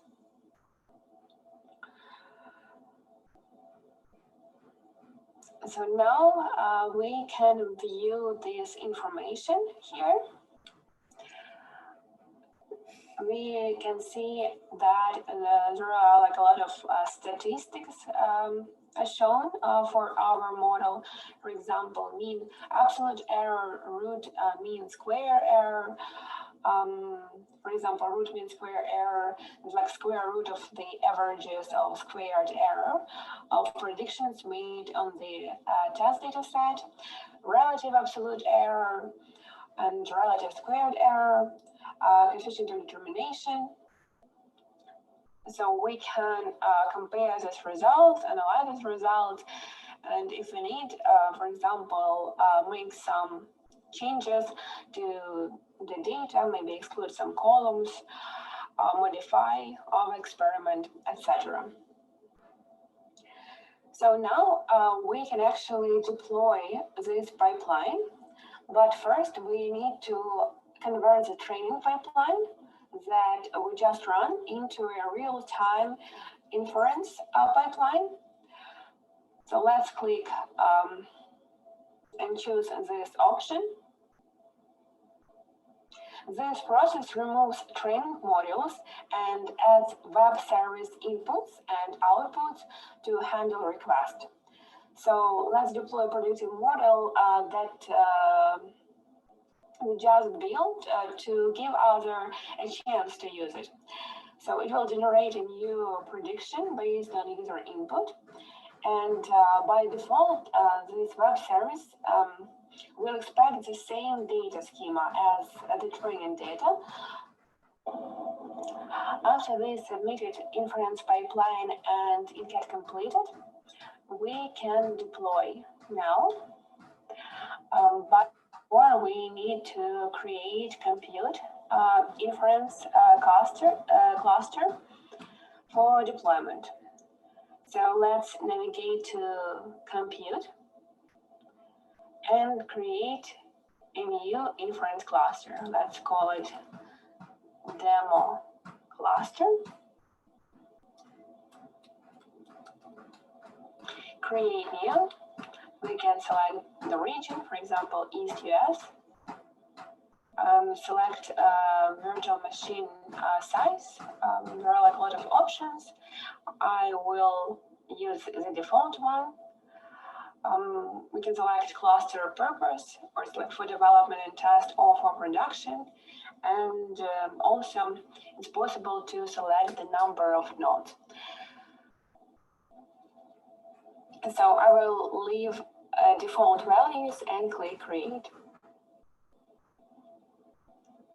It takes some time to create these resources. And after we get these resources, we can return back and use it to deploy our web service.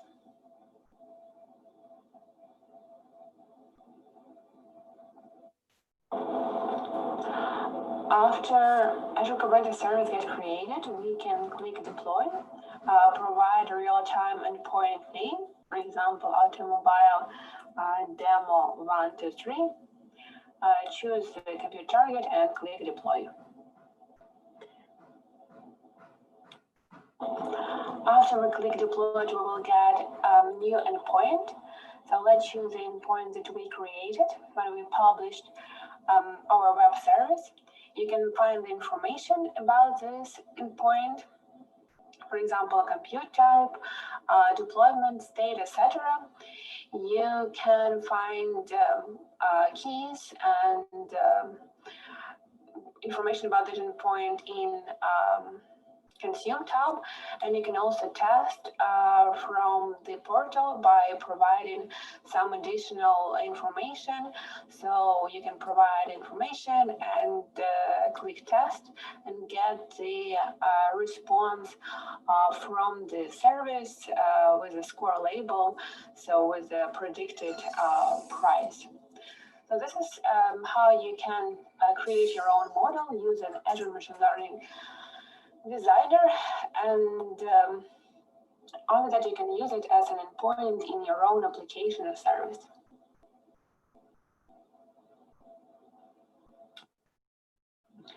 Notebooks in Azure Machine Learning provide fully managed cloud-based solution for data scientists to get started with machine learning, and notebooks are integrated with machine learning workspaces and data. You can also operationalize model at scale with DevOps for machine learning. That streamlines the machine learning lifecycle from building models to deployment and management.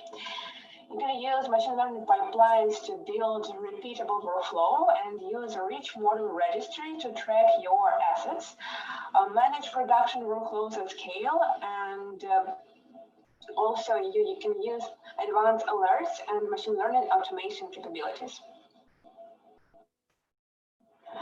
With Azure Machine Learning, you get built-in support for open source tools and frameworks for machine learning model training. You can use familiar frameworks like TensorFlow, Scikit-learn, PyTorch, and Open Onyx format.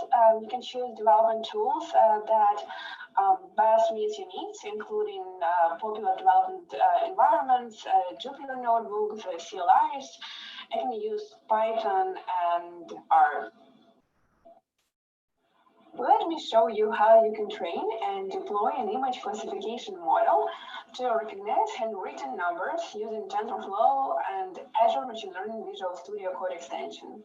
The code for this tutorial uses TensorFlow to train an image classification machine learning model that categorizes handwritten digits from 0 to 9, and it does so by creating a neural network that takes pixels values as input and output a list of 10 probabilities, one for each of the digits being classified. Below, you can find the link to the code that I used for this demo. You can use Azure Machine Learning with Visual Studio Code as well. You just need to install this extension, Azure Machine Learning. So let me switch to my subscription. So when I install this extension, I sign in to my subscription, and now I can create Azure Machine Learning workspace. So let's call this workspace team workspace. So I'll be able to work with my teammates on the machine learning experiment.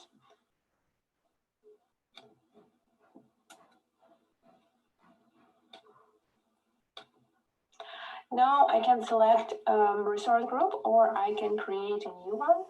And so I will create a new one, team workspace, resource group. So I will create this resource group, and now I need to choose location. And so I'll choose East US and create a basic workspace. Now it takes some time to provision these resources, and after that you will be able to see your workspace here and work with your workspace by creating experiments, working with data sets, compute targets, etc.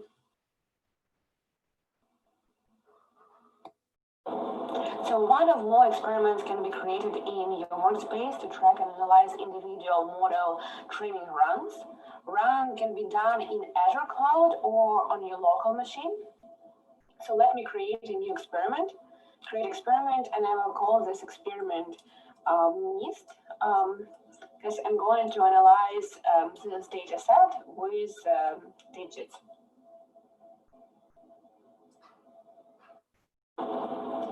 So before I will be able to run this experiment that I just created, I need to create compute cluster. So let me create one. I'll create Azure Machine Learning Compute. I need to specify virtual machine that I want to use for the training. I'll call it like that, and I will save this configuration. So now this resource will get provisioned in Azure. I want to show you the sample. And so first of all, I will need also to specify some dependencies, and I will need this dependency to run my script on virtual machine. So that is why I specify these content dependencies in the file. After that, you'll also use this train.py to train my model. So I load the data and basically use this data for training, and also I decided that I need to add some metrics, for example, training accuracy, to monitor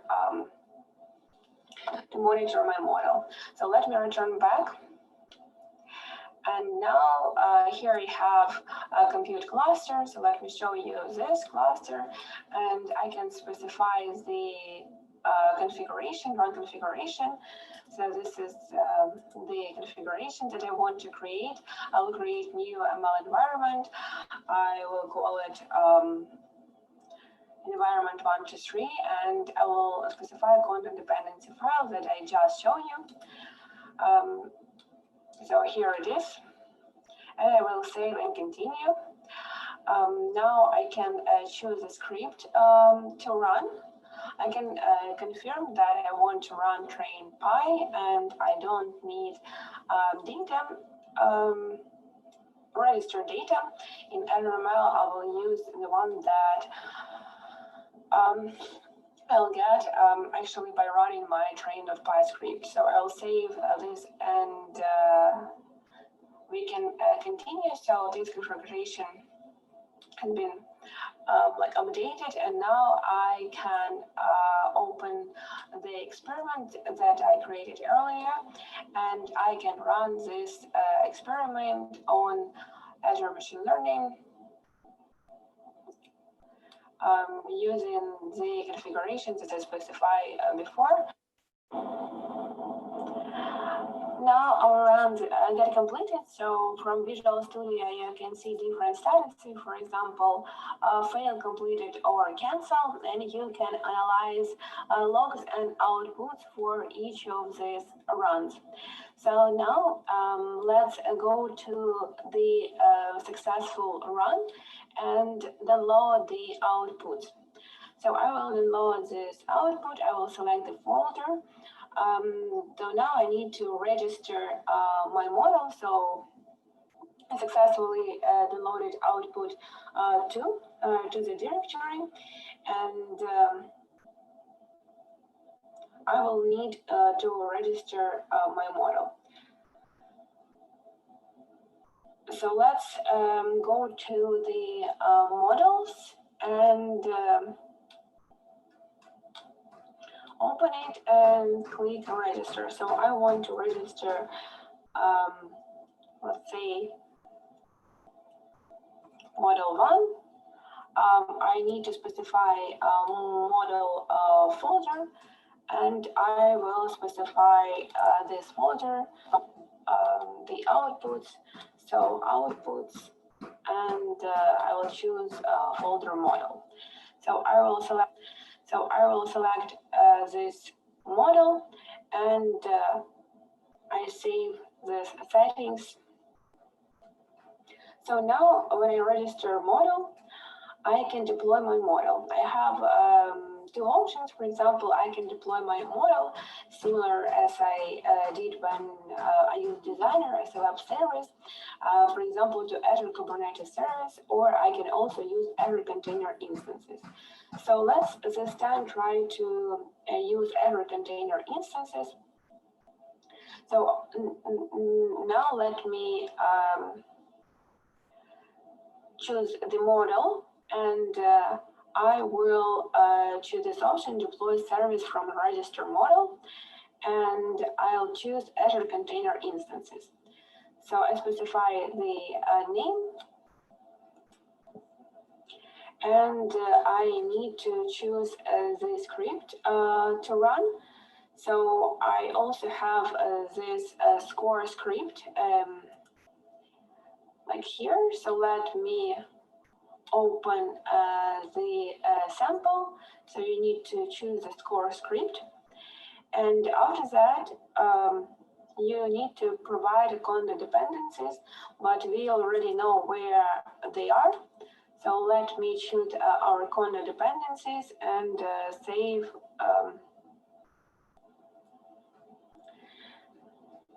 these dependencies. So now I deployed my web service, and now I'll be able to see another endpoint similar to the one that we already saw, like in the Designer, in Azure Machine Learning. And you can use these endpoints to send new data and get the response, get your prediction using that endpoint.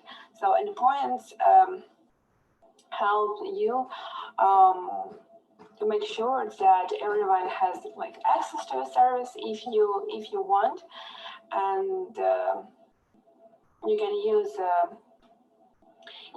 it in your application, or you can use these endpoints in your services. So you can get all the information from these endpoints in Azure Machine Learning Studio. So you can see that currently we are deploying this service.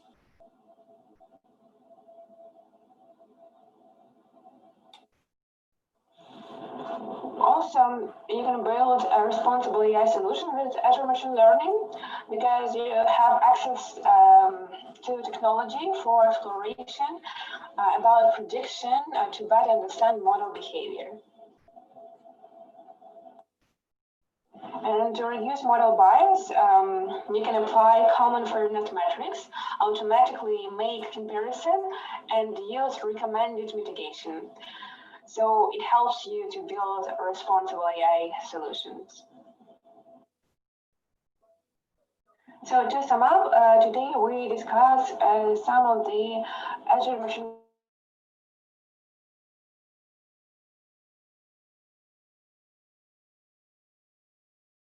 learning services and tools, vision, speech, language, web search, and decision cognitive services. And I mentioned that you can run them on container, or you can also customize the services as well if you need for your specific scenario. Also, you can use, for example, Visual Studio Code or Azure Notebook, Jupyter, and Command Line to simplify model development.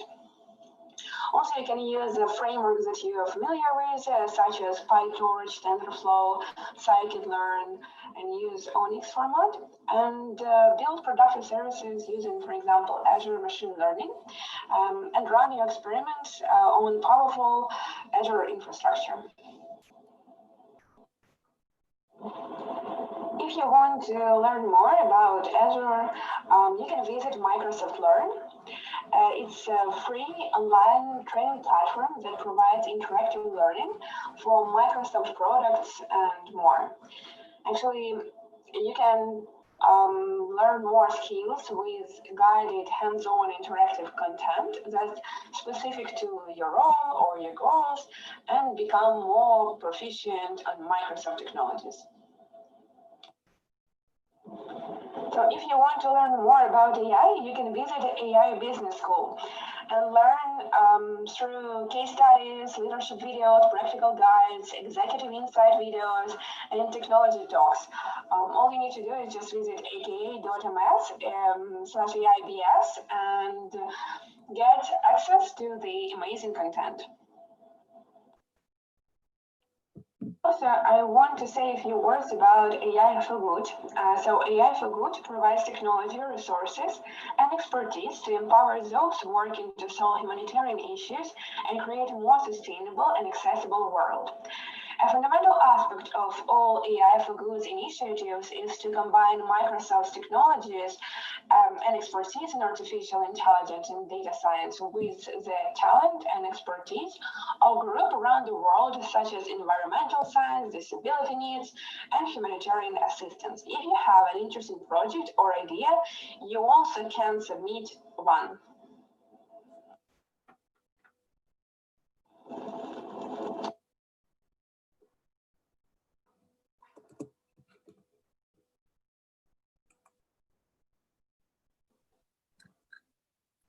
Wow, like Margaret, that was very, very interesting. And like that was like an advanced section.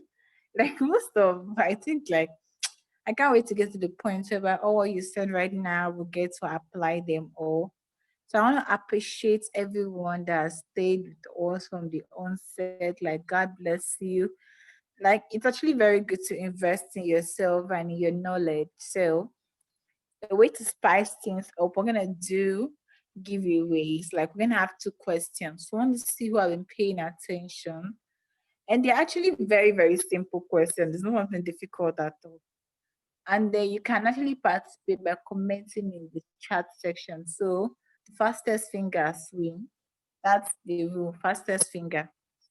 Number one, who is the founder of Women in Data Science, Python Ife, Data Science UAU? I'm not mentioning the name. Who is the founder? I mentioned it already. The person spoke. So who is the founder? I'm waiting for your answers there. Faster fingers get to win the money. Also, if you have questions, you can just drop them, and then if the speakers are available to answer, I will definitely ask them. Okay. All right. I'm seeing someone replying in the chat section. Oh, Blessing actually won. Sorry, Olamide. Hi, Blessing. You got the answer. Congratulations. Please message Elisha and then you will hook you up, okay? The second question, who can mention all the names of our speakers today? It's very simple. All the names of our speaker, write it down, mention it. Come on. to show that you have been paying attention. Fastest fingers, people.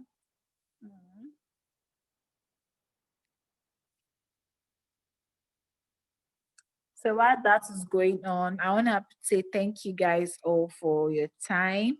Also, you can follow us on social media at WIDSOAU. Yes, that's on Twitter. And even on Instagram, also at WIDS Ife. I want to appreciate all our speakers for taking out their time to come and educate us. Like, your impact is not just going to just come out, it's not going to wash. It's not going to be washed at all. It's not going to be washed at all. No, instead, I'm pretty sure that it's a seed that is going to grow.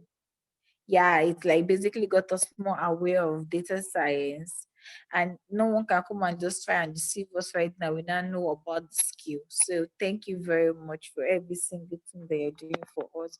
Really want to appreciate you all. That's not the full name of Sabrina Magata Okbe. All right. You guys are forgetting two more speakers. Come on. Can't remember all the whole speakers. Okay. Okay. I'm only seeing one person participating, guys. Come on. All right. Actually, you're forgetting one more person. But then, let me just say that you got it. So our speakers for today were, like you said, Sabrina, Margareta, Okbe, Enyola, Linda, and also Dorcas. Dorcas spoke, and also Elisha spoke also. So I want to say thank you. And guys, if you have any question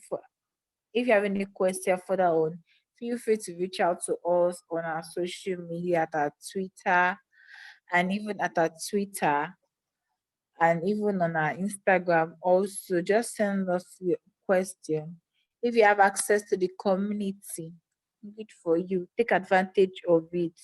Like Eniola said, collaboration is the key. You're not alone in this only. So you should just start. You should collaborate. If you don't understand anything, you should speak up. Okay? So we can follow us on Twitter at WIDSOAU and Instagram at WIDS.Ife. If you want to connect with our speakers, Linda Twitter handle is Linda Uvanya. Okbe Washokun Instagram handle is Twitter handle. I don't know why Instagram is entering my mouth like this. Is Opsy Girl. And your own is Enimo, like ENNIE. Yeah, Sabrina, smile on Twitter.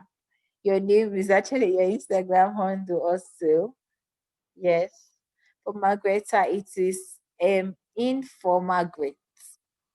Like like IN for number 4, IN Margaret. And for Dorcas is AY Dorcas. Thank you. Yes, guys. I want to thank all our speakers for actually being here with us today. Like, you guys really, really helped us. Yeah, Opsy_girl. Yes, okay. Yes. I want to thank you all for being here with us. It has really been a great honor. We started since 1 o'clock, and you guys just took out the time to just be with us. And I just want to say thank you. The whole team want to say thank you also. We are extremely grateful for everything that you've done for us. We're extremely grateful for everything you have done for us. And then we just want to say thank you for coming to today's conference. We really hope that you learned a lot. We really hope that you gain value from this as we have provided you with value. And please rewatch the video again. Like, learn a lot. I'm actually going to rewatch every single thing again so that I can actually take in what I need and just understand it all. So I advise you to do that. If you have questions, ask questions. If you have communities, join communities. So everybody, thank you all for coming to today's event. God bless you all. See you at our next event. Thank you. Thank you all for coming. Have a great day, okay? Thank you. Have a good day. Bye-bye, everyone. Bye. Bye. Bye.